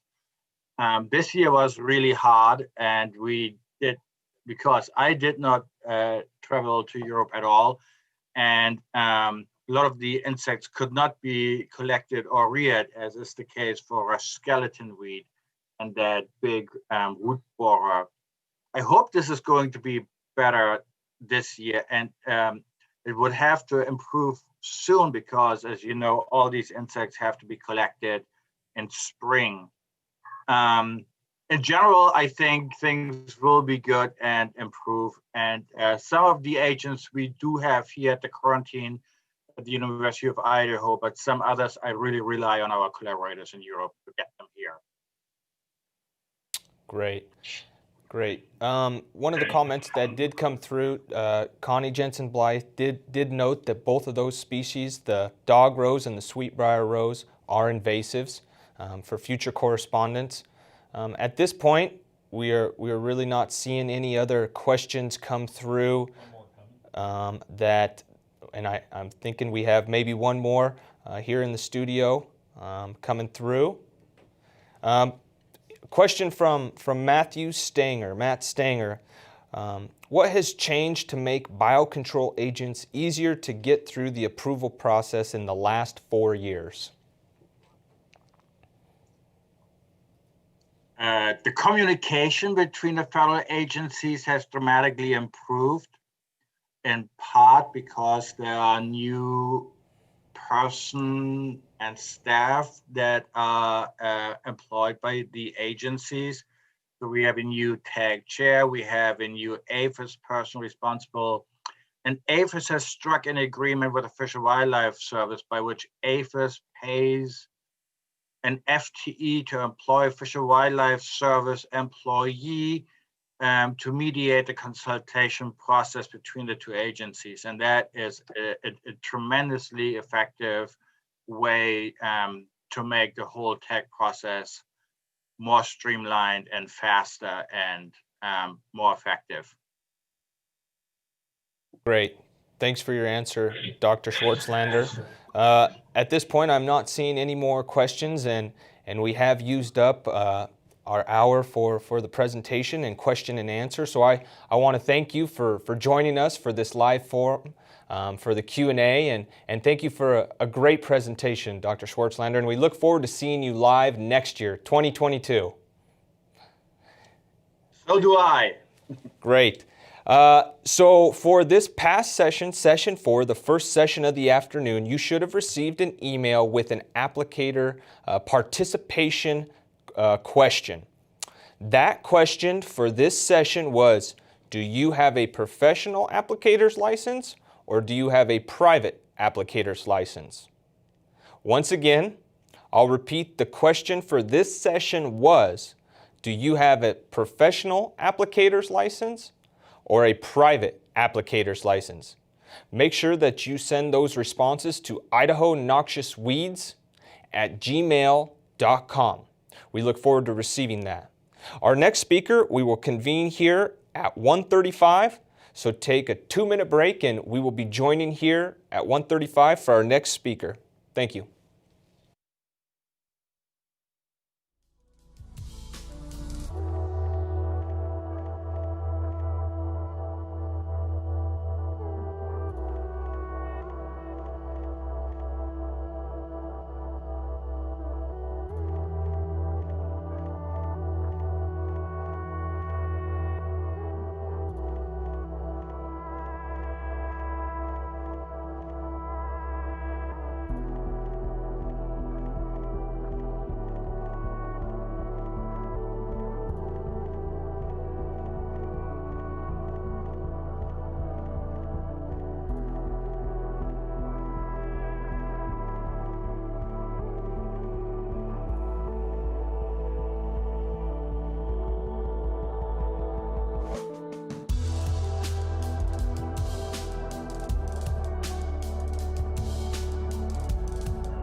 All right, and we are ready to start our second session of the afternoon, the fifth session of day 1 of the 2021 Idaho Noxious Weed Conference. We appreciate you joining us, and we're going to be diving in to another topic that most of you are familiar with.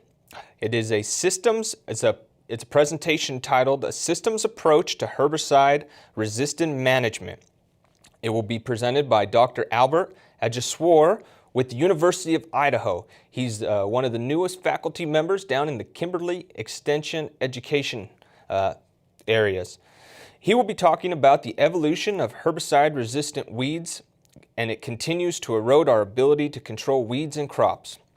He's going to discuss new and existing approaches to manage herbicide-resistant weeds. This includes, but is not limited to, cover crops, crop rotation and diversity, herbicide mixtures, harvest weed seed control, weed seed head suppression, and precision weed control technologies. In addition, he's going to demonstrate how the Herbicide Diversity Calculator, an interactive web app that estimates the risk of herbicide resistance, can be used as a decision aid to reduce the selection of herbicide-resistant weeds. Thank you, Dr. Ajaswar, for making this presentation, and we look forward to joining you for a live Q&A after his remarks. Hello, good afternoon. My name is Albert Ajaswar, and I'm Extension Weed Specialist at the University of Idaho. Thank you all for coming or listening to this presentation. So today I'll be talking about systems approach to herbicide resistance management. Most of us here might know that herbicide resistance is a major issue facing agriculture today. So I'll start by defining what a problem is, and then we'll go into some management options or a systems approach or how to manage herbicide resistance. And so herbicide resistance, okay, there we go. Herbicide resistance is the ability of a weed to survive an herbicide application that would normally kill the original population or the wild type. And so if you apply herbicide this year, you get a good weed control. The subsequent years, if you start getting reduced control or reduced control from that same herbicide, and it could possibly be that there is a selection issue going on, selection for resistance. And this is a photo that I borrowed from Don Morishita. And you can see here that there are some weeds dead, and right by them other light plants are healthy. And so this will be a classic case of resistance, because you can see that some are dead, some are alive. So there's been a selection process going on, some selection for resistance due to continuous application of the same herbicide.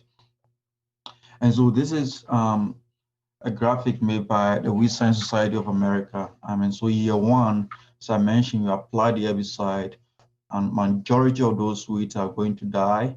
And then there will be that one or few weeds that survive that application. And then that weed survives, grows bigger, produce seed, and those seeds are shared in the soil. And the following year, instead of just one or just two plants, a few more plants are going to come up the following year, which is the second year. If you go in and apply the same herbicide again, that process repeats itself, but now it is not just one weed or two weeds surviving, it's a couple of weeds.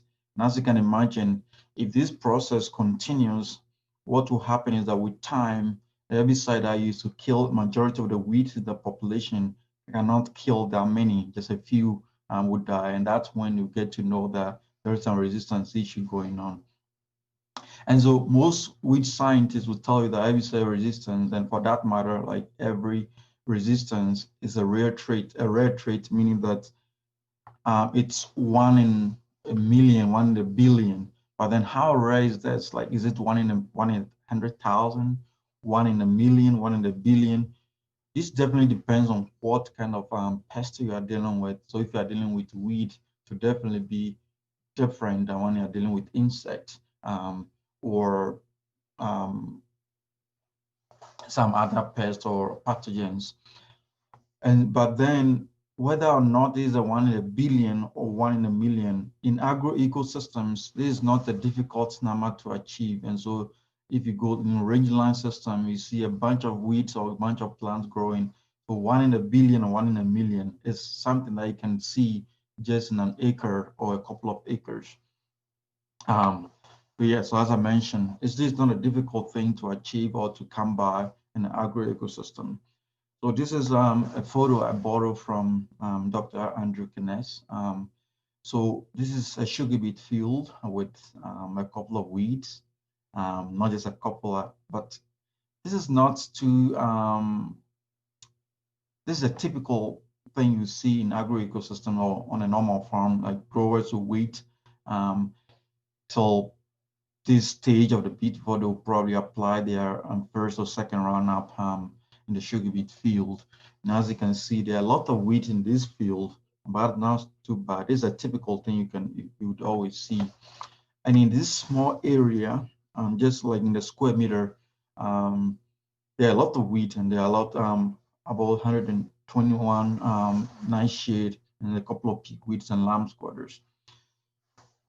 So if you sum this over an area, it gives you about 1.25 million wheat per 25 acres. And with this farm sizes we see here, this is not a big farm. And so that goes to say that 1 in a million is something that you can see in just a couple of acres.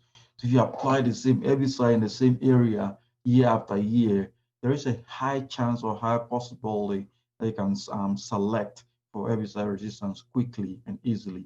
And so we say that it's a rare trait doesn't mean that it doesn't happen. meaning that it's a numbers game. So how many pests, how many weeds are there when you apply that herbicide or that chemical? And so if you can all guess like how many weeds will be in this field, like a lot. And so this is just going to support what I just said or mentioned, that in agro-ecosystems, these numbers are not difficult to come by at all. So what is the situation of herbicide resistance in Idaho currently? So in Idaho, we have 11 documented unique cases of resistance, and I'll explain what unique cases are. So the first case of resistance is 1987 prickly letters, and I think the latest we've had was kosher resistant to glyphosate. So these numbers here in the bracket or and the parentheses are the herbicide site of action, and so it's a classification system used by the Weed Science Society of America to designate herbicide site of action. So the group 2 will be our ALS inhibitor herbicide. Most of the herbicide we're using small grains, and group 1 grass herbicide. Group 8, I believe it's Eptam. Then group 4, our growth regulators like 2,4-D. And then group 15s are like Outlook and Warrant. And then group 5 are our photosynthesis 2 inhibitors like atrazine. And we have this resistance in 7 weed species so far. So like prickly letter, scotia, Russian thistle, ryegrass, and wild oats, mayweed, and and a redwood pigweed. So I mentioned that there's unique cases of resistance. This is something I would mention over and over again, or something that I would come to, will show in a couple of slides. And so a unique case of resistance would be a weed resistant to different herbicide or different class of herbicide. And so right now, see, kosher is resistant to group 2 herbicide. And fast forward, we found kosher resistant to group 4 herbicide. And so those are different unique cases of resistance. Kosher resistant to group 9 herbicide. That's a different unique case of resistance. Another example would be like ryegrass resistant to group 1. And there's another population resistant to group 1, 2, and 15. So that would be another unique case of resistance. And so that's how we count those cases of resistance. So cumulatively, we have 11 documented unique cases of resistance so far in Idaho. So how are we doing compared to our neighbors in the Pacific Northwest? So definitely, this is Idaho right here. Our first case of resistance, prickly letters, is almost the same time as Oregon, and even for Washington, they found years earlier. Oregon has a little over 20 unique cases of resistance, and Washington about 15.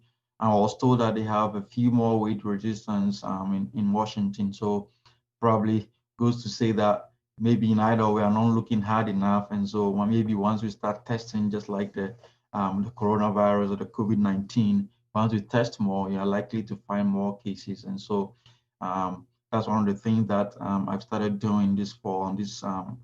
This fall, just collected some weeds. I'll be screening for resistance and in January and February of next year. Sorry, this year. So yeah, this showing that we are doing a little better than Oregon and Washington, but maybe once we start looking more, we'll find more cases. So the title of this talk is how systems approach to how to herbicide resistance management. So the question is, what is the best approach, or how do we manage resistance? And so I'll start by doing a cropping system risk assessment. And so what that tells us is like, okay, if you are doing this practice, or if you have A, B, and C, what is the risk of selecting for resistance, or what is the risk of developing resistance? And so I mentioned that herbicide resistance is a numbers game. And so like the fewer weeds you have, the less chance that you could select for resistance. The same way, if you have high weed density or a lot of weed, you have a high chance of selecting for resistance because we said it's 1 in a million, 1 in a billion. And so if you have 10 billion weed, you have a higher chance of selecting for resistance than someone who have just like 10 weeds. With regards to cropping systems, if you have a diverse crop rotation, a diverse crop, so you plant alfalfa followed by small grains, or small grains followed by alfalfa, and then maybe you rotate to sugar beet or rotate to beans. And so that offers you different possibility to manage weed. You plant those at different timings, you plow at different timing, use different herbicide. So that gives you a chance to diversify your weed management tactic. And also, if you herbicide diversity, so if you are using just the same herbicide over and over again, you have a high chance of selecting for resistance. However, if you mix two herbicides, two different sites of action, so that site of action is that specific protein or site in a plant that the herbicide acts on. And so like for say,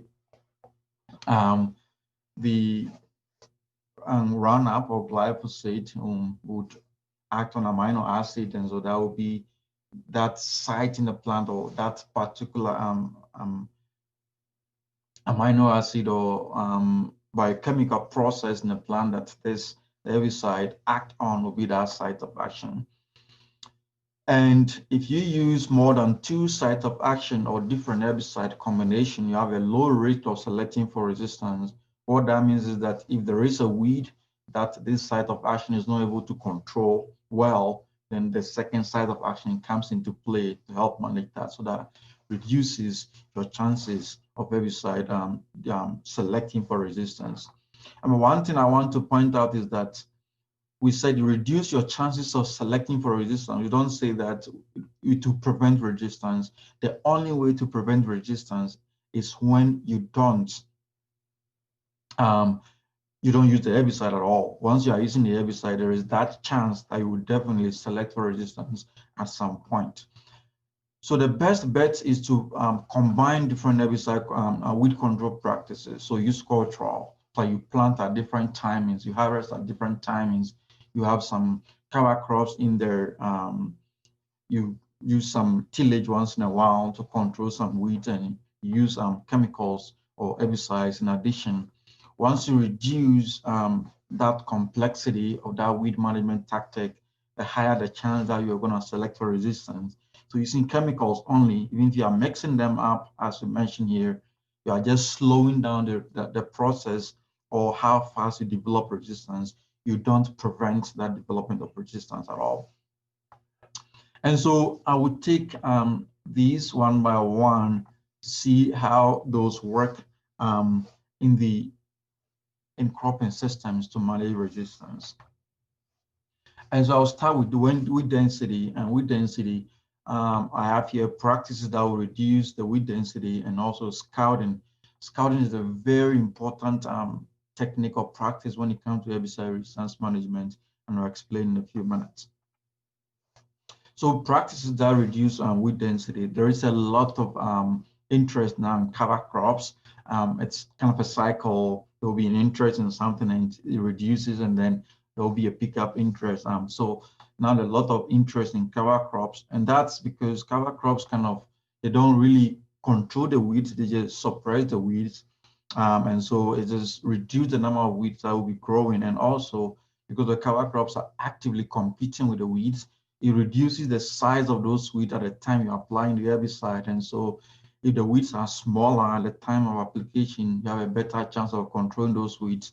However, without those cover crops, those weeds will take off, they are bigger. So if you control them, there is a chance that there will be an escape or someone that will survive that application.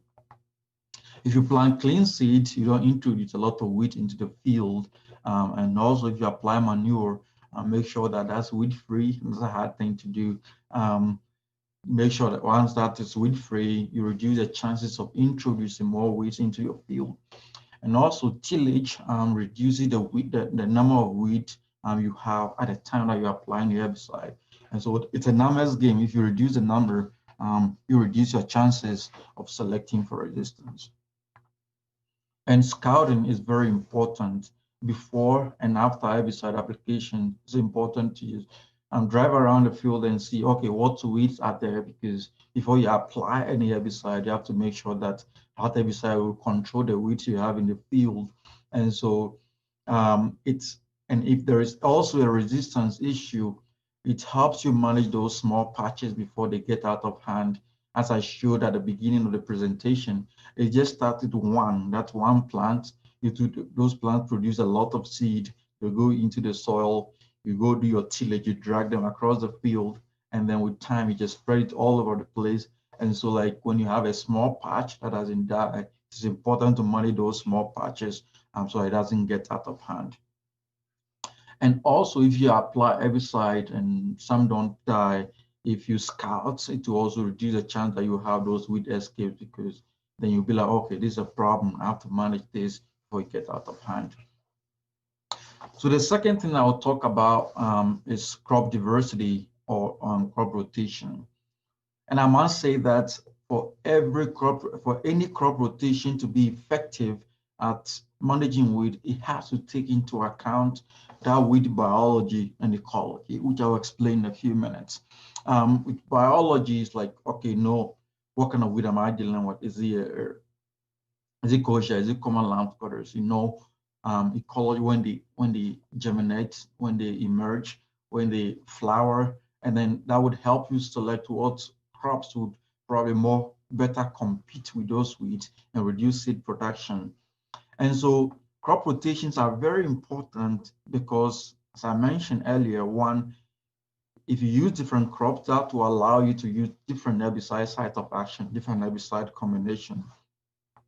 And also, different crops might be planted at different times. And so if I'm looking at dry beans, as against maybe spring wheat or winter wheat, those are planted at two different timings. And so those who select for different wheat species. If I'm planting dry bean late, what that means is that gives me the chance at the land preparation or the pre-plant burn down or tillage will control most of the weeds if I plant my dry bean. The same way, if I plant small grains, those will smother or kind of choke out some of the weed that will be emerging late, because by the time the weeds come up with like red root pigweed, by the time they come up in the wheat, that's too late. Like the wheat is very competitive at that point, and so that will reduce the competition and also how many seeds those weeds produce.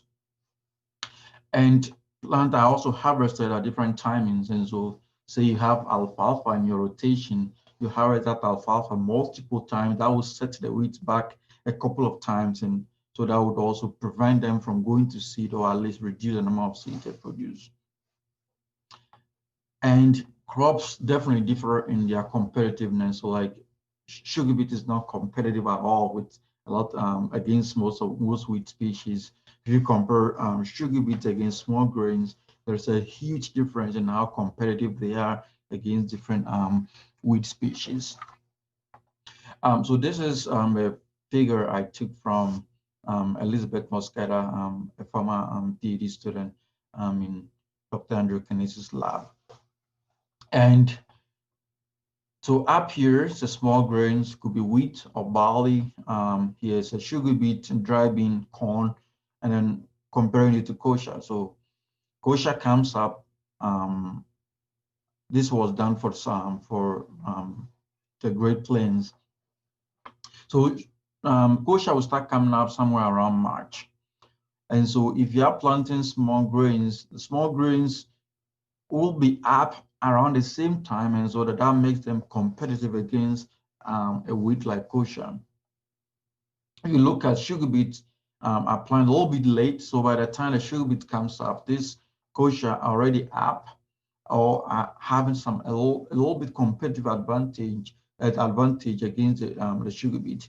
And that also explains why kochia is a very important or major weed in sugar beets, because they emerge around the same time, and so you prepare the land and then you plant sugar beet. They are emerging around the same time, so that will make them very competitive against the sugar beet. The sugar beet also doesn't grow tall. If you look at the height, so a small grain is more competitive against a wheat like kochia than would be sugar beet. Looking at dry beans planted late, and so even wheat at this kochia at this size will be probably controlled before we plant the dry beans. And so that's why kochia is not like a huge weed problem in dry bean compared to like pigweed that emerge late when the dry bean is after the dry bean is planted.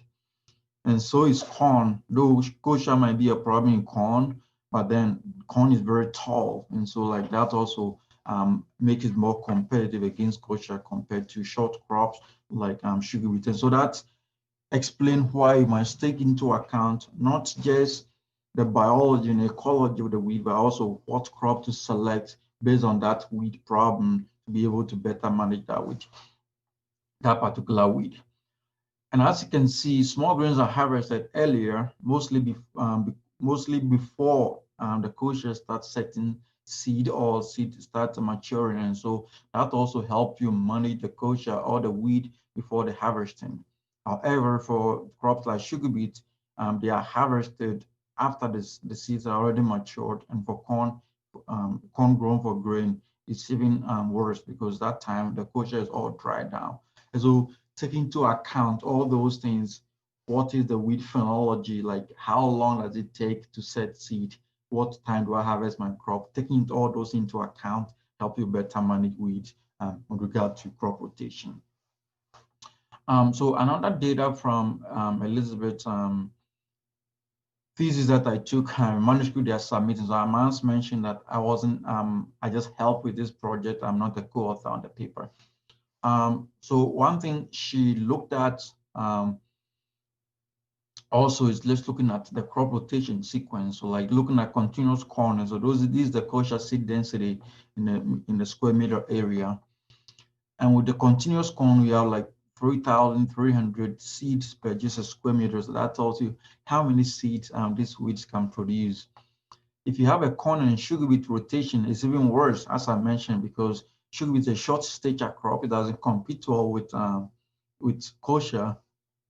And also the time you harvest the sugar beet, those seeds are matured already. If you throw in some dry beans, and it's kind of similar to what you see for corn, and that makes sense because you harvest the dry bean and you plant it late, so that'll control some of the kochia too, and harvest a little bit earlier too.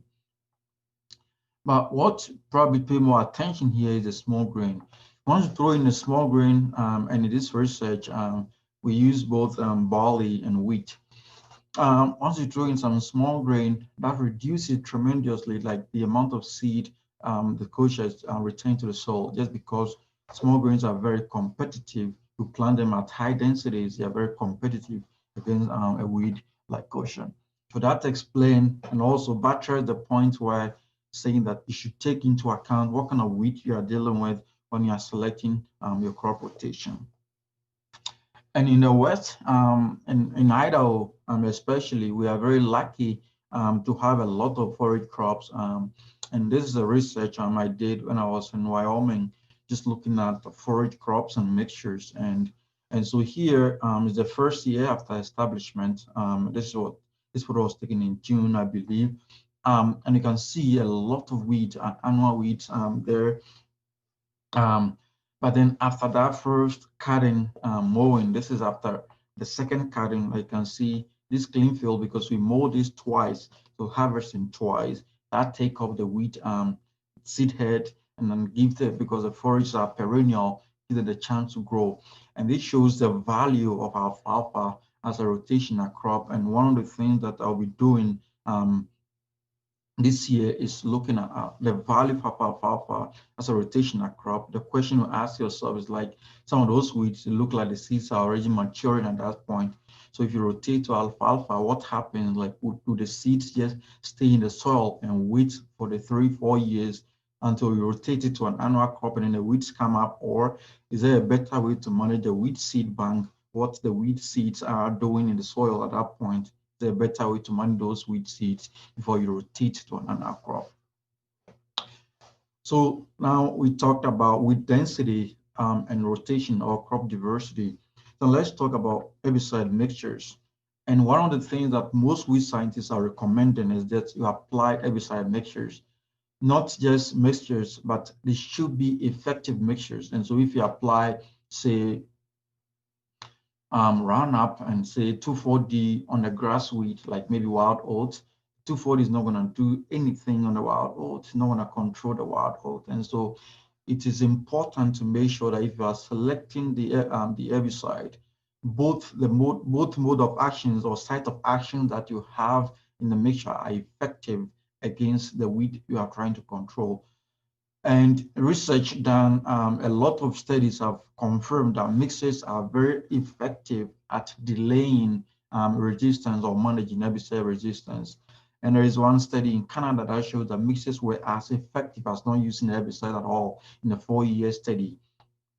And another study in Illinois showed that if you have at least 2.5 sites of action, so like more than 2 sites of action, and I showed that in that risk assessment table too earlier. If you have more than 2 sites of action, you are 83 times less likely to select for resistance.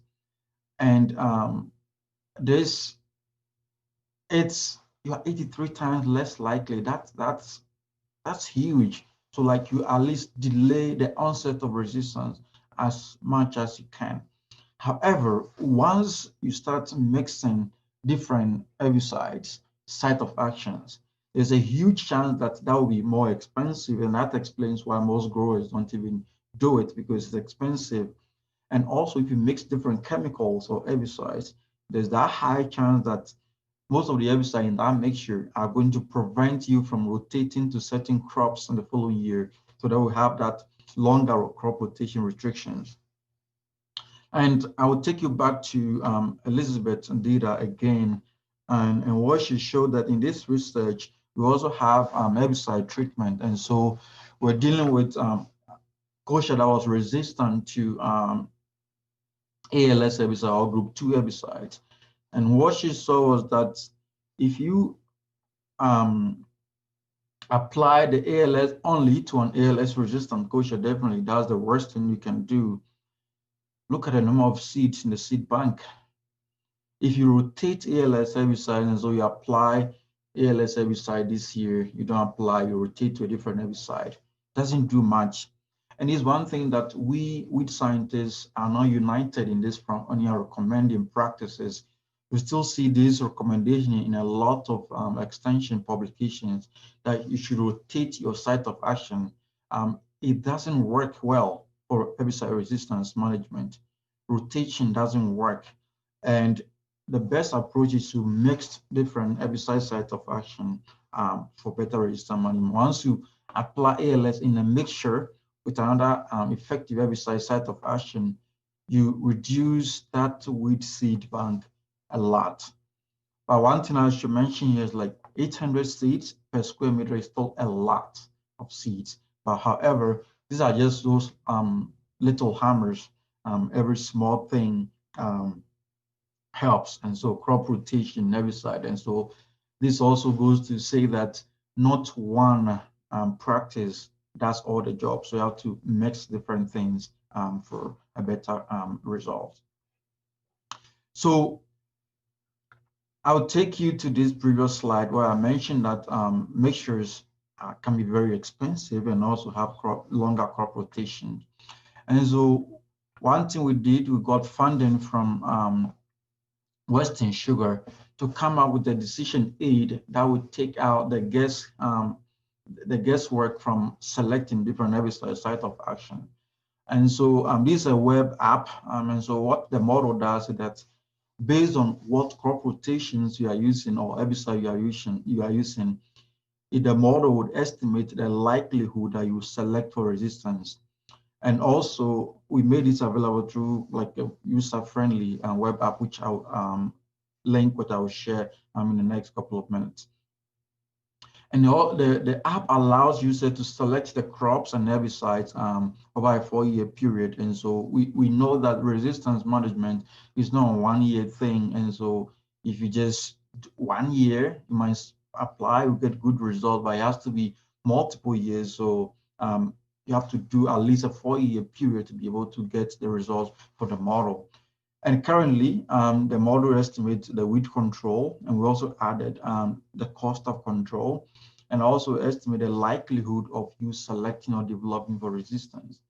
and give you a herbicide diversity score. I mentioned on the previous slide that when you have like at least more than two sites of action, it reduces your chances of selecting for resistance. So it gives you that diversity score. How diverse is your herbicide? You can apply two different herbicide trade names, but they might contain the same active ingredient, or they might have the same site of action. And so this will give you how diverse your site of actions are. So this is the web link. And so if you have a smartphone, you can just put in this web link, and I would have it on the last slide too. You can take a screenshot and just go there. If you break it, let us know, and we'll try and fix it. We've been updating this periodically, and so you might see the version. I think the version we have now is like 0.3 website. And so this is the web interface. So here is select the weed species. So you can see kochia here, and these green sliding bars, you can slide right to say that you have resistance already in the field. So I'll show you in the next slide how that works. So year 1, you choose the crop you want. Year 2, you choose your crop. Year 3, you choose your crop. And year 4, you choose your crop. So based on the crop you choose, it will allow you to select herbicides that are labeled for that crop. And so not just a compendium of herbicide, but those that are labeled for that crop. And so here selected that herbicide, the kochia is already resistant to group 2 or ALS herbicides. And we chose small grains here, and so it gives you the chance to select for herbicides that are labeled for small grains like Beyond, MCPA, and sugar beet, Nortron and glyphosate, corn, harness and dicamba, and dry beans, and have a bunch of herbicides. Select Eptam, Outlook, and so like give you that drop down menu, so you can just scroll down and then select the herbicide that you want to. So here, based on the herbicide you select, to show you how much weed control you would get. And so if you apply just Beyond, and this is in Clearfield wheat, you don't get that much control of kochia beyond an MCPA, and this is what the cost of control. So you see the range. So this is based on the rate you are using. So the lower end of the rate will be the lower end in terms of the cost. The upper end of the rate with the upper end in terms of the cost. And then year 2, you select sugar beets. You get, because of glyphosate, you are getting a huge control of kochia in year 4, year 3, and year 4. So that's how it works. And then it gives you, this is your herbicide site of action with glyphosate group 9. So it lists all the site of action and gives you the risk, resistance risk score. So any value greater than 1, that means you are having a high risk. And at the moment, this is doesn't make quantitative sense. So like it's not necessary that if you have 0.5 and you have 1, the 1 is twice as greater. So we have an extension publication that I forgot to put in the link to explain how this works. But you want a number that is as low as possible. And how that works is that if you use year 1, you use just glyphosate with no additional herbicide in the tank. Year 2, use glyphosate. So here, then you have a risk of 1. Year 2, you have a risk of 1. Year 3, you have a risk of 1. In year 4, you have a risk of 1. So just listen that, okay, you have a higher risk, higher risk, higher risk, higher risk throughout the 4-year period. However, if you use, say, use sharpen just once in the mix, so you have a lower risk of having resistance to sharpen compared to glyphosate that was used multiple times. Glyphosate used here, and used here, so 3 times. And so that's why this glyphosate risk is approaching 1, because you're having probably a higher risk of resistance to glyphosate because you apply it year after year. It's not quite 1 because in each year you mix the glyphosate with another herbicide site of action, so that reduces your risk of developing resistance. And so we started this when I was in Wyoming. And so one of the first things I want to do in the short term is to add other crops and weeds that are relevant or important to Idaho growers like potatoes. We have sugar beet and dry beans, all crops imported in Idaho. But to be important, it will be also makes more helpful to add crops like potatoes. And also, as I mentioned, once you mix herbicide, you have a higher risk of rotation restrictions. And so one of the things we'll be doing this winter before the weed science meeting is to add a rotation restriction into the app. And the medium to long term is to try and come up with herbicide recommendations. So sort of if you put in, say, sugar beet or corn to tell you, okay, you are better off using this herbicide based on what kind of weed you have in the systems. And that brings us to the end of some the various that table, the herbicide risk assessment table that I had at the beginning. And so we talk a lot about integrated herbicide management and resistance management. And it is important to kind of delve into some of the new practices or practices that are being implemented in different countries and in different systems to manage herbicide resistance. One that I will spend some time on is herbicide, the harvest weed seed control, and it's defined as a practice of preventing weed seeds from entering the soil seed bank by mechanically harvesting those at time of harvest.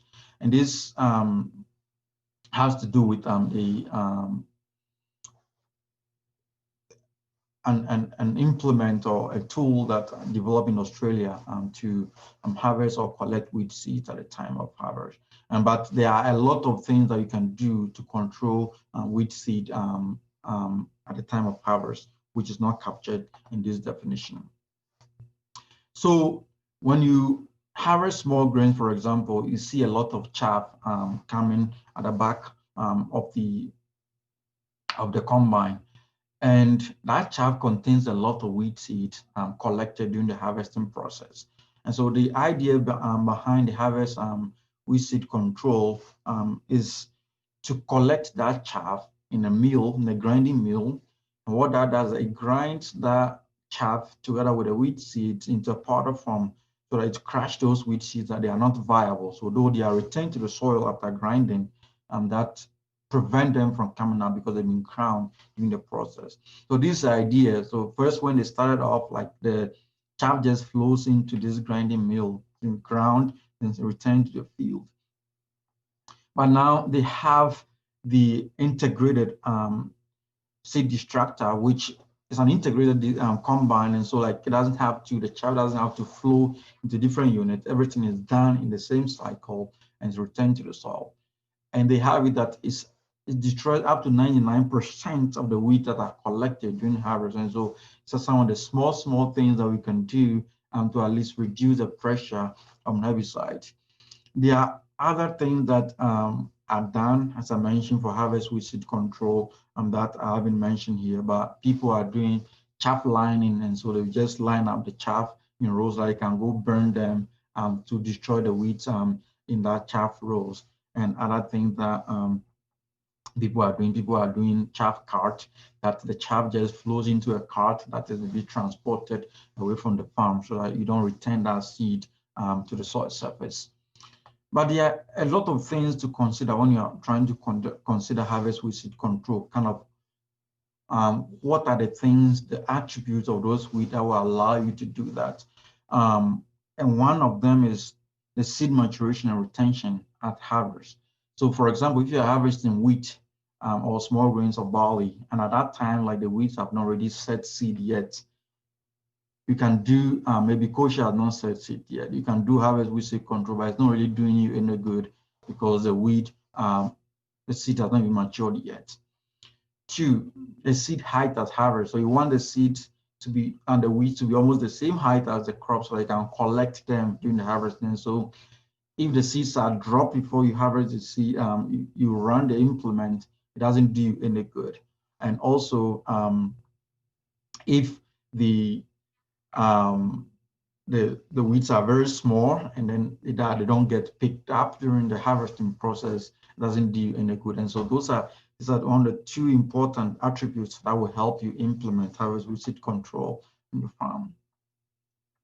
And this is from a publication in 2018, just looking at seed retention at crop harvest for major weeds that we find here in the Pacific Northwest. And this is not done for, the publication was done for Pacific Northwest, but these are common weeds that we have here as well.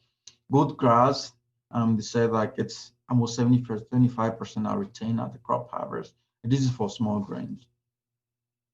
Common lawn squatters, mallow, downy brome or cheatgrass, and kochia, one of our big weeds here. It's like for a lot of crops that we grow for, if you don't harvest your small grains here until August, you probably have almost all the kochia seeds retained at that time. Red root pigweed, not much, and rye, not much too, but that shows that if you're able to collect 66% of the weed seed produced, that's huge, that's so huge, and that will still help you in the long term, or help in the long term managing this weed seed bank.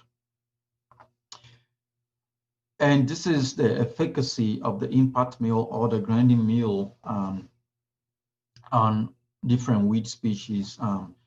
And you can see that in all of these, it's more than 98%. So that means that once those weed seeds are collected, definitely the mill would do a good job at trying to grind those and make it and prevent them from coming up the following year. So I want to end this presentation today by drawing your attention, since this is a Noxious Weed Conference, about some weed threats that we should pay attention to with regard to herbicide resistance management. And those are pigweeds. And so on here, photos that I got from Dr. Lynn Sosnowski from Cornell. And this is palm amaranth, and this water hemp. But water hemp, I think, is native to Idaho. I haven't gotten any report yet, but just to let us know that it is around and is there. Palm amaranth is one of the biggest weeds that we are dealing with now in the US. And we are trying to come up with a publication now to how to identify this weed. And it's the biggest weed threat because it's native to the US. However, in just a few years, this weed has risen from a weed that no one cares about to one of the major weeds we are dealing with. And so this just set us on our toes that it could be present in Idaho, and it's something that we should pay attention to. And this is why we should pay attention to palm amaranth. And so red root pigweed, which we have a lot in Idaho, in the entire US, it's just about 20 resistance cases. And this is talking about unique cases of resistance. Again, water hemp, close to 60, and palm amaranth is more than 60. And let's come to the x-axis here. This is a year, and so the first case of resistance in red root pigweed is around 1980. There was no report of resistance in both water hemp and palm almost until the 1990s. But in about 30 years, you see a huge jump in resistance, just like almost an exponential growth in the number of cases we are seeing. So this is why you should pay a lot of attention to these pigweed species. And please, if you see them somewhere, please let us know so we can see if there is any possible way we can do early detection, rapid response to and prevent it from spreading to a lot of areas. And this also, this is a graph I created from for the bulletin we are trying to write, just to show that it is present in all these areas, except for these green ones, which is Montana, Idaho, Oregon, and Washington. I must mention I was told that it could already be present in Idaho, and that would make sense because we are surrounded on almost all sides by these weed species. However, I was looking at the Herbaria record, and it shows that it could also be native to Oregon. So like it's confusing whether it's present here already and we don't even know, and kind of how long would it take it to explode in the States. So hopefully not, but we also import a lot of cotton seed from southern US and the Midwest, and so that's also a potential means by which this weed species can spread to Idaho. So we have to definitely keep an eye on it. So with that, I want to thank Dr. Andrew Kines, Dr. Nevin Lawrence. We developed the herbicide resistance management app together, and also Dr. Elizabeth Mosqueda for letting me use some of her data for this presentation. And most of the studies that are presented here are funded by USDA, NIPA, and also Western Sugar. So with that, thank you, and I will take any questions you have. And so this is the link again for that herbicide resistance risk calculator, and this is my Twitter handle. And so please follow me on Twitter, follow you back, just to, if you have anything. Social media is becoming a huge deal, so that's a quick way to get hold of someone if you want. And also I'm starting a new blog, Idaho Weed and Blogspot. So like if hoping, I'm trying to develop my weed science website here at University of Idaho, but at the moment I'm trying to, I've been posting a few things there. And so if you have a chance, you can always email me, my email address. So with that, thank you, and I'll take any question you have. Okay, thank you. That was a great presentation by Dr. Ajaswar. Just want to make a small note here before we start our question and answer forum with Dr. Ajaswar, that he was recently hired in 2020, and he's been doing a great job, and he's hit the ground with his feet running. And I spoke with him earlier this week, and he said that he's adjusting to Kimberly and to Idaho, and looks forward to a prosperous relationship with the Idaho Noxious Weed Control Association. So we truly appreciate having you on and making a presentation to the participants of the Idaho Noxious Weed Conference. And we're going to go into a couple questions we have here. So one question, Dr. Ajaswar, what herbicides would you select for the control of mare's tail? It has shown resistance to group 4 herbicides, but what about Milestone, which is a group 4 but a more systematic herbicide than normal growth regulating herbicides? Yeah, thank you for the question. So for in cropping systems, there are different herbicides to control maritime, especially in the fall, because the winter annual. So glufosinate or Liberty does well on that. Milestone, I've not seen the efficacy data of Milestone on Maristil, but I think that in non-crop areas it might work, but I have not seen any efficacy data of Milestone on Maristil. But there are a lot of fall herbicide can apply, like Liberty, or residual herbicide like Fierce that can control Maristil. Great, thank you for that answer. What's been your retention or your ability to reach out to producers and stakeholders to educate them on your app and letting them know how it works and how to use it? And what's been your outreach efforts there?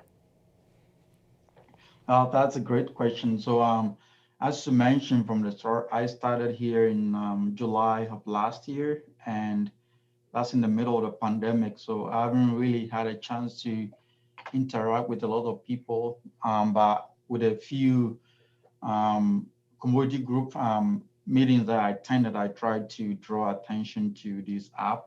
And actually, we just finished writing up an extension publication that I will be posting. I'm developing a weed science website, University of Idaho main website. So I'll post that, and I have a bunch of presentations this spring. So that's something I'll be talking about. And as we go into the summer, I get to interact with more people, field days and everything. And I would take every opportunity I have to draw attention to that and let people know that there is something like that they can use.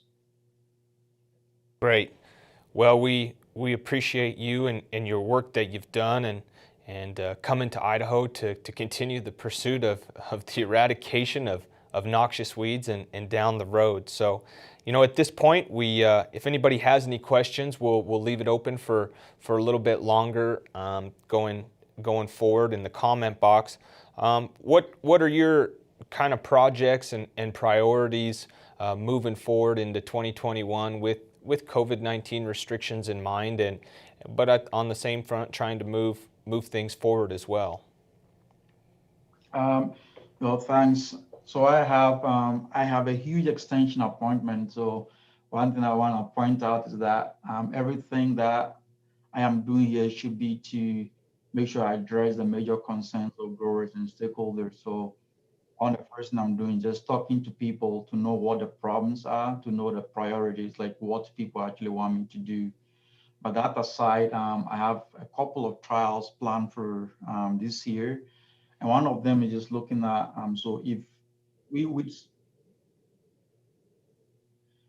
scientists continuing to recommend using diverse crop rotations. And I realized that here most growers, and after talking to the Wheat Commission and a couple of people, growers tend to use alfalfa as a cleanup crop for their wheat problems. And so just looking at if you rotate from a different crop to alfalfa, like what herbicide you can use to manage the seed bank in alfalfa. So when you rotate back your crop, you'll be able to manage those weeds better. And also I'll be doing some cover crop trials as well as just looking at different herbicides, combinations for weed control in dry beans and also in small grains. Great. We appreciate that response. We appreciate the answers to the question, and thank you for joining us. I believe we had one comment and one question to show your app. I think a couple people were interested in that link and being able to connect with you on that, and we'll show that so that the participants can either jot that down or they can do a quick Google search to kind of access that. So. Not seeing any more questions coming through. I think we will keep running on the schedule. We appreciate you joining us for this live Q&A, and we appreciate you taking time out of your day to make this presentation. It was a great presentation, and we look forward to many more down the road. Oh, thank you, and thank you for the opportunity to present this. I know I haven't done much in Idaho yet, but so giving me the chance to kind of show some of the things I've done already in my plans for the future, I think it's a great opportunity. So thank you. I look forward to working with all of you. Great. Well, we're fortunate to have Dr. Ajaswar at the University of Idaho working on noxious weeds and weed-resistant crops and other topics for us. For the fifth session, the participation question for the applicator for the applicator's license was, do you have herbicide-resistant noxious weeds in your area? I repeat, the question for your participation in this last session was, do you have herbicide-resistant noxious weeds in your area? Please submit your responses to idahonoxiousweeds@gmail.com. Once again, that email is idahonoxiousweeds@gmail.com. That's how you will get participation credit or participation awarded on your applicator license credit. So thank you very much. We are going to take a short break. We will come back at a little before 2:40 because we have a raffle prize drawing, and we want to honor and announce once again and recognize our sponsors from the podium. So we will convene. We will break here for a second until about 2:38. Thank you very much.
Welcome back from that short break. To get started, we would like to recognize our sponsors and their very kind and generous contributions to the Idaho Noxious Weed Conference. In the Platinum category, we had Corteva Agriscience, Nutrient Solution, and Wilbur Ellis Company. Thank you very much for sponsoring in the Platinum category. In the Gold category, we had Bayer Vegetation Management, BioWest Ag Solutions. Thank you very much for sponsoring in the Gold category. And then in our Silver category, we had AgWest Distributing Company, Frontier Precision, North Star Industries, New Farm, and SSI Maxim Co. Incorporated, along with Helena Agra Enterprises. Thank you for making the generous sponsorship in the Silver category. Now moving on to what you've probably been waiting for all afternoon is the number 3 raffle drawing, and that goes to, excuse me if I do not pronounce this correctly, Shanda Zettel with Tri-County CWMA. Once again, the third raffle prize of the day goes to Shanda Zettel with Tri-County CWMA. Shanda will be getting in touch with you to get you that $25 cash prize. As you probably noticed, we are going to move into our last session of the day. That's kind of, we have 2 presenters that are going to be joining us for 2 presentations, 2 half-hour segments. The first is going to be Terrestrial Weed Control in and Around Water by Travis Fuller with SayPro Corp. And that presentation will be about shoreline weed control for ponds, lakes, and ditch banks. He will discuss products, application, and whether treatments are more effective pre- or post-emergent. He will also cover products for submerged plants in ponds, lakes, and ditches. Let's look to Travis for our next presentation. Hey everyone, my name is Travis Fuller and I'm the SayPro Technical Specialist out here in the Northwest. It's unfortunate that we had to go virtual this year, but I am looking forward to seeing you all at the conference next year. I'm sure everyone is getting worn out by all of the virtual meetings lately, but I promise I will try and keep this as informative and upbeat as a recorded virtual presentation can be. Today I'm going to talk about terrestrial and aquatic weed control both in and around water. If you have questions during the presentation, just write them down, and I believe we have a small block of time at the end to answer. Really quick though, before I get started, I wanted to give a little bit of background on myself so that I'm not just a random voice narrating these slides.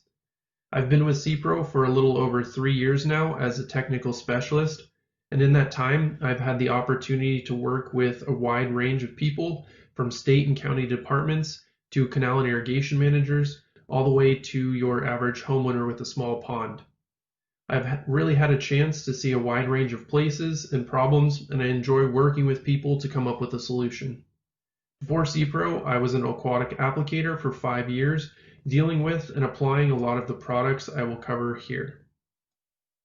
So with that, I will jump right into it. Shoreline weeds can be a number of things. They can be a nuisance when they inhibit things like flow in canals or ditches, and they can also impede recreation. Shoreline weeds can grow so dense sometimes that there aren't really any good access points to the water body, which can make it difficult or impossible for people to fish or put a boat in the water. Shoreline weeds can also create negative conditions. In canals and ditches, dense shoreline plant growth can cause sediment to drop out of the water column, which over time will build up, reducing the volume of water moving down the canal and decrease the efficiency of the water flow. In ponds, lakes, and rivers, dense shoreline plant growth can slow the movement of water enough to allow invasive aquatic plants a place to grow and thrive. Now, I'm not saying that we should control all shoreline plants, but there are a few specific plants that tend to cause more problems than others. Flowering rush is not only an invasive itself, but can create more favorable conditions for other invasive aquatic plants and animals. Flowering rush can grow from the shoreline all the way down into the water into depths of up to 9 feet, oftentimes slowing the flow in those areas, which creates opportunities for other invasive aquatic plants to establish themselves. The dense growth also provides additional cover for predatory fish, which can stress salmon populations. This weed spreads easily through both rhizomes and bulbils once it is established. A few ways to identify flowering rush include the triangular stem. Many rush species actually have a round stem.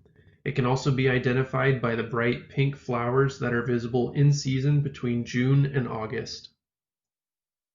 There are a couple methods of control for flowering rush. In areas with large populations, herbicides are the most efficient and effective tool. Products like Habitat, Stingray, Clearcast, Galleon, and Diquat are all good on flowering rush, but there isn't really anything so far that has been found to be excellent in terms of herbicides. Essentially, the goal is to continue to hammer the plant until its carbohydrate stores are exhausted and it can't keep coming back at that point. With smaller, more isolated populations, diver-assisted suction harvesting, or DASH, can be very effective. DASH is different from regular cutting or pulling because they are able to target the rhizomes and bulbils. So essentially, the most effective method is to remove the entire plant, but as explained earlier, this method isn't always possible. Cattails, while not necessarily invasive, can be a big nuisance in many situations. They often grow right along the shoreline, either partially submerged or in boggy areas, and can be so dense that they block out the view of the pond or prevent recreation like fishing or putting a boat in the water. I also mentioned earlier that some shoreline plants cause sediment to drop out of the water column, and cattails are notorious for this. When the sediment falls out near the shoreline and builds up, it actually decreases the depth of the water, which then allows the cattail to grow a little further out into the water body. The cycle repeats, and eventually you end up with what you see in the picture here. The water body is being overrun by cattails, which originally started out just on the banks. Cattails can be controlled through mechanical harvesting, however, it is usually very difficult. You can't really hand pull cattails, which means you need some kind of equipment to remove them, and it's not always easy to work with equipment right on the edge of a water body. Secondly, you have to consider what else you might be stirring up by digging down to get those rhizomes. Stirring up the sediment like that might release nutrients that have built up in the sediment and could lead to algae blooms. In many cases with cattails, herbicides are the most efficient, effective, and least invasive method of control. As far as herbicides go, Clearcast is highly effective on cattails, and it was given a reduced risk classification by the US EPA for those of you who are looking for alternatives to glyphosate. Clearcast also has an aquatic label, so it is safe to use in and around water. When I treat cattails with Clearcast, I wait for at least 16 inches of green growth so that the plant is actively taking in the herbicide and translocates it down to the root system, targeting those rhizomes. I also always add a surfactant to the mix to make sure that the herbicide is not only sticks to the plant, but also penetrates into the plant itself. Common reed or Phragmites is another shoreline plant that can cause a number of problems. Phragmites grows very dense and has been shown to grow as tall as 20 feet in some cases, which can crowd or shade out native beneficial plants. This kind of growth can turn diverse habitats into monocultures devoid of any native plants. Phragmites, like flowering rush and cattails, can be controlled with mechanical or manual removal, but because of the sheer biovolume that would need to be removed, those methods are not usually selected. The second option is herbicide. Again, with large, dense populations, control is often better and more efficient when an herbicide is utilized. For Phragmites, I recommend Clearcast or Habitat. The active ingredient in Habitat is imazapyr, and like Clearcast, it has an aquatic label, which makes it okay to use near water. It is very important when treating in or near water to use a product with an aquatic label. Otherwise, some of the surfactants and other inert ingredients in non-aquatic herbicides can be very harmful to an aquatic environment. And just like when treating cattails, I highly recommend using a surfactant in your mix to help make the treatment as effective as possible. The rates for control of these plants and others can be found on the product labels, or you can reach out to me and we can discuss your particular situations. Water primrose is another shoreline plant that can cause many problems. It often grows in dense mats that not only shade out submerged vegetation underneath it, but also impedes water flow, as you can see in the bottom right picture. I took this picture at a water district that was experiencing some flooding due to the quick, dense growth of the plant. Just like some of the other shoreline plants, it slows down flow, allowing sediment and other plants to drop out of the water column. It also chokes off the flow enough to where the water temperature increases, which can lead to algae blooms. You can identify water primrose by its oval-shaped leaves and yellow flower that is visible during every season except for winter. Once established, water primrose grows and spreads quite rapidly and needs to be addressed before it has a chance to increase within your system. Because of how quickly and how dense water primrose grows, the best and oftentimes only solution is using an aquatic herbicide. With the water district that I met with, they had a few miles of ditch that were infested with primrose, and manual or mechanical removal was going to take way too long. Water primrose is very susceptible to clear cast, and just like when applying to the other shoreline plants, I like to add a surfactant to help it stick and penetrate into the plant. If you want a quicker burn down of the biomass, you can also add just a few ounces of stingray to the spray tank. Another herbicide that is effective on water primrose is Habitat. The application method would be the same as Clearcast. I just prefer Clearcast because there are fewer restrictions if the water is going to be used for irrigation purposes later on. So far, I have covered post-emergent applications for problem shoreline plants, but what about pre-emergent applications? I work with a number of canal and irrigation districts that like to apply aquatic herbicides in a pre-emergent pattern. In order to apply pre-emergent products, you need the site to be dewatered. Not necessarily dry, but no flowing water that might carry your product beyond your treatment area. The purpose of applying these products in a pre-emergent pattern is to target those rhizomes and root systems that overwinter below the surface of the sediment. If you are able to control the rhizomes and root systems in the off-season, you can prevent not only new growth, but also the need for removing the dense biomass of the plant in season. Here's an example of what a pre-emergent treatment can do. In this case, they put down the pre-emergent in a canal, but it could also be applied to a ditch or even a small pond if it is able to be dewatered. When applying, you want to apply at least 2 weeks prior to the water going back in so that the treatment has a chance to take effect. Also, after you do a pre-emergent treatment, you will want to get a little water or natural precipitation within a week of applying. This way, the product is moved down into the sediment where the root structures are. As you can see from the photos, the untreated section of the canal experienced dense growth throughout the season, while the treated side had season-long control. The other major difference is that the side that was treated would experience less growth the following year, even if it were untreated, because the pre-emergent targets the root structures. There wouldn't be as many root structures that the plants could come back from the following year. Meanwhile, the untreated side will experience the same or even possibly more growth the following year if you only use contact herbicides in season. In the long run, the pre-emergent will cost less time, money, and labor than an in-season contact herbicide program would each year. I also wanted to mention a few submerged plants that I feel like everyone should be aware of as well. Eurasian water milfoil is both an invasive and a nuisance plant. Milfoil grows submerged below the water surface, and it grows so dense it often outcompetes the beneficial native plants, which creates a monoculture. The dense growth can slow water movement and increase water temperature, which is bad for fisheries and good for algae growth. Milfoil can clog ditches, canals, and irrigation intakes, so it's best to control it as soon as you find it in your system. Milfoil can be identified from its feather-like leaves that usually have about 14 segments. Milfoil also produces reddish flowers that emerge above the surface of the water and are an indicator of the type of plant. Milfoil spreads through fragmentation, so physical or mechanical removal can create a bigger problem if you aren't careful.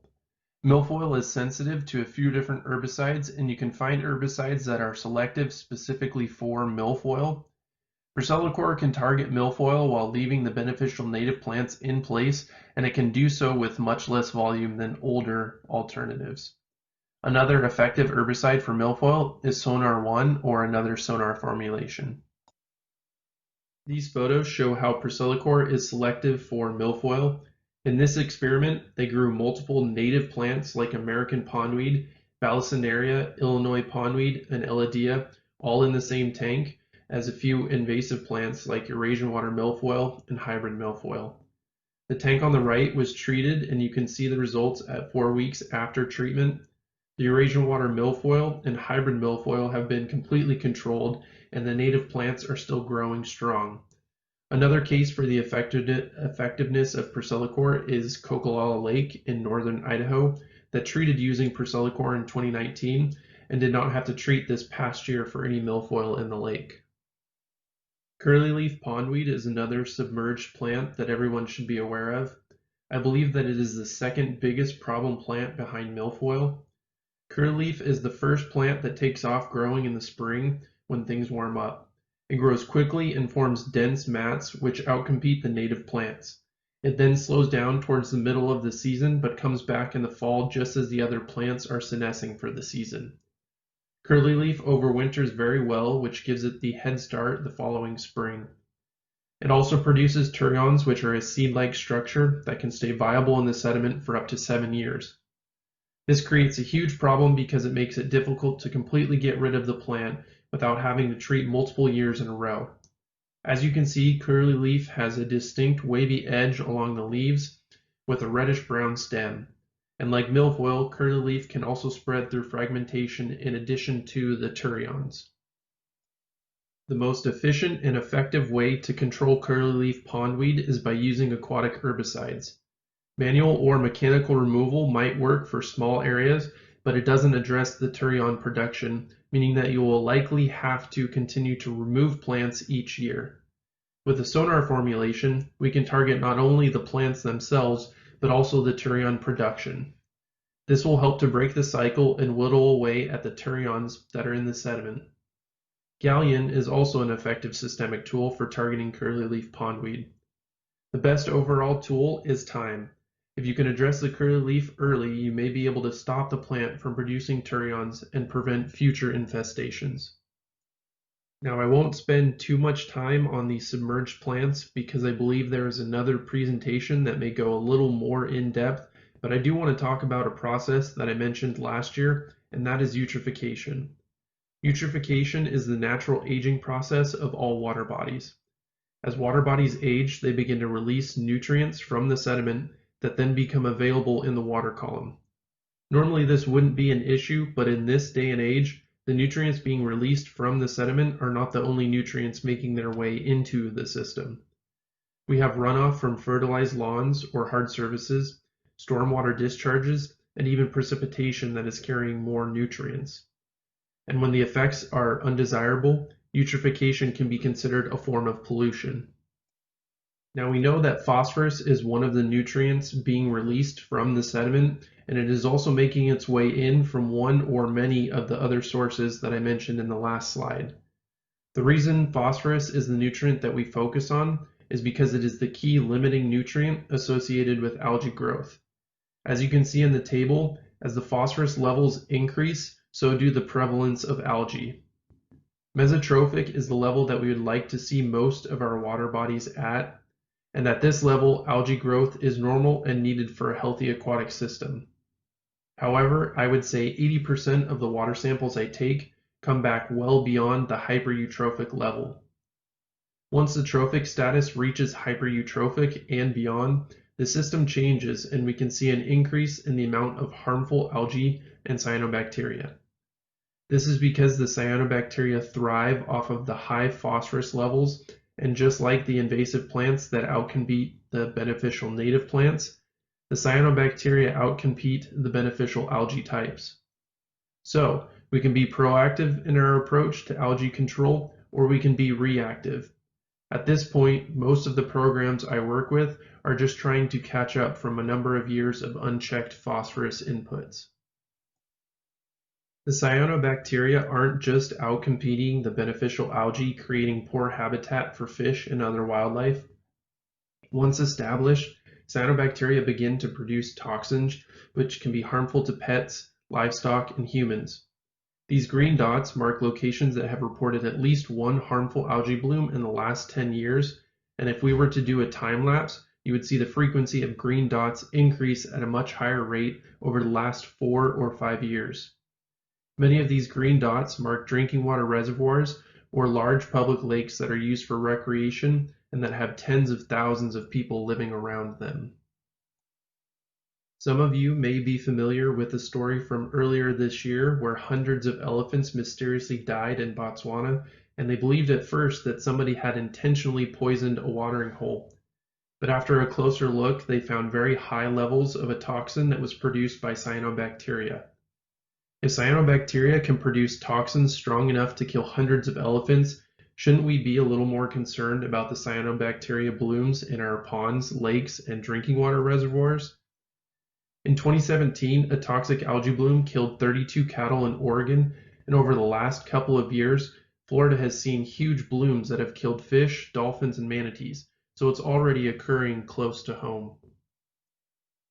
My intention is not to cause panic, but instead to make people aware of the dangers of allowing our water bodies to build up nutrients unchecked.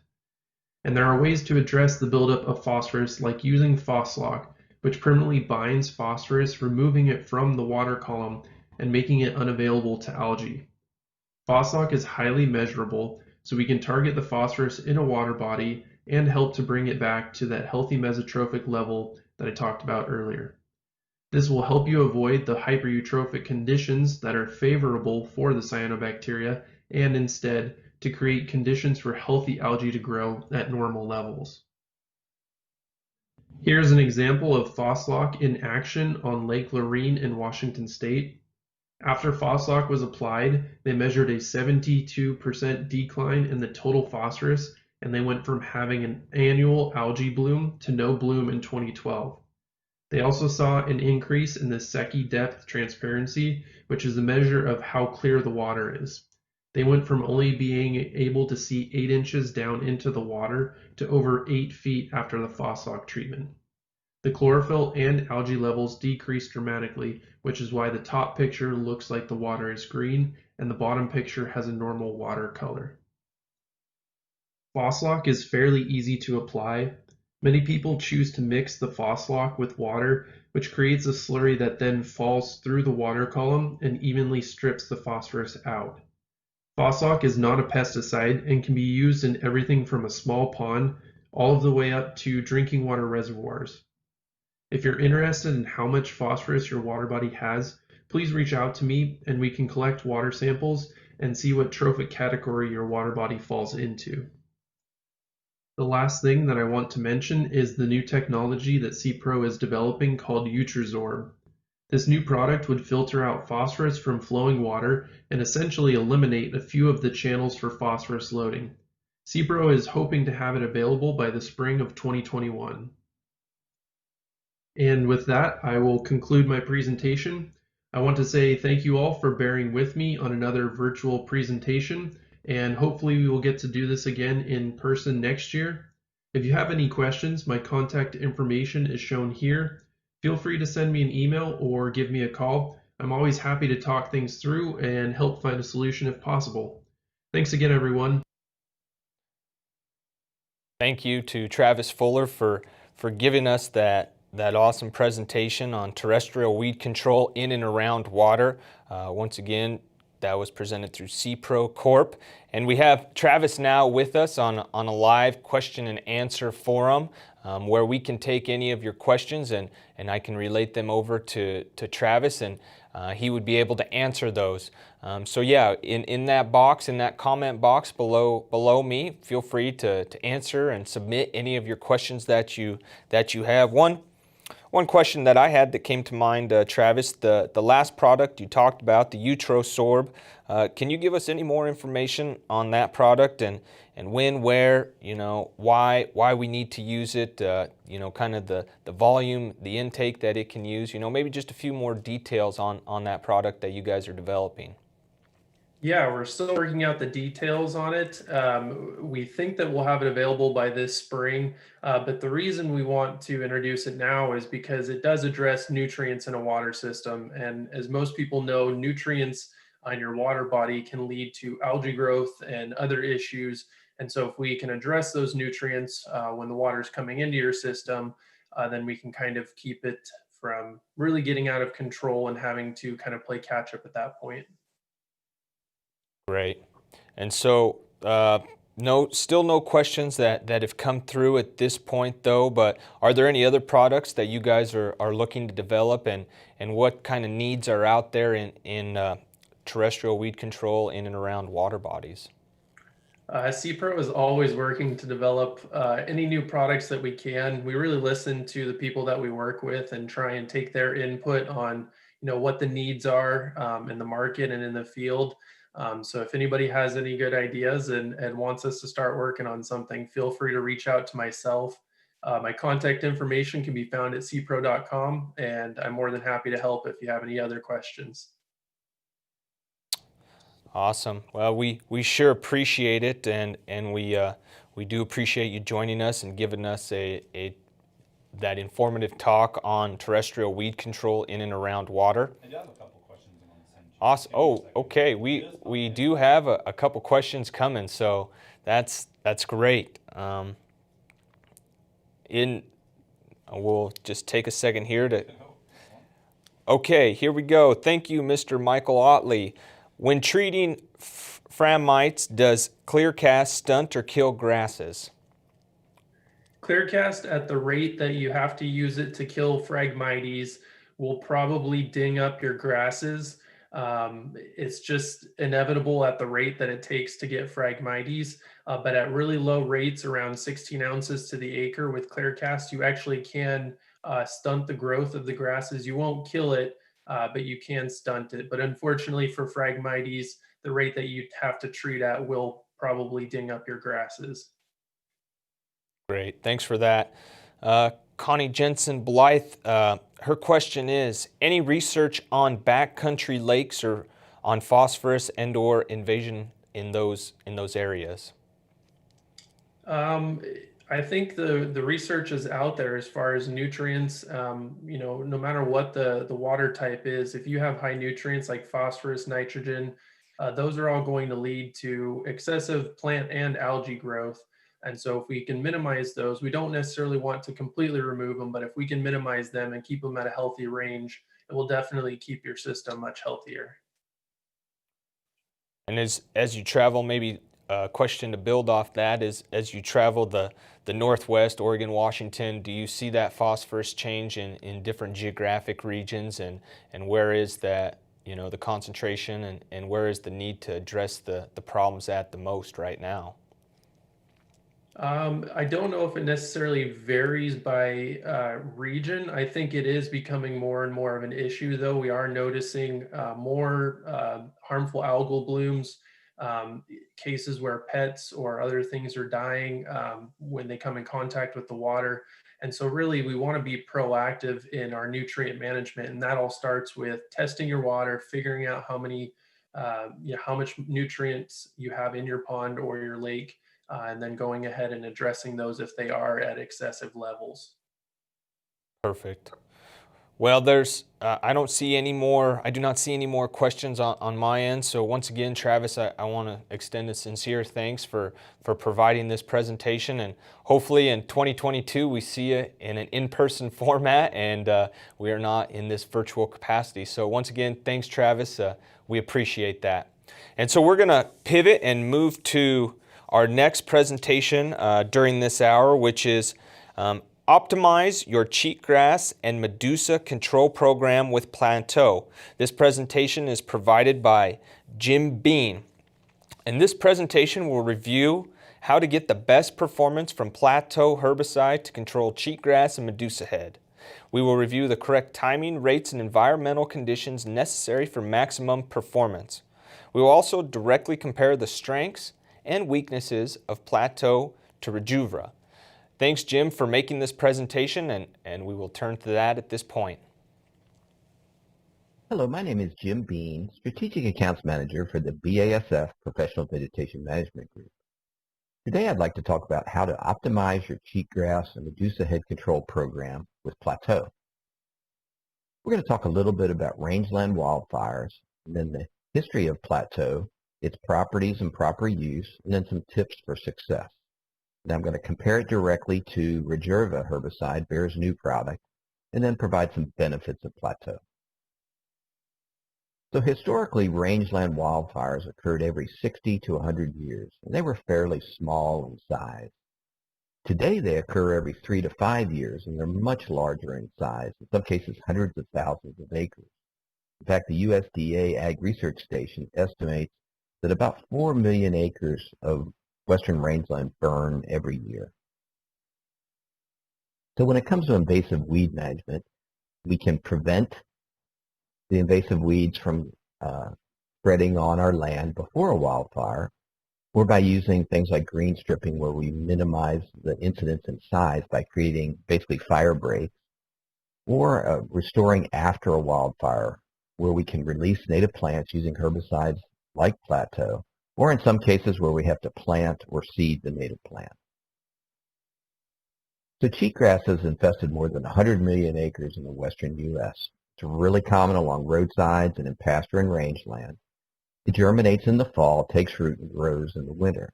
And it outcompetes the native plants by forming monocultures. It creates highly flammable biomass. And unfortunately, the seeds are very tolerant to intense fires. And the cheatgrass actually increases the intensity of the fires. Medusa heads infested more than 5 million acres, and there's another 25 million acres at risk.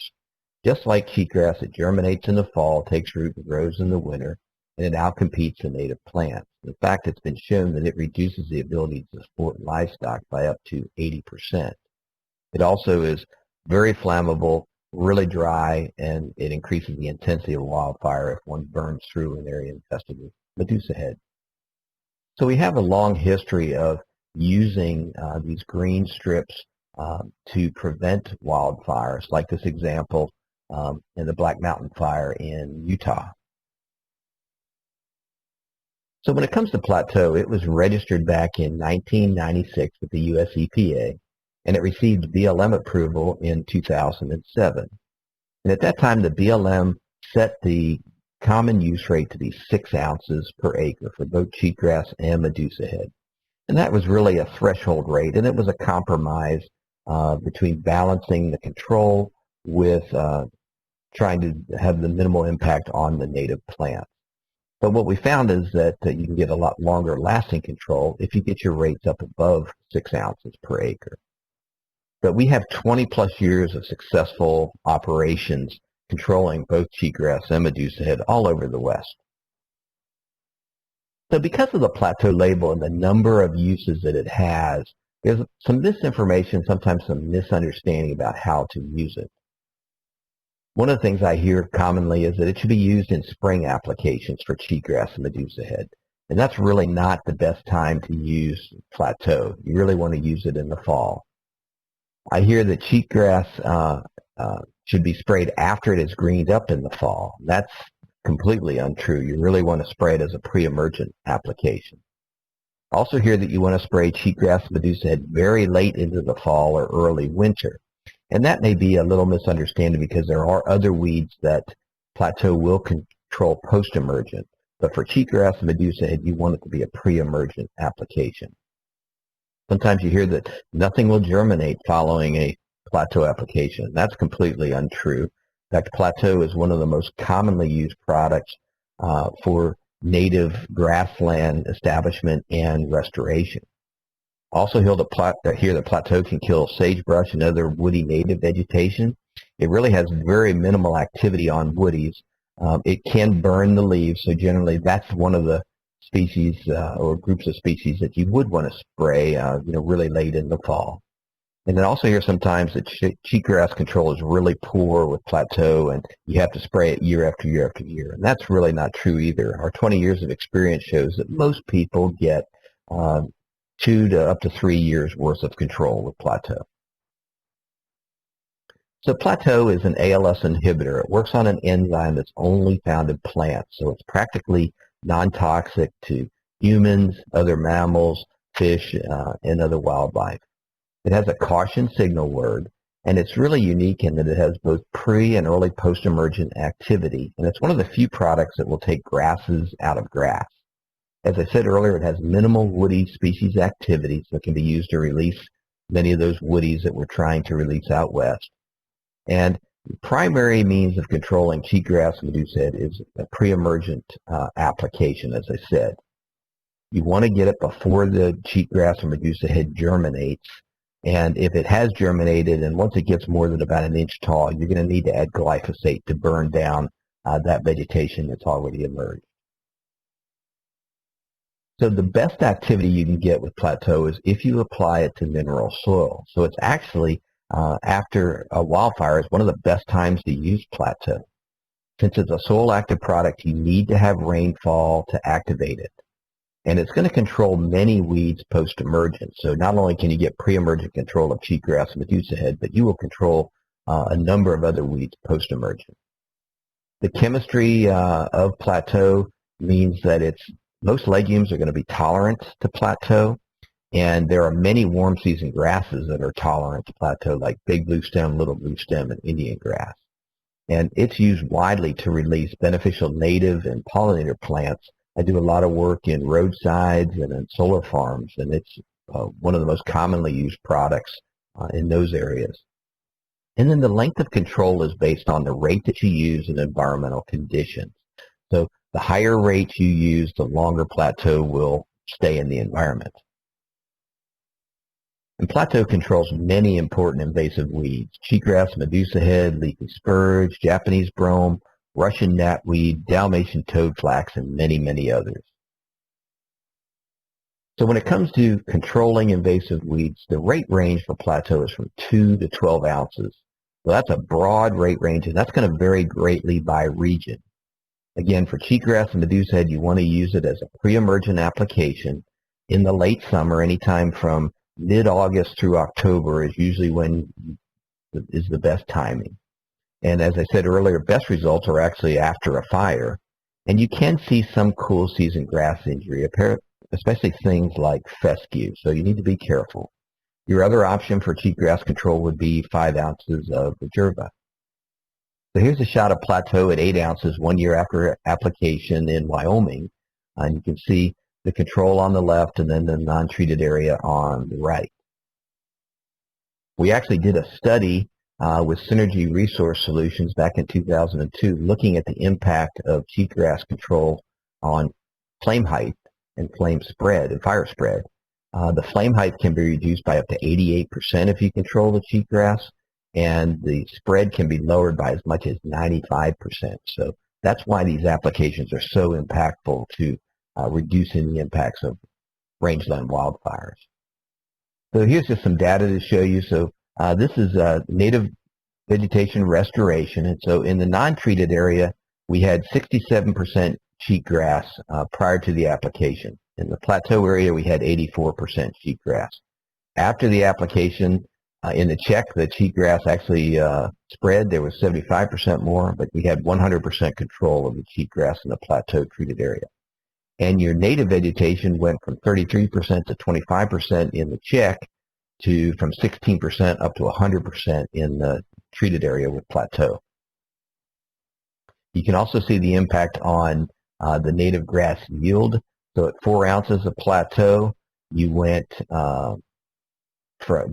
increased the yield to 3,000 pounds per acre from 3 pounds per acre. In the non-treated area, you can see what the impact of that cheatgrass was. So there was an 8.2 times increase in the native grasses in the plateau treated areas. So some of the factors that influence the control of cheatgrass are timing of the application, the thatch that's on the ground, the rate, moisture, and soil. I strongly recommend plateau applications from mid-August through October, before the cheatgrass and medusa head have emerged. If they have emerged, go ahead and add 8 ounces of glyphosate plus 1% MSO after green up. Then you can also use plateau post-emergent for things like leafy spurge, Dalmatian toadflax, or when you're trying to release some of those desirable woody species. It's really important to remove the thatch prior to doing a plateau application, because the thatch can tie up the plateau. So things like a prescribed burn or heavy grazing, mowing or raking, or other cultural practices can help remove that thatch, and that's going to improve your cheatgrass or medusa head control. Also, if you have a lot of thatch, you might want to look at increasing the rate. That will also improve your cheatgrass control. So your length of control is dictated by the rate that you put out, moisture, and temperature. Plateau is broken down by soil microbes, so a warm, moist environment will break the product down faster. So in many cases, 6 to 10 ounces is going to be the appropriate rate. And also understand that you want to use lower rates on sandy soils, low pH soils, so acid soils, or where you're in cool, dry conditions. And for any post-emergent application, please add 1% MSO. Cheatgrass can be controlled with plateau, normally for 3 years. In some cases, you can only get 2 years control if maybe you have a lot of thatch. But for the majority of people, 3 years is what they're going to get. But here's just a shot looking at the rate range of plateau from 2 to 12 ounces. You can see it's really effective on cheatgrass control. I think that's why the BLM settled on that 6-ounce rate. What they didn't consider, though, is the fact that these higher rates will allow you to control the cheatgrass for longer periods of time because you have more product in the soil. Then here's the impact of the different rate range on your perennial grasses. And again, you can see there's not really a lot of difference based on the rate. So again, I think that's why the BLM ended up at that 6-ounce rate. So here's a shot of western wheatgrass release. The non-treated check is on the left. You can see here's a 3-ounce plateau application on the right. So you really have done well at releasing that wheatgrass. Here's just another shot, the check on the left and the cheatgrass control on the right. So here's a shot on BLM land at 8 ounces of plateau where we controlled the cheatgrass in the foreground. This is 1 year after application, and you can see the untreated area in the background of the picture. This is pretty much what you're going to get 3 years after an 8-ounce plateau application. Again, you can see it's not 100% control, but it's 90+% control. You do have a little bit of cheatgrasses come back, but this has done really well at helping to release the natives that were there. Then here's a shot of Dalmatian toadflax and cheatgrass control 3 years after application. This is at 10 ounces. And again, you can see it's very, very effective here within the square versus the non-treated check. Then here's a shot of Dalmatian toadflax control and cheatgrass control at 12 ounces. And again, you can see here the native vegetation had no impact, and yet in the untreated check, you can see the Dalmatian toadflax and cheatgrass that's still there. So your timing of application is really important. You want to get plateau applied just before you get a rain event. In an ideal world, you want a ½ an inch of rainfall to activate it in the soil. And you want to have that rainfall within 30 days of application. If it goes beyond 30 days, your results are not going to be as good. The plateau varies in the soil depending upon the moisture and the soil type. And that half-life can range from 31 days to 410 days. But typically 120 days is the half-life. As I said earlier, it's broken down by soil microbes, so warm, moist conditions will break it down faster. And it's much more effective when you're in these lower pH soils So that's where you can get away with those lower rates. And then an application to bare mineral soil after fire is going to be your most effective treatment. You do want to wait 2 weeks after the fire, but that's going to be a really, really effective time to use Plateau. As with any herbicide application, uniform application is really important. Most applications are by fixed wing or helicopters, and you can see here in the back, if you leave stripes in the patterns, you're not going to get complete control. So you do need really uniform applications. We have a long history of successful rehab on the BLM. There was a 30,000 acre fire near Burns, Oregon. This was an area that was infested with Medusa head. It was sprayed in 2016 and Medusa head was controlled. And this is a shot down below of the desirable vegetation that was released after the application. The BLM has a lot of documentation on the shift of the plant population towards desirable native plants after a Plateau application. So here's just a better picture of that. Here's your untreated check on the right. This is actually a stripe in the helicopter pattern. And then here's a close-up on the left of the treated area. You can see all those natives that have been released. And then this is just another area on a shot of those species that have been released. And this is 7 ounces of Plateau with an MSO. So when it comes to fire or restoration after a fire, that's the best time to use Plateau. You want to wait 2 weeks after the fire, and you want to make your application generally from mid-August through October before the cheatgrass germinates. And then you can use Plateau just by itself, and you can seed at your desired time. If you get to the point where the cheatgrass Medusa head has already germinated, but it's still small, go ahead and add the glyphosate to it. And again, you can seed after the herbicide application. So when it comes to restoring your vegetation, you want to prepare the seed bed. You want to make sure the thatch is removed or at least reduced. You want to apply Plateau in the fall and then seed the next spring. Drilling of your native plants, if you're going to have to reseed, is the preferred method with either a no-till or a rangeland drill. And you can do aerial seeding if you're doing large areas where the access is difficult, but you generally want to follow that with some kind of chaining to help cover the seed. And then we don't recommend planting a companion crop if you're trying to seed some of these native plants. Now, if you're in low rainfall areas, less than 15 inches, some of the common species that are planted or seeded would be crested wheatgrass, Siberian wheatgrass, Russian wild rye, dryland alfalfa, blue flax, Lewis flax, and in some cases forage kochia. When you get to some of the areas with higher rainfall, that's where typically the hard fescue, sheep fescue, Russian wild rye, or small burnet can be planted. And the time where you want to release these woodies would be later in the year when they're in leaf color change or right after leaf drop. You don't need to add any surfactant to the Plateau, and you want to consult the label for some of the tolerances because we do know the tolerances of some of these species. So things like sagebrush, your antelope bitterbrush, mountain mahogany, rabbit brush, and greasewood, and many others are pretty tolerant to Plateau, so it's a great way to release a lot of those woodies.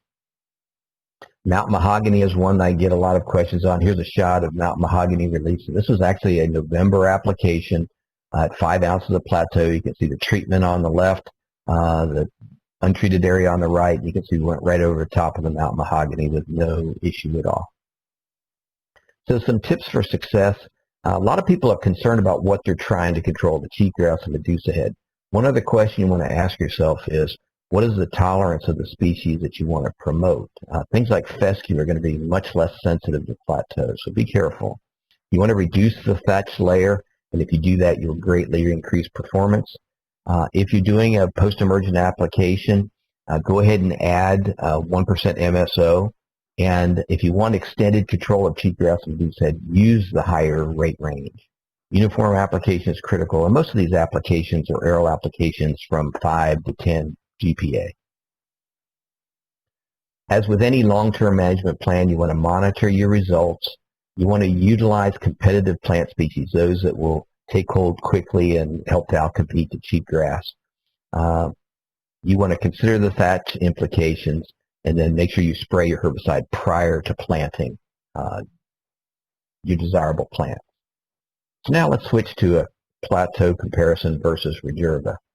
I believe plateau is a much better value because Regerva is going to cost you for that 5 ounces 6 times the amount it would cost you for 6 ounces of plateau. And plateau has a lot fewer restrictions when it comes to use. There's no grazing restrictions. It has a much shorter haying interval. There's no export restrictions on the hay with plateau. The seeding you'll find is going to be much easier and faster with plateau because you don't have a lot of the restrictions. You don't have to use specialized drills. It has shorter persistence. So if you happen to treat an area and then somebody wants to change the land use, it's going to be a lot easier than if you've sprayed Regerva. We have no history over 20 years of soil movement issues causing off-target injury to crops like we had with oust many years ago. And with Regerva, you've got to be concerned about root pruning of those desirable grasses because you can have a very negative impact on them, and cattle can pull them out of the ground because that root system has been pruned. We have 20 years of operational success with plateau. One thing I will say, in best case scenario, plateau is going to give you 3 years worth of control, where Regervas could give you up to 4 years. So you can get 1 more year worth of control. But plateau is going to be a simple solution. It's just one product. Bayer actually recommends adding plateau to Regerva, so that's going to increase that cost even beyond that 6x that I talked about earlier. Plateau is really flexible because it's both pre-emergent and post-emergent, and it's really good pre-emergent on cheatgrass and medusa head, but you get the benefit of that post-emergent control if you have leafy spurge, Dalmatian toadflax, Russian knapweed, or other species present. And it has a broader spectrum of control because of that pre- and post-emergent activity. So the question you have to ask yourself is, 1 more year worth of control and many more restrictions worth 6 times or more the cost of switching to Regerva? I'm not aware of a lot of people that I've worked with out west that have a lot of extra money, but if you do, my recommendation is a better option would be to go ahead and add a broadleaf weed product to the plateau to control some of the broadleaf weeds that you might that might invade a site that's been treated. So using something like an overdrive or milestone or perhaps detail will help you control some of those other species that might come in, like a kochia or Russian thistle, or maybe some of your pigweeds. And all 3 of those products have pasture and rangeland labels. So when you're looking at an optimal control program, it's a balance between effectiveness, cost, and versatility. And plateau is going to provide the most economical and effective solution. It's time-tested, it's a unique mode of action, and it's very versatile. It provides broad-spectrum control, it reduces your wildfire hazards, it can help restore native plants, and long-term improves grazing quality. I'd just like to put in a plug. If you want some additional information, please go to our website at www.bettervm.bsf.us. There you'll find 5 to 7 minute podcasts that are posted in the multimedia section, and they're on a variety of subjects, and you can download them and listen to them in the vehicle on the way to the work site. We also have webinars just like this that are generally 15 to 30 minutes long. You'll see the PowerPoint presentation, you'll hear the voiceover. Those are also found in our multimedia section, and there's a variety of subjects there, and we continue to add to them. I encourage you, if you're interested in plant growth regulator programs or how to establish and maintain pollinator plantings, there's some really good information there. And I'm also very active on social media. You can find me on LinkedIn, on Twitter, and on Facebook. And here's my handles. Probably the easiest way to find me is hashtag BSFProVM. So I appreciate those of you that have used Plateau in the past. Thank you very much for your business. If you learned something new from this presentation, please feel free to give me a call. Here's my contact information. Call me, email me, text me. Very responsive, and be happy to help any way I can. Or contact one of your local ProVM distributors, and they can help you with the information. Again, there's a lot of information on our website, so please feel free to visit that at www.bettervm.bsf.us. So with that, I thank you very much for your attention. If you have any questions, please feel free to give me a call. And I hope everybody stays safe out there. Thank you very much. Great. That was an awesome presentation by Jim Bean, who's joined us as from BASF on how to optimize your cheatgrass and Medusa head control program with Plateau. If you have any questions, please submit those in the comment box. We have Jim with us for a live question and answer session right now, and he's looking and eager to answer a few questions if they show up out there. I guess I'll start out. Are there any other products that BASF is working on, or did they just continue to optimize Plateau and continue to research Plateau, or can we expect any combinations, research combinations to come out that would be able to be utilized in Idaho? We actually have a new herbicide that hopefully will be launched in the next couple years. To start off with, it's not going to have a pasture or rangeland label, but it will be effective on controlling things like kochia, Russian thistle, pigweed, mare's tail. It's in a similar family to our detail product, which if you're going to add something to Plateau in your pasture and range areas, it would be a really nice fit if you have things like kochia, Russian thistle, mare's tail, pigweed, those kinds of things. But that's the one new herbicide that we do have that should be coming out in the next few years. Perfect. Have you still seeing no questions that are trickling in? Have you seen any resistance to Plateau in any of the research or any of the projects that you've conducted in Idaho or across the region if it's a different area? I have not seen it on cheatgrass or Medusa head. I do know there are some parts of the country where kochia, which is on the label, you do have some ALS resistance to it now, but I have not seen it on for Medusa head or cheatgrass. Great. Still not seeing any questions coming through, but is there anything that you would like to buffer your presentation with? Anything that you missed that you would like to key and touch on right here? Yeah, just one thing as I was listening to the recording of my presentation, I might have just misstated one fact. The fescues are actually not as tolerant to Plateau. So if you're going back and seeding things, those would be the ones, and the one I get the question about the most, that would be the least tolerant to Plateau. So if you do a fall application of Plateau and you want to plant a fescue species, you're probably going to have to wait till the following fall before you would do it, as opposed to trying something in the spring, like your wheat grasses or alfalfa or something like that. Just wanted to make sure I clarified that point. Great. Well, we appreciate that, and we're still not seeing any questions that are coming in on our end, and I appreciate you for providing your contact information. So if any of the participants want to contact you, they are able to contact you about your products.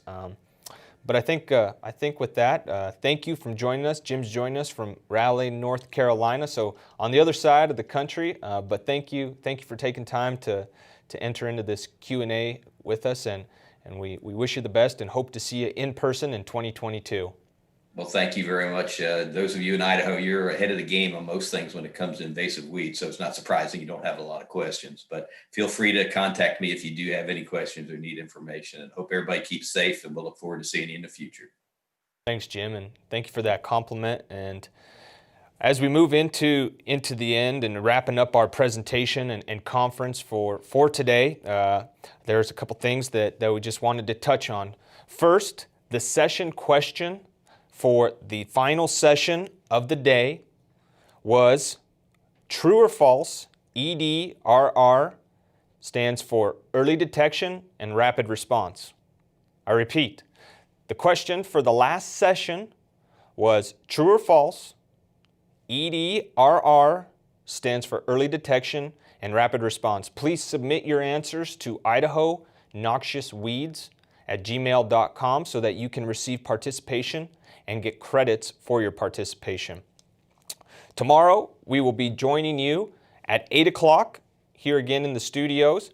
I'd want to say a sincere thank you to Brad Ellsberg and Ellsberg Studios, who's helped run who's helped with the schedule today and the behind the scenes in making today run seamlessly and very smoothly. So I just want to put that in there, and I appreciate Brad. And if I'm looking off to the side, it's usually Brad who's kind of helping produce behind the scenes. So I do appreciate that. As you'll notice tomorrow on our schedule, we will not have any tracks, which is what we're deviating from on a virtual format compared to past years where we are in person and we have different tracks. So everybody will be watching the same presentations tomorrow, and we will start once again at 8 o'clock, and we will be done a little before 3. So tomorrow, 8 o'clock Mountain Time, and I apologize for those of you in North Idaho, but it'll be 7 o'clock Pacific Time. We will see you then. So thank you very much for your participation and attending the 2021 Idaho Noxious Weed Conference.